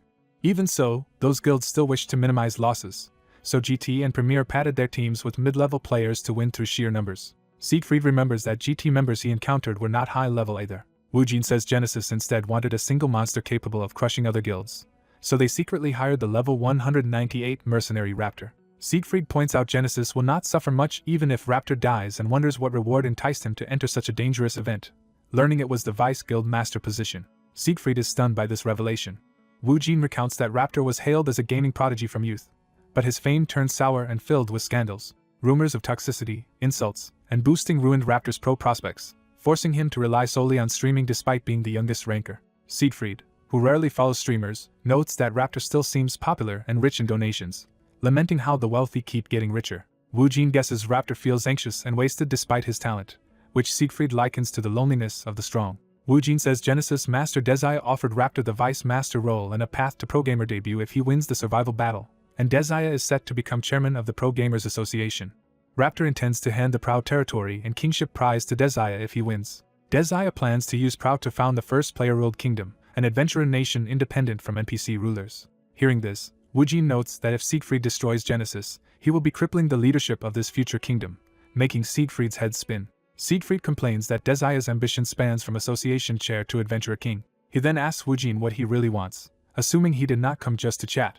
Woo-jin replies that since Siegfried was dragged into the tournament, he should aim to win it. He bluntly suggests that Siegfried should be the one to win overall. Siegfried objects that beating Raptor is easier said than done, recalling how hopeless Raptor's broadcasts made him feel. Remembering the massive donation from an account named 1000 Wujin, Siegfried suddenly connects it to his situation. He asks if that donation had saved him earlier, and Wujin admits Siegfried cannot win head-on but says his tip gives him a fighting chance. Siegfried asks about this tip, and Wujin confirms he has one. Wujin promises to share a strategy that only Siegfried can exploit. Later, outside in BMW, Siegfried enjoys the good weather and feels reassured he made the right choice staying in this world. Siegfried apologizes to Wujin for being captured by Raptor, but Wujin tells him to rest, vowing revenge on Raptor for him. Wujin assures him he will protect Hamji too, so Siegfried should not worry. Siegfried thanks him and offers to buy a meal afterward, which amuses Wujin given Siegfried's stinginess. Siegfried warns that he is broke, so Wujin should not expect much, and Wujin says they can discuss that only if Siegfried survives. As they part, Wujin wishes Siegfried luck, and Siegfried resolves internally that he will not lose again. Siegfried sprints out of town at high speed toward the next area. His rapid movement blurs the landscape as he races across the countryside. Not seeing anyone outside the village, he wonders if everyone has already headed toward the 13th zone. He notes the final battleground, Zone 13, is still inactive and thinks all remaining players should now be gathering in Zone 8 for the last showdown. Suddenly an explosion erupts in front of him, startling him. Elsewhere, two enemies marvel that the badly injured man before them is still alive. One tells the captive to accept death because bombing will soon wipe out the area, urging his partner to finish him quickly. The battered man rages at their betrayal of allies and vows to kill them. The brown-haired attacker claims the injured should not burden the team and viciously kicks him away. A glowing weapon suddenly strikes the bully from behind, leaving him shocked. The attack slams into his torso and sends him flying, terrifying his victim. Siegfried stands nearby as the glowing mace lands at his feet. Siegfried picks up the shining weapon and stands over the defeated thugs. The rescued man is amazed Siegfried downed all his tormentors at once despite seeming lower level. When he thanks Siegfried for saving him, the mace's head points toward him ominously. Siegfried clarifies that there is a misunderstanding, since in this game everyone, including the rescued man, must die here. Siegfried inspects the man's information, noting he is a non-combat golem maker who has survived surprisingly long. He thinks it is kinder to kill victims quickly than let others torment them, reading the golem maker's profile labeled Sungu, level 81. As Siegfried prepares to strike, Sungu panics and blurts out that his death would doom his sick mother as well. In tears, Sungu begs Siegfried to spare him just this once. Seeing this, Siegfried hesitates in silence. He complains internally that people make things awkward but decides that if Sungu wants to live, he should hurry and move because staying here is dangerous. Siegfried tosses Sungu an intermediate health potion to help him recover. Grateful, Sungu promises to repay the favor someday, while Siegfried admits he is weak to stories involving mothers. Siegfried then asks Sungu if they should move out together. As Sungu drinks the potion, he decides to trust in Xion Wujin's earlier tip. System notifications announce that 63 hours have passed, Annihilation will soon hit Zones 8 and 12, and Zone 13 is now active. Raptor, exhausted from non-stop streaming, tells his viewers the tournament is nearing its end. At the entrance to Zones 8 and 13, he complains about staying awake 5 nights straight, while spectators like the old mercenaries curse. The mercenaries observe all the loot-dropping corpses around the entrance, guessing Raptor must have slaughtered them as bombing looms and they must enter soon. They reason that in Raptor's tired state they might overpower him if they all attack together. The leader orders everyone to coordinate an attack up to Zone 13 and tells all who hear him to prepare for battle. Watching from inside, Raptor mocks the enemies for finally daring to confront him, and notes that they seem uneasy. Smiling, he wonders aloud if it is time for him to move as well. He then dashes through a gateway towards safety, gleefully shouting goodbye to the fools behind. The mercenaries shout to chase him and simultaneously flee for their lives. A countdown warns that Area 8 will be bombed in seconds as the magic circle charges.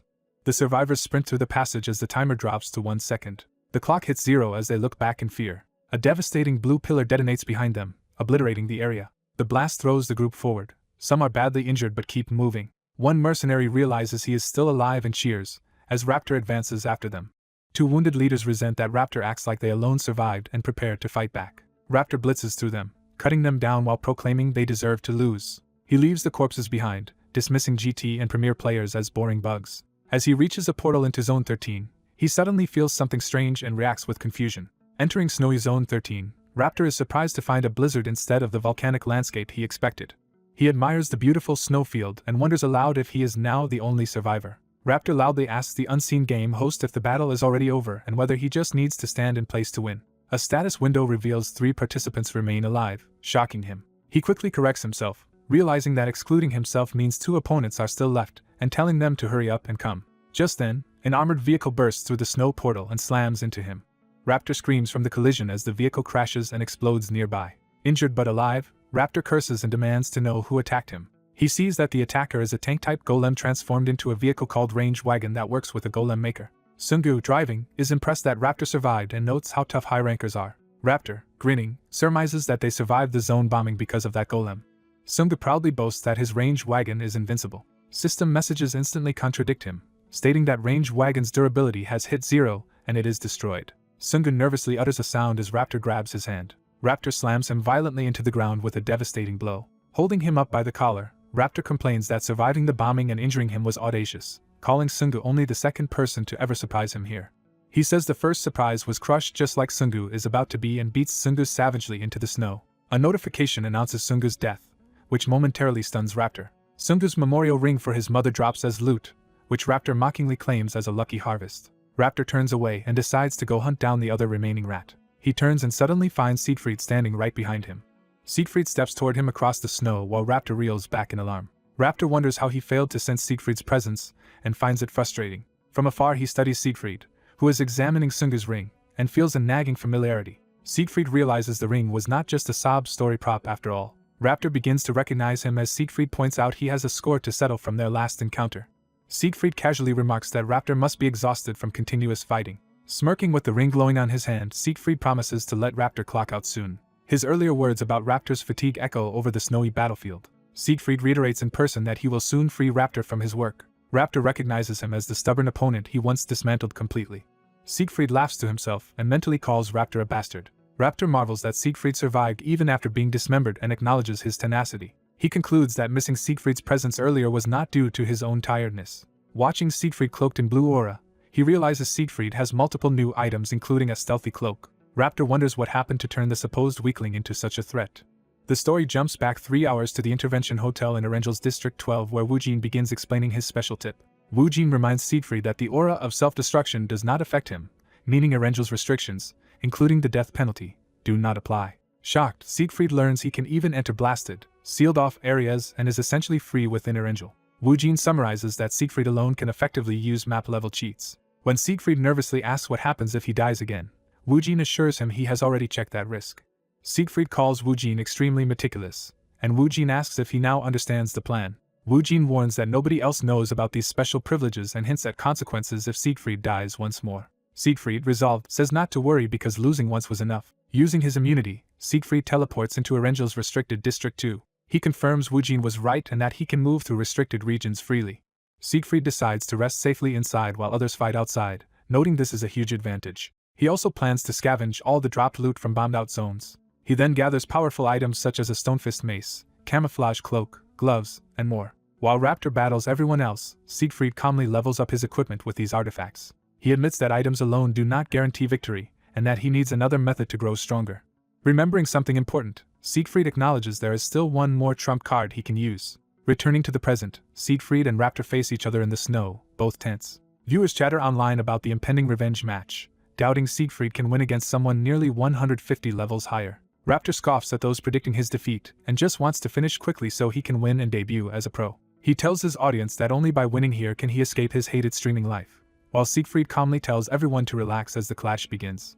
Raptor charges in, insisting he cannot possibly lose to a mere level 50 player. Despite his fatigue, Raptor unleashes a fierce red sword attack at Siegfried. The two clash in close quarters, exchanging high-speed blows. Raptor taunts his shorter opponent and starts lecturing about upsets. He screams that underdogs can overturn matches and rushes Siegfried again.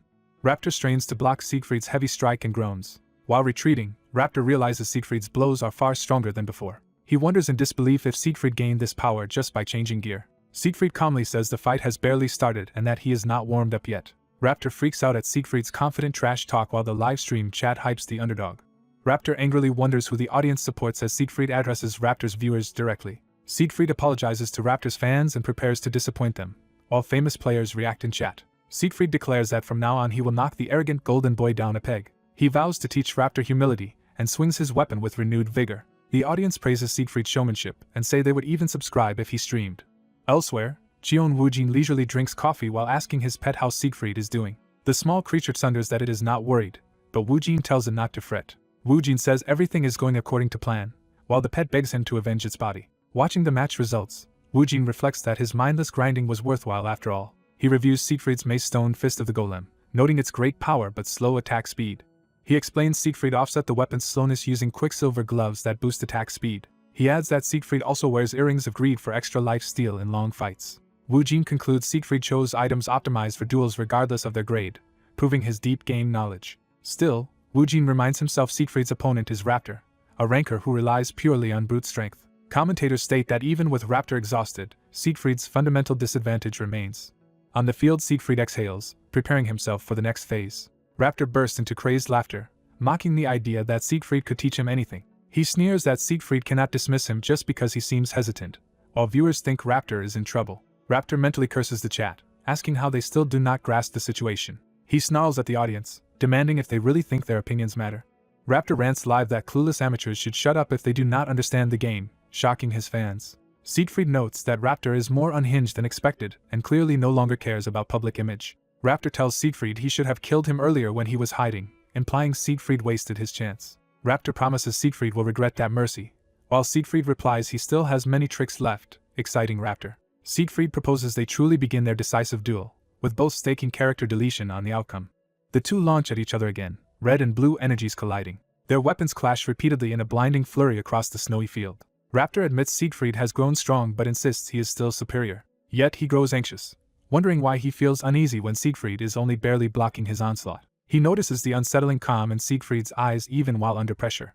Raptor declares he dislikes that look and gestures to trigger another technique. He charges while saying he hates Siegfried's gaze, powering up a swirling red attack. Screaming that he hates it, Raptor hurls a massive ranged slash at Siegfried. Siegfried responds by activating the quick draw skill and raises his shield to meet the blow. To his shock, Raptor's strike pierces Siegfried's shield armor. The impact sends Siegfried skidding backward through the snow. Raptor relentlessly pursues and leaps in for another crimson assault as Siegfried braces. Their clash blasts both into the air, weapons and shield flying apart. Siegfried recovers first and dashes away across the snow. He sprints at full speed, seemingly withdrawing from the immediate exchange. Raptor chases in a red blur, refusing to let him escape. Raptor jeers that Siegfried is running away despite all his bravado. While following, Raptor suspects Siegfried is luring him into the forest to reuse a previous debuff trap. Determined not to be fooled, Raptor vows he will not fall for the same trick twice. Inside the trees, Raptor charges down from above with a darkened, empowered strike towards Siegfried. He hacks through trunks to crush Siegfried, filling the area with falling logs. Siegfried instead grabs one log and rides it like a shield, sliding along the ground. The improvised move slams him painfully into terrain, but also sends a log tumbling toward Raptor.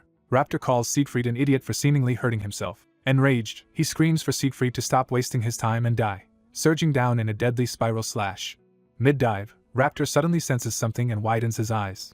He realizes too late that a light attribute spear throw, like the one from before, is coming at him. He deduces Siegfried used the falling log to block his view and then chained in the spear, marveling at the quick combo. Raptor growls for Siegfried not to get cocky as he tightens his grip on his blade. He rushes forward shouting that he has had enough, only to be impaled by the incoming golden spear.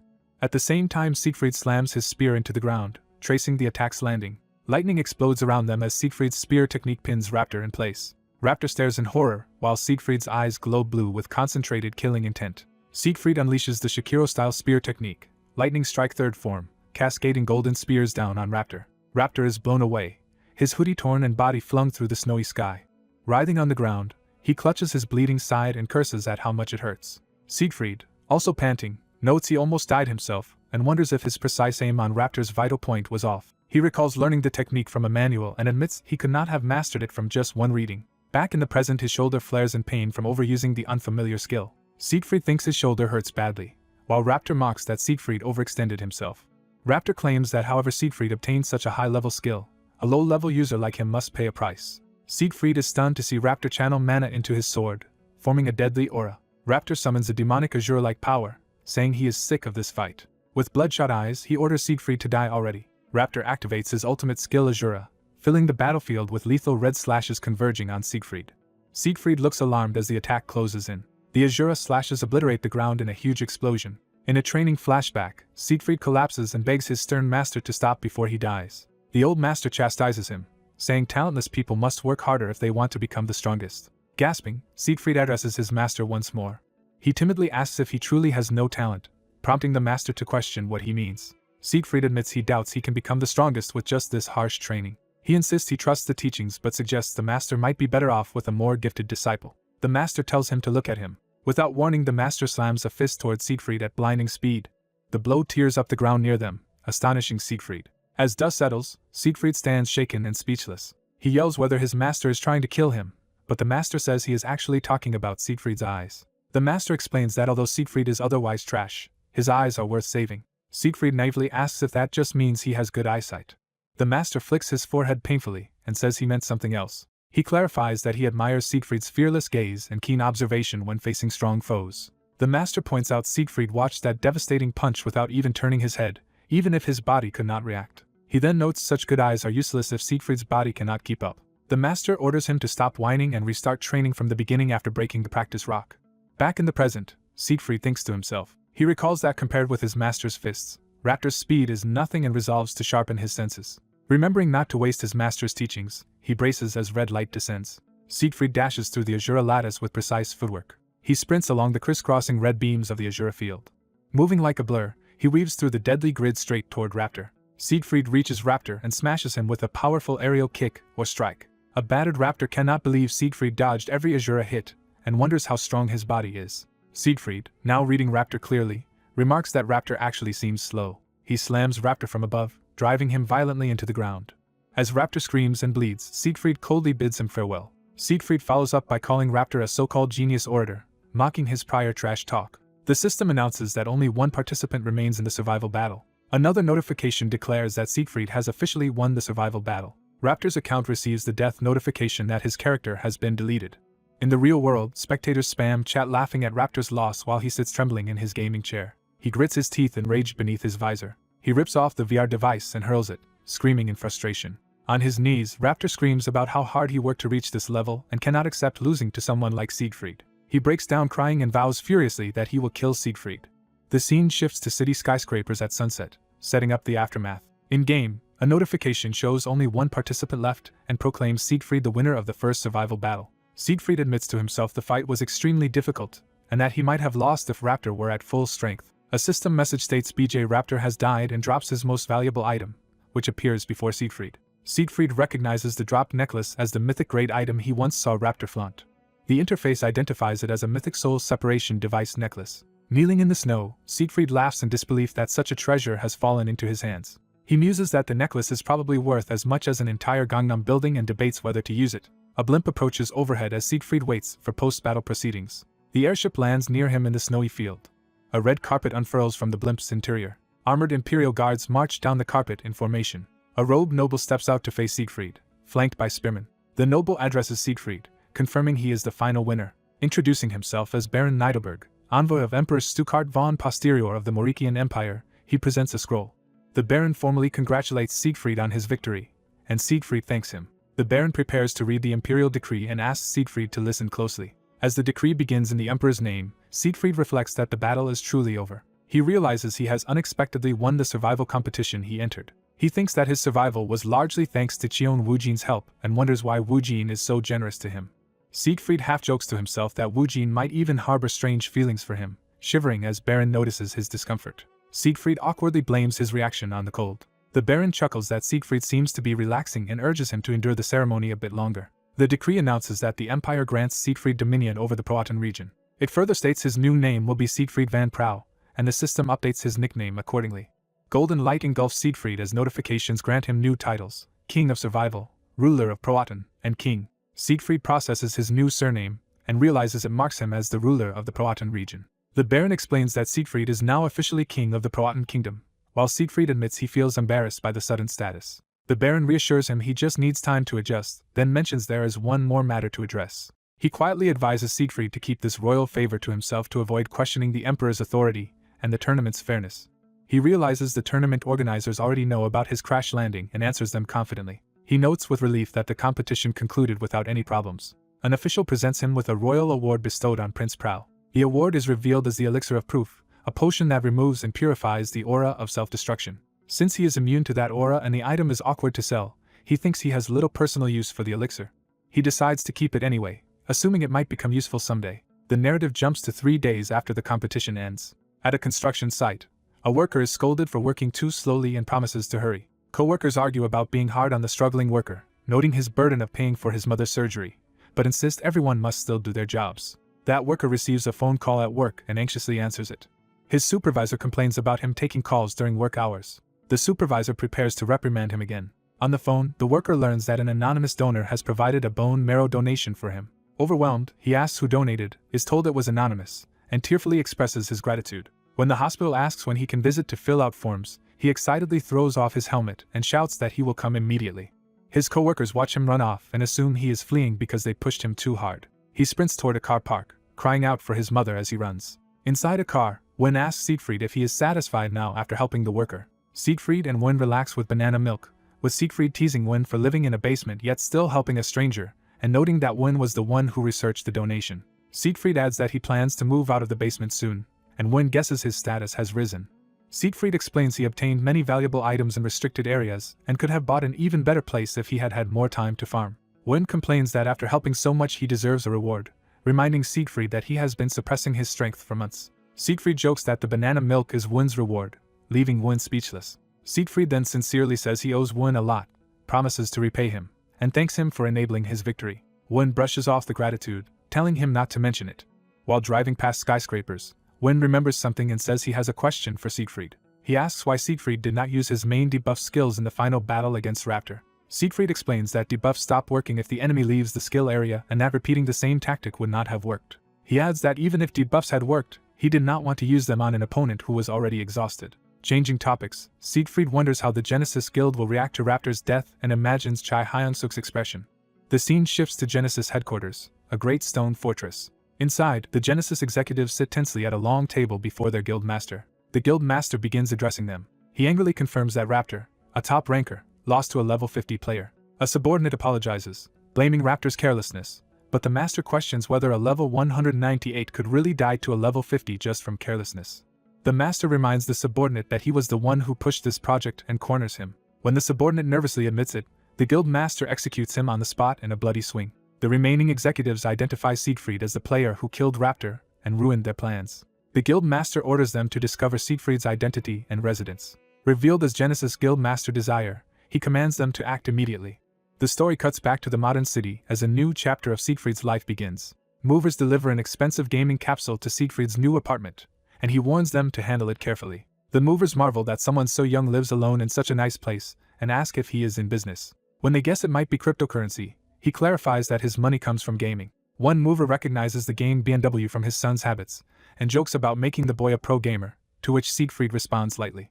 After confirming he has already sent the remaining payment, Siegfried bids the movers farewell and they invite him to call again if he needs help. Alone in his new home, Siegfried sighs in relief. He smiles, thinking that at last things are coming together. He exults that his social status is finally rising. Looking around the luxurious apartment, he reflects that living somewhere like this would have been unthinkable only months ago.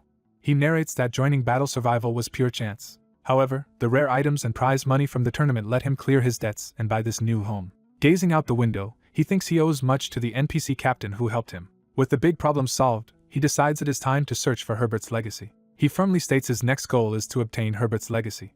The scene shifts to a deserted island south of the Nurbert continent, where a bright day begins. On the island, Hamchi lounges on a leaf in the sea, blissfully claiming to be truly relaxed. Hamchi threatens to leave if Siegfried does not come play soon. Siegfried, already on the shore, reminds Hamchi that they are not here to play. Hamchi complains that his master has no sense of romance while Siegfried wonders where Hamchi even got his flashy outfit. Siegfried notes that after much effort they have finally reached the island. At the mountain where Herbert's treasure should be, he feels that something about the area is off. As he walks inland, he notices there is no magic or monsters at all, which makes the silence eerie. Uneasy, he comments again on how unnaturally quiet it is. Suddenly his inventory interface activates on its own, startling him. A glowing compass-like magic circle erupts, lifting a blue crystal map item into the air around him. Hamchi shouts that the treasure map is flying into the sky. The map transforms into a golden scroll of light. The glowing scroll shoots off through the forest as if guiding them, and Siegfried wonders if they are meant to follow it. Siegfried decides to chase it, and tells Hamchi to hold on tight. He dashes after it at high speed with Hamchi screaming behind him. Hamchi yells that he knew something like this would happen as they leap between rocks in pursuit. They hurtle through the forest, trailing the streak of golden light. The light dives into the entrance of a dark cave. Seeing this, Siegfried concludes that Herbert's legacy must lie inside that cave, while Hamchi melodramatically claims he is going to die. Sensing faint magic from within, Siegfried judges that the cave feels suspicious. He tells Hamchi to wait at the entrance while he explores, and Hamchi nervously agrees to guard the doorway. Deeper inside, Siegfried advances cautiously with his mace, suddenly sensing something. He steps onto a particular spot and realizes he has found what he was seeking. In a hidden chamber, he discovers a glowing pillar identified as Herbert's legacy. The magic he felt earlier intensifies as the legacy activates, lighting the chamber's torches. A mystical item called Staff of the Gods appears, described as a mythic necklace modeled after the Lord of Chaos. Its special ability, God's Punishment, allows the staff to fly into orbit and then crash down on a chosen area with an enormous blast radius, though it can only be used once a year. Siegfried is stunned, likening the weapon's destructive power to a nuclear bomb. He then complains about the 1-year cooldown time. Finding the simple, brutal skill odd, he remarks that it feels unlike Herbert's usual style. He decides to take the staff anyway and grips it, triggering a surge of lightning. System messages announce that he has acquired the Staff of the Gods, that it recognizes his potential, and that it is now bound to him. Transported to a crimson realm full of bones and chains, he wonders what this place is. He realizes he is inside some sort of dungeon.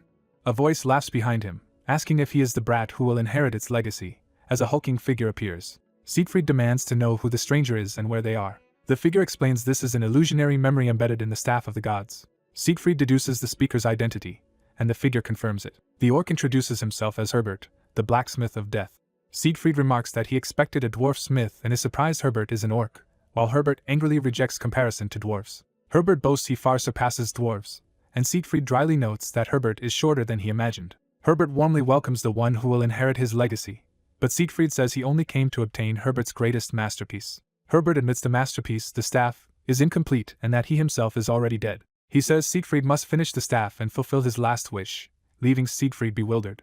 Siegfried explodes in anger that, after all his trouble, the staff is incomplete. He laments that his mentor Shikiro spent his life searching for this legendary legacy only for it to be unfinished. Siegfried glares silently, stealing his reaction. He then lashes out physically, prompting Herbert to shout at him to stop. Herbert yells that he made Siegfried the staff's owner, and demands he treat the masterpiece with respect. Siegfried retorts that the staff now belongs to him anyway and questions what the problem is. A notification confirms that Siegfried is indeed the registered owner of the Staff of the Gods, which he points out smugly. Herbert, furious, shouts that Siegfried is no longer worthy to wield it and forbids him from discarding it. When Siegfried teasingly threatens to throw it away, Herbert panics and begs him to calm down, insisting the staff hates being sullied. Siegfried suggests they not make things uncomfortable between them, and Herbert reluctantly agrees. With tensions eased, Siegfried asks how he is supposed to complete the staff. Herbert says that to complete it, Siegfried must first listen to his long-ago story. Herbert recounts that he once sought to create the ultimate weapon of death and conceived the Staff of God's Punishment as a manifestation of the Lord of Chaos's power. Impatient, Siegfried interrupts that he does not care about the backstory and just wants to know how to finish the staff. Herbert backs down, saying he understands and telling Siegfried to calm down.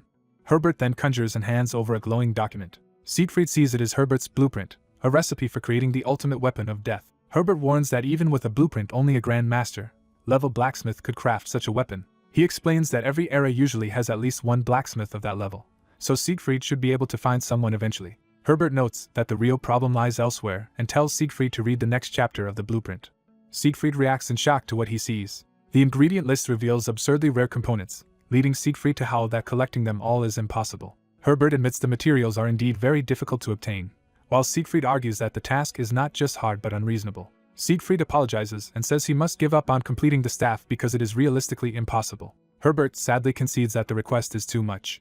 Regretting his own procrastination, Herbert laments that he started too late and died before finishing his dream. Siegfried bluntly asks why Herbert died so quickly in the first place. Herbert complains that Siegfried should at least pretend to sympathize, but Siegfried coldly replies that he is a thinking type. Siegfried then softens, telling Herbert not to be too discouraged and that it is strange for a legendary blacksmith to despair so much. When Herbert asks if Siegfried will still try to complete the weapon, Siegfried answers that it is impossible for now and may take a lifetime to gather the materials. He adds that he plans to keep growing stronger. He reasons that once he is stronger he might someday find the chance to acquire those materials. He asks Herbert to wait patiently and suggests that, with nothing else to do, Herbert pick up a hobby. Herbert laughs at receiving advice from a rookie and thanks Siegfried, now acknowledging him as the staff's owner. Herbert tosses Siegfried another gift. The item is revealed as a potion of rampage that hugely boosts experience gain for a week but punishes insufficient growth with a level loss. Herbert explains that the nameplate attached to the potion is his, and that showing it at the Bimerian workshop grants a 50% discount on artifacts. Siegfried muses that such a steep discount is very attractive. Herbert expresses his hope that Siegfried will grow powerful quickly and one day fulfill his dream. Siegfried promises to try, thanks Herbert, and accepts the potion. Outside the cave, Hamchi yawns in boredom, wondering when his master will return. Siegfried finally emerges, asking if Hamchi waited long and receiving a grumbling reply. Hamchi asks if he obtained Herbert's final masterpiece. Siegfried says he did but that it is unfinished. Deciding his immediate priorities are settled, Siegfried proposes they focus on leveling up again, though Hamchi complains that hunting is boring. Just then, Siegfried notices a new system notification pop up. He remembers there was still another unresolved matter to deal with. The notification states that the citizens of Proatan Kingdom are waiting for him. Another message urges him to visit Proatan Kingdom now and assume the role of its new king. The scene shifts to Siegfried walking along a forest path toward the distant Prao Kingdom in the Proatan region. Hamchi, looking around skeptically, declares that there is no gateway here. Siegfried fumes that instead of leveling up he now has to rule a kingdom, and worries who will repay his lost experience. Angry at the filthy village, he vents while Hamchi tells him to calm down or his bad mood will spread. He explodes, complaining that after the survival battle and posthumous quest he has wasted too much time to not be annoyed. Hamchi argues that ruling the kingdom well could bring good rewards and that becoming a king is wonderful. Siegfried says no one mentioned rewards and that he never wanted to be a king anyway. He recalls that anything involving kingdoms and BMW is troublesome, so he intended to ignore this one and only harvest benefits later. Notifications keep nagging him, so he yells at the alarm that he is already heading to the kingdom. He sighs, asking Hamchi if even he has no idea what is really going on. Siegfried thinks back to how the emperor gave away an entire kingdom as a prize and wonders what hidden purpose lies behind such a reward. Distracted, he notices Hamchi staring and asks what the hamster is looking at. He teases Hamchi about gaining weight and says the hamster should start walking on his own instead of being carried. To Hamji's horror, a sudden scream rings out, catching Siegfried and Hamji's attention. Hamji identifies it as a beautiful woman in danger nearby, prompting Siegfried to question the scream. Siegfried finds such screams near the kingdom suspicious, while Hamji urges him to move out. Elsewhere, two thugs talk about selling a captive girl for a lot of gold. The frightened elf girl begs someone to save her. One thug says they will not kill such a valuable captive, calling her an A-grade asset. He orders her to stop resisting and follow quietly, hitting her as she cries out. The thugs mock her screams, confident no one will rescue her in this remote place. Siegfried activates the skill Quick Draw, readying his weapon. He dashes toward the bandits with a powerful swing while they remain unaware. His attack lands like a lightning strike between them, shaking the ground. A system message announces that the bandit called Darimdong Iron Axe has been killed, as Siegfried roars. The remaining bandit is shocked that his partner died from a single blow. Furious, that bandit charges Siegfried, demanding to know who he is. Siegfried casually calls them pathetic criminals who commit in-game atrocities. Smiling coldly, he says they all need to be taught a lesson. The bandit realizes Siegfried is a professional-level fighter and asks who he works for. Siegfried begins to explain his affiliation, but Hamji loudly proclaims him the landowner. Siegfried likes the title landowner, and Hamji boasts about his naming sense. Natasha, still on the ground, repeats the surprising word landowner in confusion. The bandit suddenly recognizes Siegfried as the one who defeated Raptor in the survival battle. Siegfried smashes a helmet into the man's face, making him cry out. Hovering over him, Siegfried says that recognizing him is pointless because it is already too late. He then drives a punch into the bandit's face, knocking him out. The system declares Marmat Fist dead, and Siegfried notes even small fry now know his reputation, which will be tiring. Approaching Natasha, he confirms all enemies are down, and she thanks him for saving her. Siegfried scolds Hamji for doing nothing, while Hamji insists he was watching over the elf girl. The elf introduces herself as Natasha, a forest-dwelling elf, and politely asks for his name. He introduces himself as Siegfried van Prau and calls Hamji his companion. Natasha realizes Prau is the surname of this territory's ruler and confirms that he truly owns the land. He awkwardly agrees. She explains that no human king has ruled here for 200 years, shocking Siegfried. Natasha adds that abductions like hers are common and many elves have already been captured, and that the region is riddled with problems. Siegfried listens in silence, thinking. He offers to escort Natasha home and hear the full story, despite her saying it is not necessary. He says he wants to understand what is happening in this land. As they walk, Natasha eventually says she will go the rest of the way alone, though he offers to continue with her. She smiles and says her village is close and safe now, which relieves him. She then asks Siegfried to lend her his hand for a moment. Natasha clasps his hand, preparing to give him something. Siegfried is surprised and asks what she is doing. She places a ring in his palm, explaining it is her late mother's keepsake and asking him to accept it. Its stats show it restores the wearer's health once when near death. Siegfried is taken aback by the precious gift and protests that as an otherworld adventurer he revives after death. He insists that Natasha has only one life and that the ring, as her mother's keepsake, should stay with her. Natasha recalls her mother's advice to repay any favor double.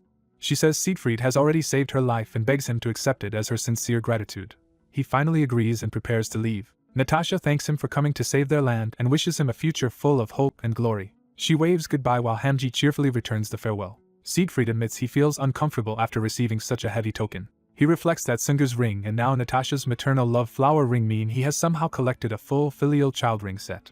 Hamji asks what he will do next, noting Natasha described the country as ruined. Siegfried acknowledges the land has more issues than he expected. He thinks about how, beyond dangerous monsters and dungeons, many other threats plague this area. He recalls the elf hunters and invading barbarian tribes adding to the chaos. Hamji also mentions rumors of a nearby vampire lord demanding human tributes. Siegfried concludes the imperial government knowingly abandoned this unmanageable region to him instead of rewarding him. Hamji says there must be a reason the throne was vacant for 200 years and predicts endless trouble in the kingdom. Siegfried silently contemplates this gloomy prospect. Hamji suggests looking at it from another angle, catching Siegfried's attention. Siegfried reasons that since Natasha gave him her most precious item, the eventual rewards for dealing with Prow's hardships might be just as great. Hamji agrees, convinced there will definitely be compensation. Standing before the distant castle, Siegfried says he has made up his mind. He resolves to conduct himself like a proper king, which excites Hamji. The scene shifts to Proaten region's Cassine Castle, seat of the Kingdom of Prow. At the gate, a bored guard complains about how slowly time passes. The two gate guards chat about their boredom, with one asking for interesting stories. They remark that no one ever comes by and consider taking a nap since it is so quiet. One guard suddenly notices something approaching in the distance. Siegfried and Hamji walk toward the castle, and he wonders if someone is coming out to meet them. The guards block his way, demanding he identify himself as he approaches. Siegfried remarks that everyone must be having a hard time and introduces himself as the newly appointed king. The guards doubt their ears, questioning whether he really said king. Siegfried confirms he is the new king of Prow. He states his full name, Siegfried van Prow, while the guards stare. The two guards are speechless for a moment before starting to snicker. They burst into mocking laughter, clutching their stomachs.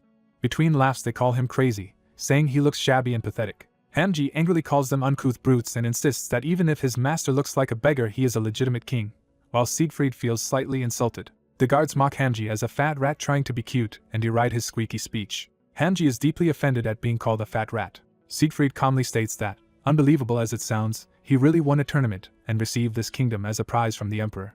He tells them to verify a royal decree and appointment letter, tossing the scroll toward them. The guards claim they cannot read it well from afar and jokingly say he should not behave this way. They unroll the scroll to read it properly. One guard suddenly realizes something about the document shocks him. He exclaims that it truly is an imperial decree from the emperor and seems ready to apologize.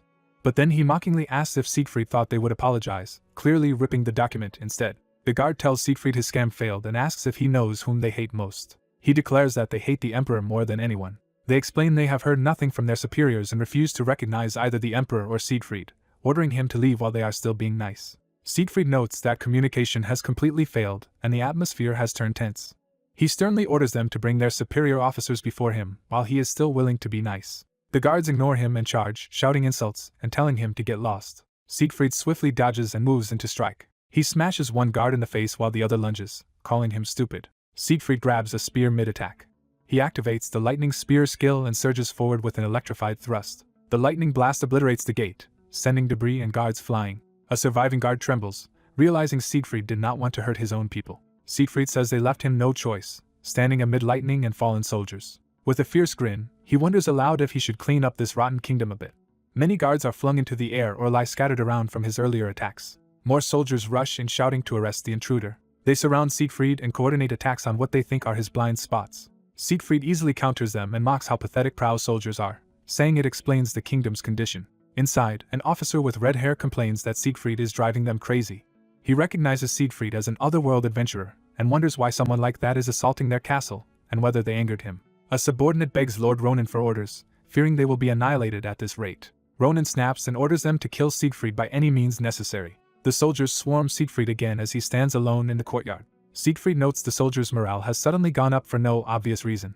Considering ending it quickly, he thinks about wiping them all out with a mass debuff. Before he can act, a blonde knight bursts onto the scene wreathed in blue energy. The newcomer unleashes a massive sweeping attack that sends guards flying and nearly hits Siegfried. Siegfried realizes that powerful strike was dangerous. He sees the armored woman and wonders if she is the leader. She accuses him of attacking the Kingdom of Prow.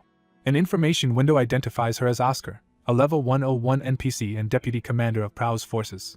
Oscar steps forward, demanding how he dares assault their kingdom. She asks if he is prepared to face the consequences of his actions while power flares around her. Siegfried notes her killing intent and that she is clearly above ordinary soldiers. He is tempted to fight her, debating whether to clear up the misunderstanding or battle first. Hamji interrupts, shouting that they are actually the victims in this situation. Hamji points out that the guards struck first and now are playing the victims. Oscar, flustered by Hamji, realizes the creature is a hamster and reacts with unexpected fascination. Ronan yells at Oscar not to believe a monster's lies. Ronan insists Siegfried broke through the gate and attacked first, loudly labeling him an intruder, while Siegfried contemplates killing him. Siegfried counters that it is all a misunderstanding, explaining he was appointed king of Prao and that the guards mocked and attacked him when he tried to prove it. He adds that everything he did was self-defense, and Hanji emphatically backs up this claim. Oscar calls the story exaggerated and says that if it is true he should have an imperial appointment letter. Siegfried replies he did have one until the foolish guards tore it apart. The two battered guards groan on the ground, evidence of the earlier clash. Oscar decides to use communication magic to verify his story, despite Ronin's protests. She grips her sword while saying, however, signaling she still has doubts. Oscar warns that if he is lying she will behead him without mercy as she raises her blade. Smiling, Siegfried tells her to do as she wishes, since no one here trusts them anyway. Elsewhere in the castle, someone hears the commotion outside and wonders what is happening. Two officials walk down a corridor, one explaining that a crazy man is making trouble claiming to be the new king. The other is surprised he actually came. Asked if he knew about this, the Lord admits a messenger from the capital informed him weeks ago. He casually says the matter seemed trivial, while his aide argues that if the claim is true it is extremely serious. The Lord proposes flattering the newcomer, and then expelling or killing him, though he notes killing an otherworlder might be difficult, while his aide reminds him the Emperor personally appointed the man. The aide named Batista is then sharply asked whom he is really serving at this moment. Batista hastily denies siding with someone the Count calls a fool, insisting his loyalty is only to the Count. Panting up the stairs, the Count orders Batista to remember that Prao will never accept a new king. Reclining on his throne with a snack, the Count declares who the true ruler of this place is. He smugly proclaims himself the sole king of Prao, revealed as Count Bourbon. With a sinister smile, Bourbon tells Batista to summon certain people that night. A blue-haired warrior is told there is a pest that must be eliminated. Armored knight Osar kneels before the blue-haired lord and formally pledges service. Osar and the assembled soldiers kneel and loudly greet the blue-haired youth as their lord. Osar and a red-haired knight beg forgiveness for their earlier disrespect and accept any punishment. The blue-haired lord, with Hanji on his shoulder, remarks they should have trusted him from the start. Hanji complains that the soldiers who tried to kill them have suddenly become nauseatingly submissive, while the lord thinks something is wrong with the rodent. The lord downplays the incident as a mutual misunderstanding, while the soldiers effusively thank him for his mercy. The red-haired knight is overjoyed to be spared but hears there is still a condition attached. The lord imposes a humiliating punishment. The offending guards must dance in their underwear in the public square as repentance. The guards scream in horror at the order. Hamji adds that the curly-haired officer who ordered their deaths must dance too, with the Count at the center. The guards are shown mortified, forced to dance in skimpy outfits while their commander wails in despair. As the guards continue their ordeal, the princess decides matters are settled and asks to be escorted inside. Walking through the castle, the lord asks who currently governs Prao and hears about Count Bourbon. He asks where Bourbon is, and Osar offers to guide him to the Count's likely location inside the castle. The lord notes that Bourbon has not appeared during the chaos and assumes the man has comfortably ruled as king until now. Looking at the grand castle, he concludes Bourbon will not welcome an unexpected new ruler. On a bridge, Osar halts and nervously addresses the blue-haired lord. When he asks what is wrong, she says she has something important she needs to tell him. Before she can, Bourbon rushes out theatrically welcoming the new Prao king. Bourbon warmly greets the young monarch, laughing and acting honored. The lord sarcastically asks Oskal if she keeps monsters in the castle, and Bourbon dryly notes he can hear every word. Bourbon formally introduces himself and Batista while the youth introduces himself as Siegfried von Prao and expresses willingness to cooperate. As they walk, Bourbon offers harsh punishment for the guards who offended Siegfried, promising personally to maim them as an example. Siegfried dismisses the need, saying the guards had understandable reasons and have already been suitably punished. He reassures Count Bourbon not to worry about the incident, while Hamji grumbles about the Count. Bourbon feigns relief and admiration for Siegfried's supposed generosity. Bourbon invites Siegfried to enjoy a feast prepared in his honor while Hamji demands nuts and Bourbon protests being called a pig. Osar silently watches, conflicted. Under the night sky after the feast, Hamji groans about being full. In his guest room, Siegfried relaxes with documents while Hamji marvels at how long it has been since such a feast. Siegfried thinks a guest room is inadequate for a king, while Bourbon apologizes, saying the lord's chambers need preparation. Hamji wants to enjoy the soft bed, but Siegfried insists he still has work to do. He explains to Hamji that he is reading a report on the current state of the Proatan region. Studying the report, he realizes the situation is quite serious. The report describes Prao's terrain as extremely barren. It further notes the region's low population and poor infrastructure. It states that aside from Osar, there are almost no capable people in the territory. Siegfried concludes that the Prao kingdom is decaying from within. The report adds that Prao's people resent the emperor for knowing of this corruption yet doing nothing. One hopeful point is that 3 years of protective duty remain, so Prao is safe from external invasions for now. Even so, Siegfried reflects there is a mountain of urgent problems and resolves to clear nearby dungeons after his coronation. Suddenly sensing danger, he activates his quick draw skill. He and Osar clash at high speed, their blades and energy tearing through the room. Hamji panics, thinking an enemy has appeared, while Siegfried realizes who he is facing. He recognizes his attacker as Osar, who stands grimly with a wounded, bleeding hand. Siegfried stares in shock and starts to speak. Seeing her clearly, he calls her Sir Oscar, confirming her identity. Hamji frets that she might be targeting him, while Siegfried asks Osar why she has come to his room in the middle of the night. Osar kneels and apologizes for the secret visit, saying she has an urgent matter to discuss. Siegfried notices her badly bleeding hand and points it out.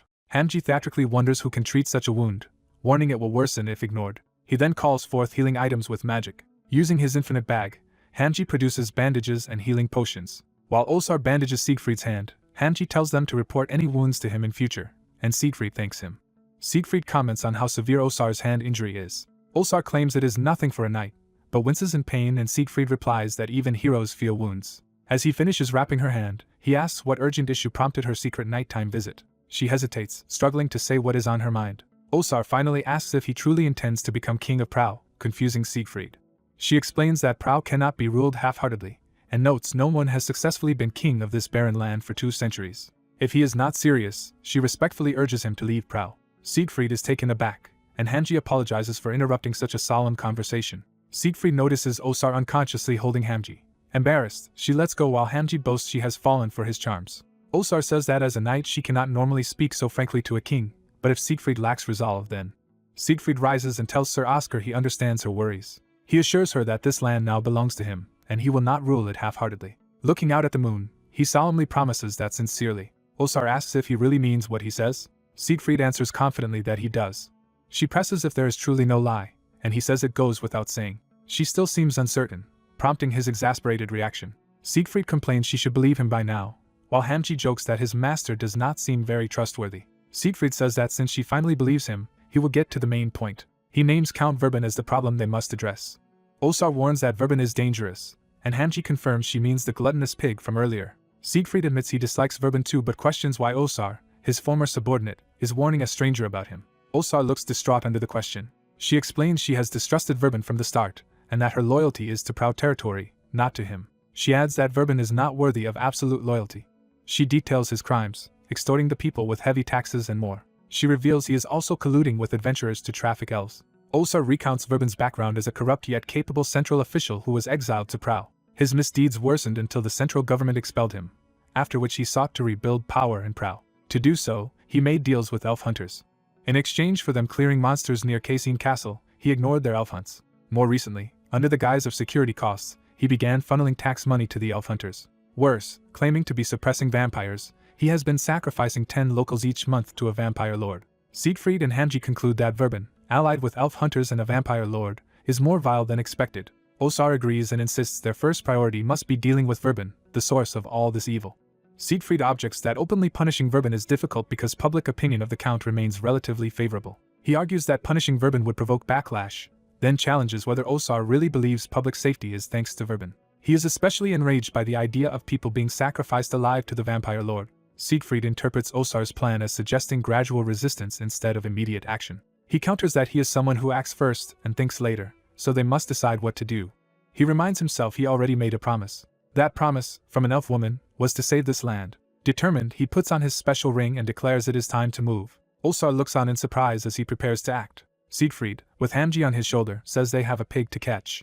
Elsewhere, Verben feasts with elf hunters and angrily asks how much more money they want. Their leader from the Celestial Peaks Guild demands an extra 5,000 gold. Verben complains they do not have spare funds and accuses them of overstepping after a good run. The hunters argue that overthrowing the king is difficult and deserves higher pay. One remarks that 5,000 gold is already cheap for regicide.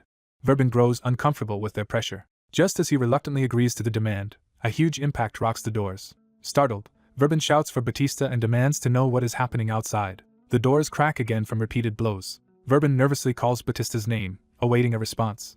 From outside, Siegfried curses how sturdy the doors are. He then kicks through while dragging a battered Batista into the room. Smiling, Siegfried mocks Verben for eating again after their earlier feast. Verben panics at the sudden appearance of his new king. Siegfried explains that Batista repeatedly tried to block the door, praising his misplaced loyalty as the knight, half-conscious, urges the Count to flee.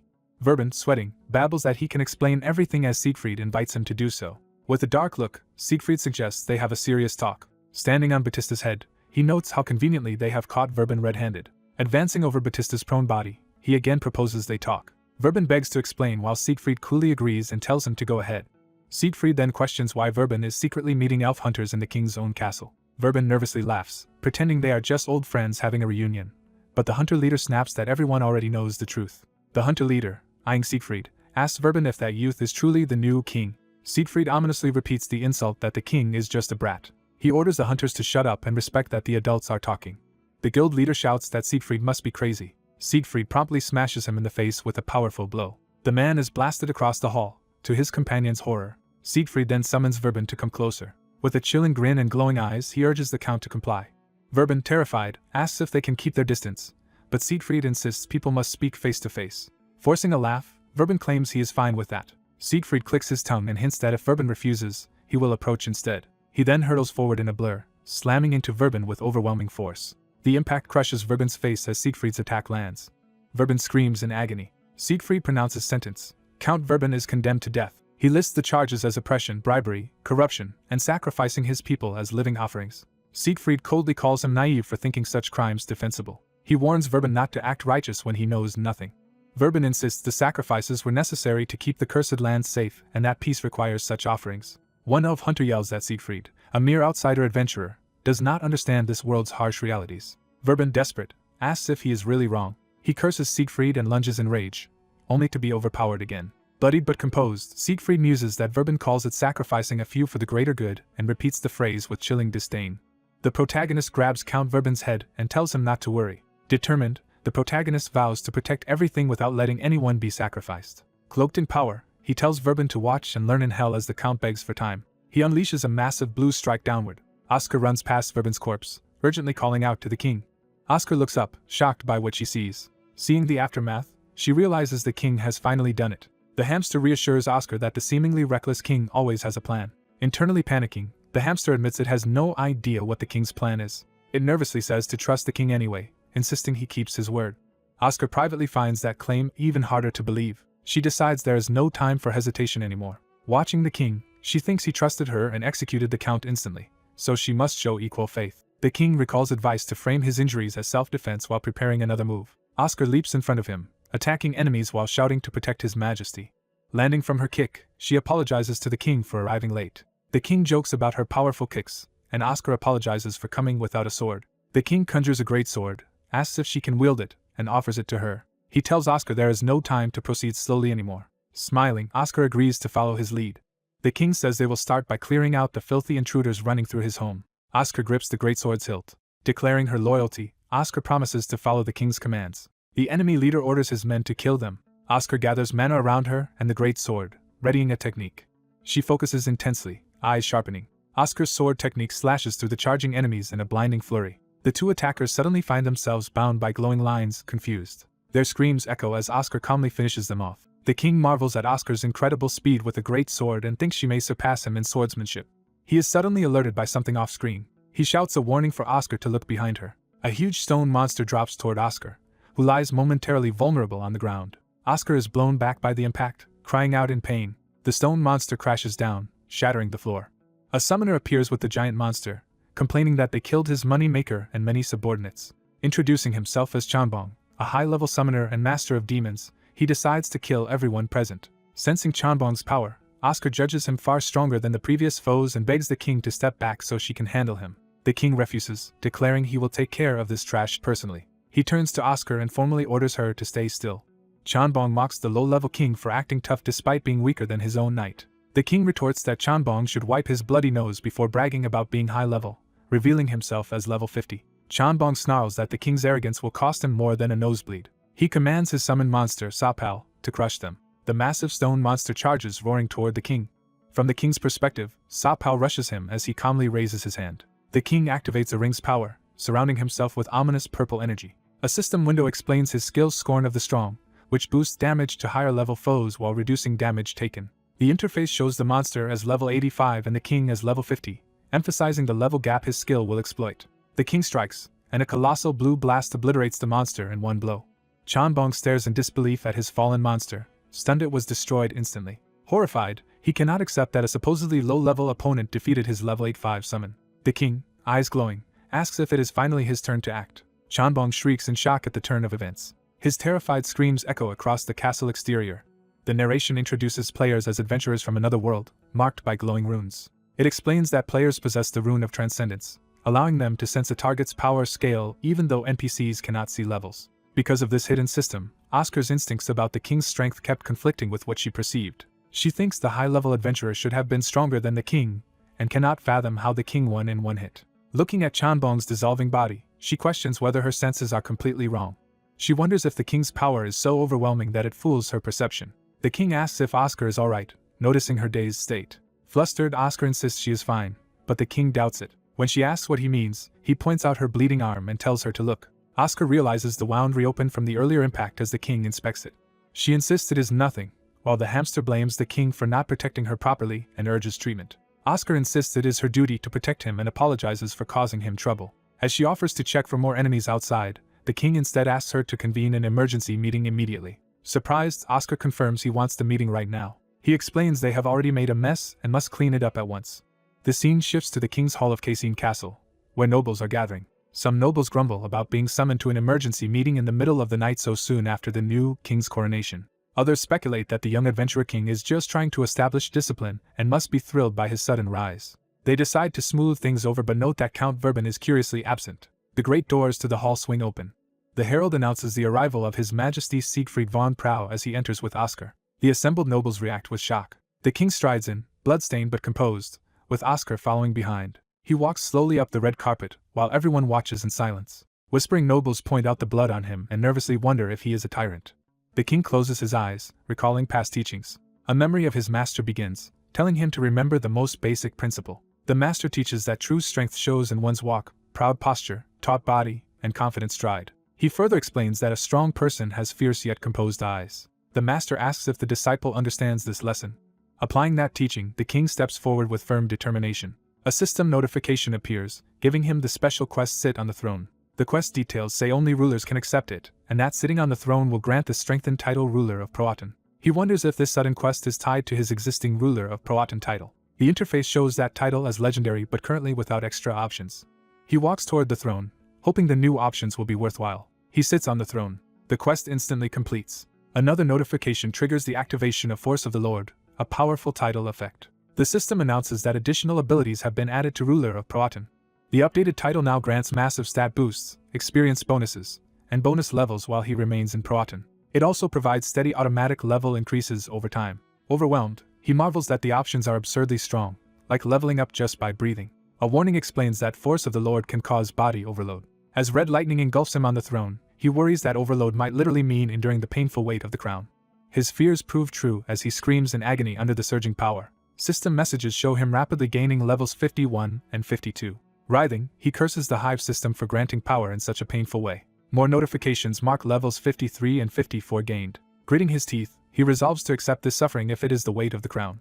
The level gains continue up to levels 55 and 56. He reminds himself that this pain is nothing compared with the brutal training he endured in his master's lake of purification. He roars that it is nothing, enduring the storm of power. The levels keep climbing to 57, 58, and 59. The hall witnesses a final surge as he reaches level 60. The nobles and Oscar stare in shock while the hamster watches like a spectator with snacks. When the light clears, the king stands transformed and shirtless, wreathed in red power with a crown-shaped aura. He notes, he feels vastly more energetic, almost bursting with power. A notification tells him that new skills have become available. He guesses he unlocked a skill at level 60 and decides to inspect it. Wondering if it is another debuff ability, he recognizes the name Force of the Lord on the skill window. The crowd buzzes in disbelief, some nobles awestruck to witness the legendary Force of the Lord with their own eyes. The king privately wonders if that power is really such a big deal. He asks Oscar to explain Force of the Lord, and she describes it as an ancient land-inscribed spell said to empower rulers of harsh territories. The narration adds that this spell has not been cast in the last 200 years. Oscar concludes that Prau itself has acknowledged him as the vessel of the Lord. She and the hamster congratulate him as the true ruler of Prau and suggest celebrating. Embarrassed but pleased, the king admits being called the true ruler does not feel bad. The hamster tosses him clothes, telling him to cover up because he looks terrible half-naked. The court historian, moved, vows to record this arrival of a true ruler as a historic moment. He writes flowery lines about the Force of the Lord and the king of Prau in the official annals. The narration states that as the king sat on his throne, ancient power awakened and enveloped him, marking the beginning of the Prau dynasty's ascension. Dressed again, the king formally greets everyone. He introduces himself as Siegfried van Prau, the newly appointed king, and apologizes for summoning them so late. Eager nobles obsequiously insist they are honored and will come whenever he calls. The king notes that Force of the Lord seems effective, judging by their sparkling eyes, and begins his first announcement. He bluntly informs them that Count Verban, the former ruler of Prau, has been executed. He details Verban's crimes, abusing his position, collaborating with criminals, and sacrificing citizens to the vampire lord. When a noble objects that his methods are too extreme, the king rejects compromise and asks how long order can rest on exploitation and racial oppression. He concedes the transition may be difficult but says he refuses to let criminals roam free in his realm. He declares he will personally restore order and will not accept any opposition. With a chilling tone, he frames his directive as a royal order. He calls Oscar forward. He appoints her as commander-in-chief of his armed forces, and she solemnly accepts. He immediately issues her first command, a general mobilization of all troops to stand by. He sets deployment for 3 hours later and starts to reveal their objective. He finishes by stating their goal is to exterminate trash. The scene shifts to the Proatan region's mountain elf hunter fortress. Enslaved elves react in disbelief and fear to news that Verban is dead. One of the slavers reports to his boss that Mac Hun and all who entered the castle have been killed, possibly by Oscar. The Heavenly Peak Guild Master, Heavenly Dragon, angrily concludes Oscar must have sided with the new king and slain Verban. Hearing that suppliers demand more slaves, Heavenly Dragon orders the traders to dispose of their current elves quickly. He then commands his men to gather skilled fighters so they can seize the Proud territory now that Verban is gone. An explosion rips through the fortress walls, sending guards flying. The panicked slavers shout in confusion, wondering what is happening. The red-haired warrior is shocked by something unexpected. Amid screams, the elf hunters charge into chaotic battle against Proud soldiers. Commanders shout to kill the enemy and pierce the center as fighters clash and fall. On a hill, the king hears that their dawn surprise attack on the elf hunters' camp succeeded. Watching the camp burn, the king notes most players should be offline and confused by this sudden assault. The king comments that Proud's soldiers are performing better than expected, and his knight explains their harsh training and combat experience. The knight adds proudly that Proud's regular troops are far superior to those of other territories. The king privately thinks these same soldiers seemed weaker the last time he fought them. On the battlefield, a player rallies allies, reminding them they revive on death while the NPC enemies do not. He orders them to push using their powerful gear and higher stats as they tear through the weakened camp guards. Observing, the king jokes that Oscar's praise jinxed the soldiers while Oscar sighs that artifacts and growth differences are showing. Oscar offers to end the fight quickly himself, but the king decides to let the soldiers handle it. Oscar warns that casualties will still be heavy, yet the king says they just need to tip the battle so their side can utterly dominate. The king activates powerful debuff magic to create conditions for that domination. System effects Fate's End and Iron Weakness spread over the camp, steadily lowering the enemy's defenses, magic resistance, health, and mana. The red-haired leader and other players suddenly feel drained of strength mid-battle. A Proud soldier warns comrades not to block attacks, since even one hit can now be fatal. A panicked player realizes they are under a damage over time debuff and urges everyone to retreat. Back on the hill, the king laments that if these foes were monsters he would have gained huge experience, while Oscar asks what skill he just used. The king says it is a technique inherited from his teacher that weakens all nearby enemies. He explains that under his debuffs the elf hunters are now far weaker than Proud soldiers and can be beaten with minimal injury. Oscar praises the king's insight, and the king says he had a reason for stopping Oscar from joining the fray. A lookout urgently reports that the enemy commander has appeared. The red-haired heavenly dragon charges with his axe, unleashing a powerful blow. His attack carves a huge arc that flings soldiers away, forcing allies to shout a warning. Frightened Proud soldiers marvel that he can blast them back with mere wind pressure and call him a monster. Heavenly Dragon rushes in and smashes a soldier aside with brutal speed. He slams 2 more soldiers into the ground in a devastating impact. A battered elf hunter laughs in relief that their leader has finally moved. The players cheer that Mingo and Heavenly Dragon are attacking and boast that the NPCs are as good as dead. Heavenly Dragon breathes heavily, ready for more. He bellows at the unseen king of Prow, demanding he stop hiding behind debuffs and fight directly. From the cliff, the king and Oscar watch as Heavenly Dragon challenges them to a fair duel between leaders. Oscar identifies him and offers to take his head. The king, amused by the loud challenge, insists he cannot back down after being called out like that. He claims Heavenly Dragon as his own opponent and asks Oscar to handle Mingo instead, enraging Heavenly Dragon.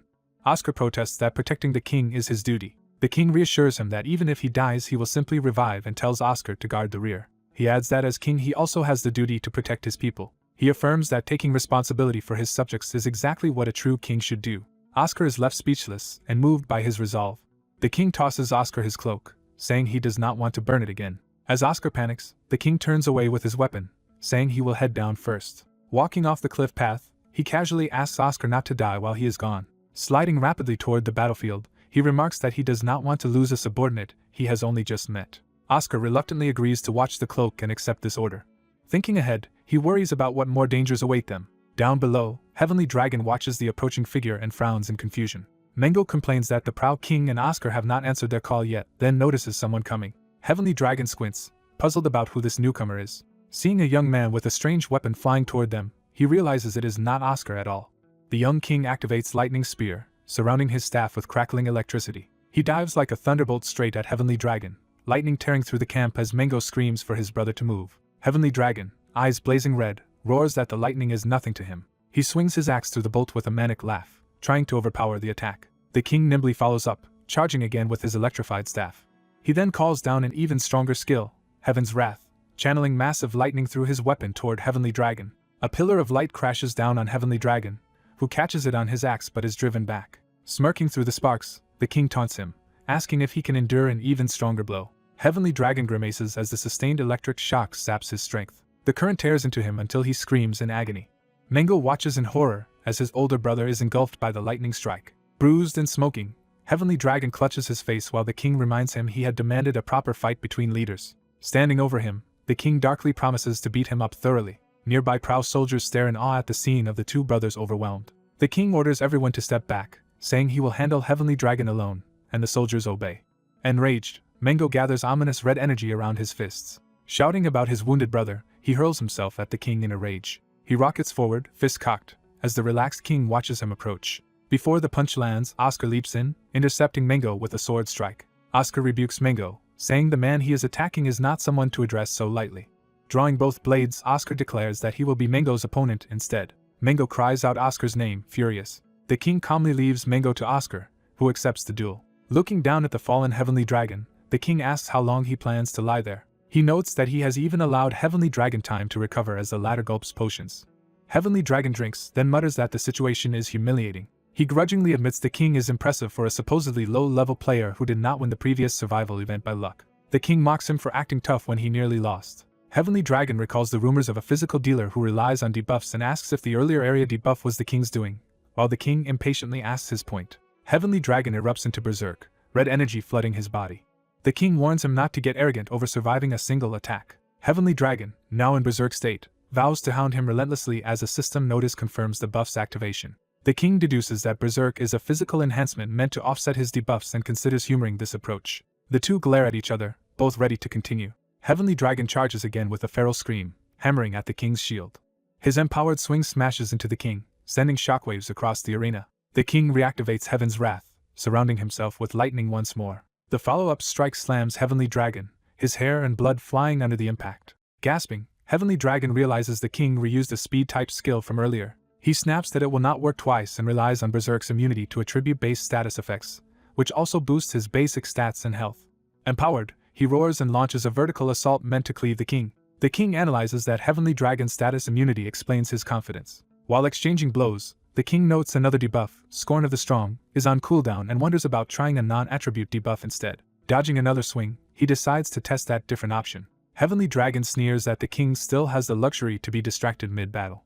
He prepares a massive glowing axe technique, vowing to finish things. Activating Bloody Slash, he fills the field with swirling red-black slashes aimed at the king's shield. Laughing, he boasts that Bloody Slash is his strongest skill. He explains that his strikes grow stronger the more his target bleeds. He pours everything into one roaring attack that carves the ground toward the king. The blast erupts in a huge explosion that rocks the camp. Elsewhere, Oscar desperately protects the distracted king from Mango's sneak attack. Oscar and Mango trade a powerful blow, fists and sword colliding. Mango taunts Oscar, saying their so-called king is about to die at his brother's hands. Oscar clicks his tongue in frustration at the situation.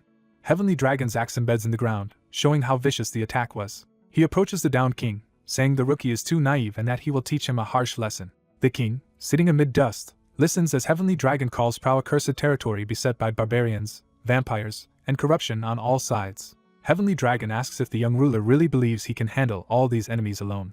In a furious rant, he insists defending Prow is impossible and calls it a forsaken land even its own emperor abandoned. He tells the king to hand over Prow now and leave such burdens to hardened adults like himself. Laughing, Heavenly Dragon says he might even let the king live in the main kingdom if he obediently quits and keeps playing house here. The king stares blankly and asks if he is finally finished talking. Gripping his spear, he complains that the endless rambling is annoying. Wreathed in blue power, he says he already understands Prow's problems and knows its vastness makes it difficult to govern.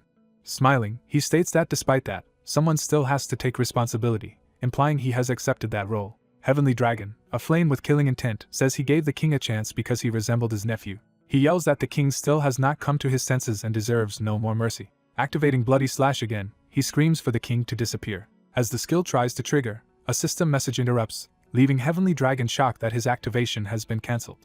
The king counters with another blinding attack that sends Heavenly Dragon flying. Heavenly Dragon crashes and skids across the ground. Holding his head, he panics over why both Bloody Slash and Berserk were forcibly cancelled. He wonders if there is a bug, since his mana is still sufficient. Blue magic circles form beneath him as a new, unfamiliar field effect takes hold. Trapped in the glowing zone, Heavenly Dragon demands to know what is happening while the king notes with satisfaction that the technique seems to work. Heavenly Dragon glares at him, spitting out an insult. The king reveals that he used a skill called Wave of Oppression, which disrupts an enemy's skill activations. When Heavenly Dragon curses him for using underhanded abilities, the king accepts the backhanded compliment and prepares to make a final suggestion. He orders Heavenly Dragon, when he respawns, never to return to prowl or hunt elves again, unless he wants something worse to happen. A spear tip hovers before Heavenly Dragon's terrified face. The king says that otherwise Heavenly Dragon will simply be hunted the same way again. Heavenly Dragon snaps back angrily, starting to insult the king once more. The king silently readies a Shikiro-style spear technique. Power surges along his spear as he adopts the finishing stance. He unleashes Lightning Strike, first form, in a decisive cross-shaped attack. When the light fades, the king stands alone as Heavenly Dragon's body disintegrates. Turning away from the vanished foe, the king dryly remarks that the man kept ranting right up until he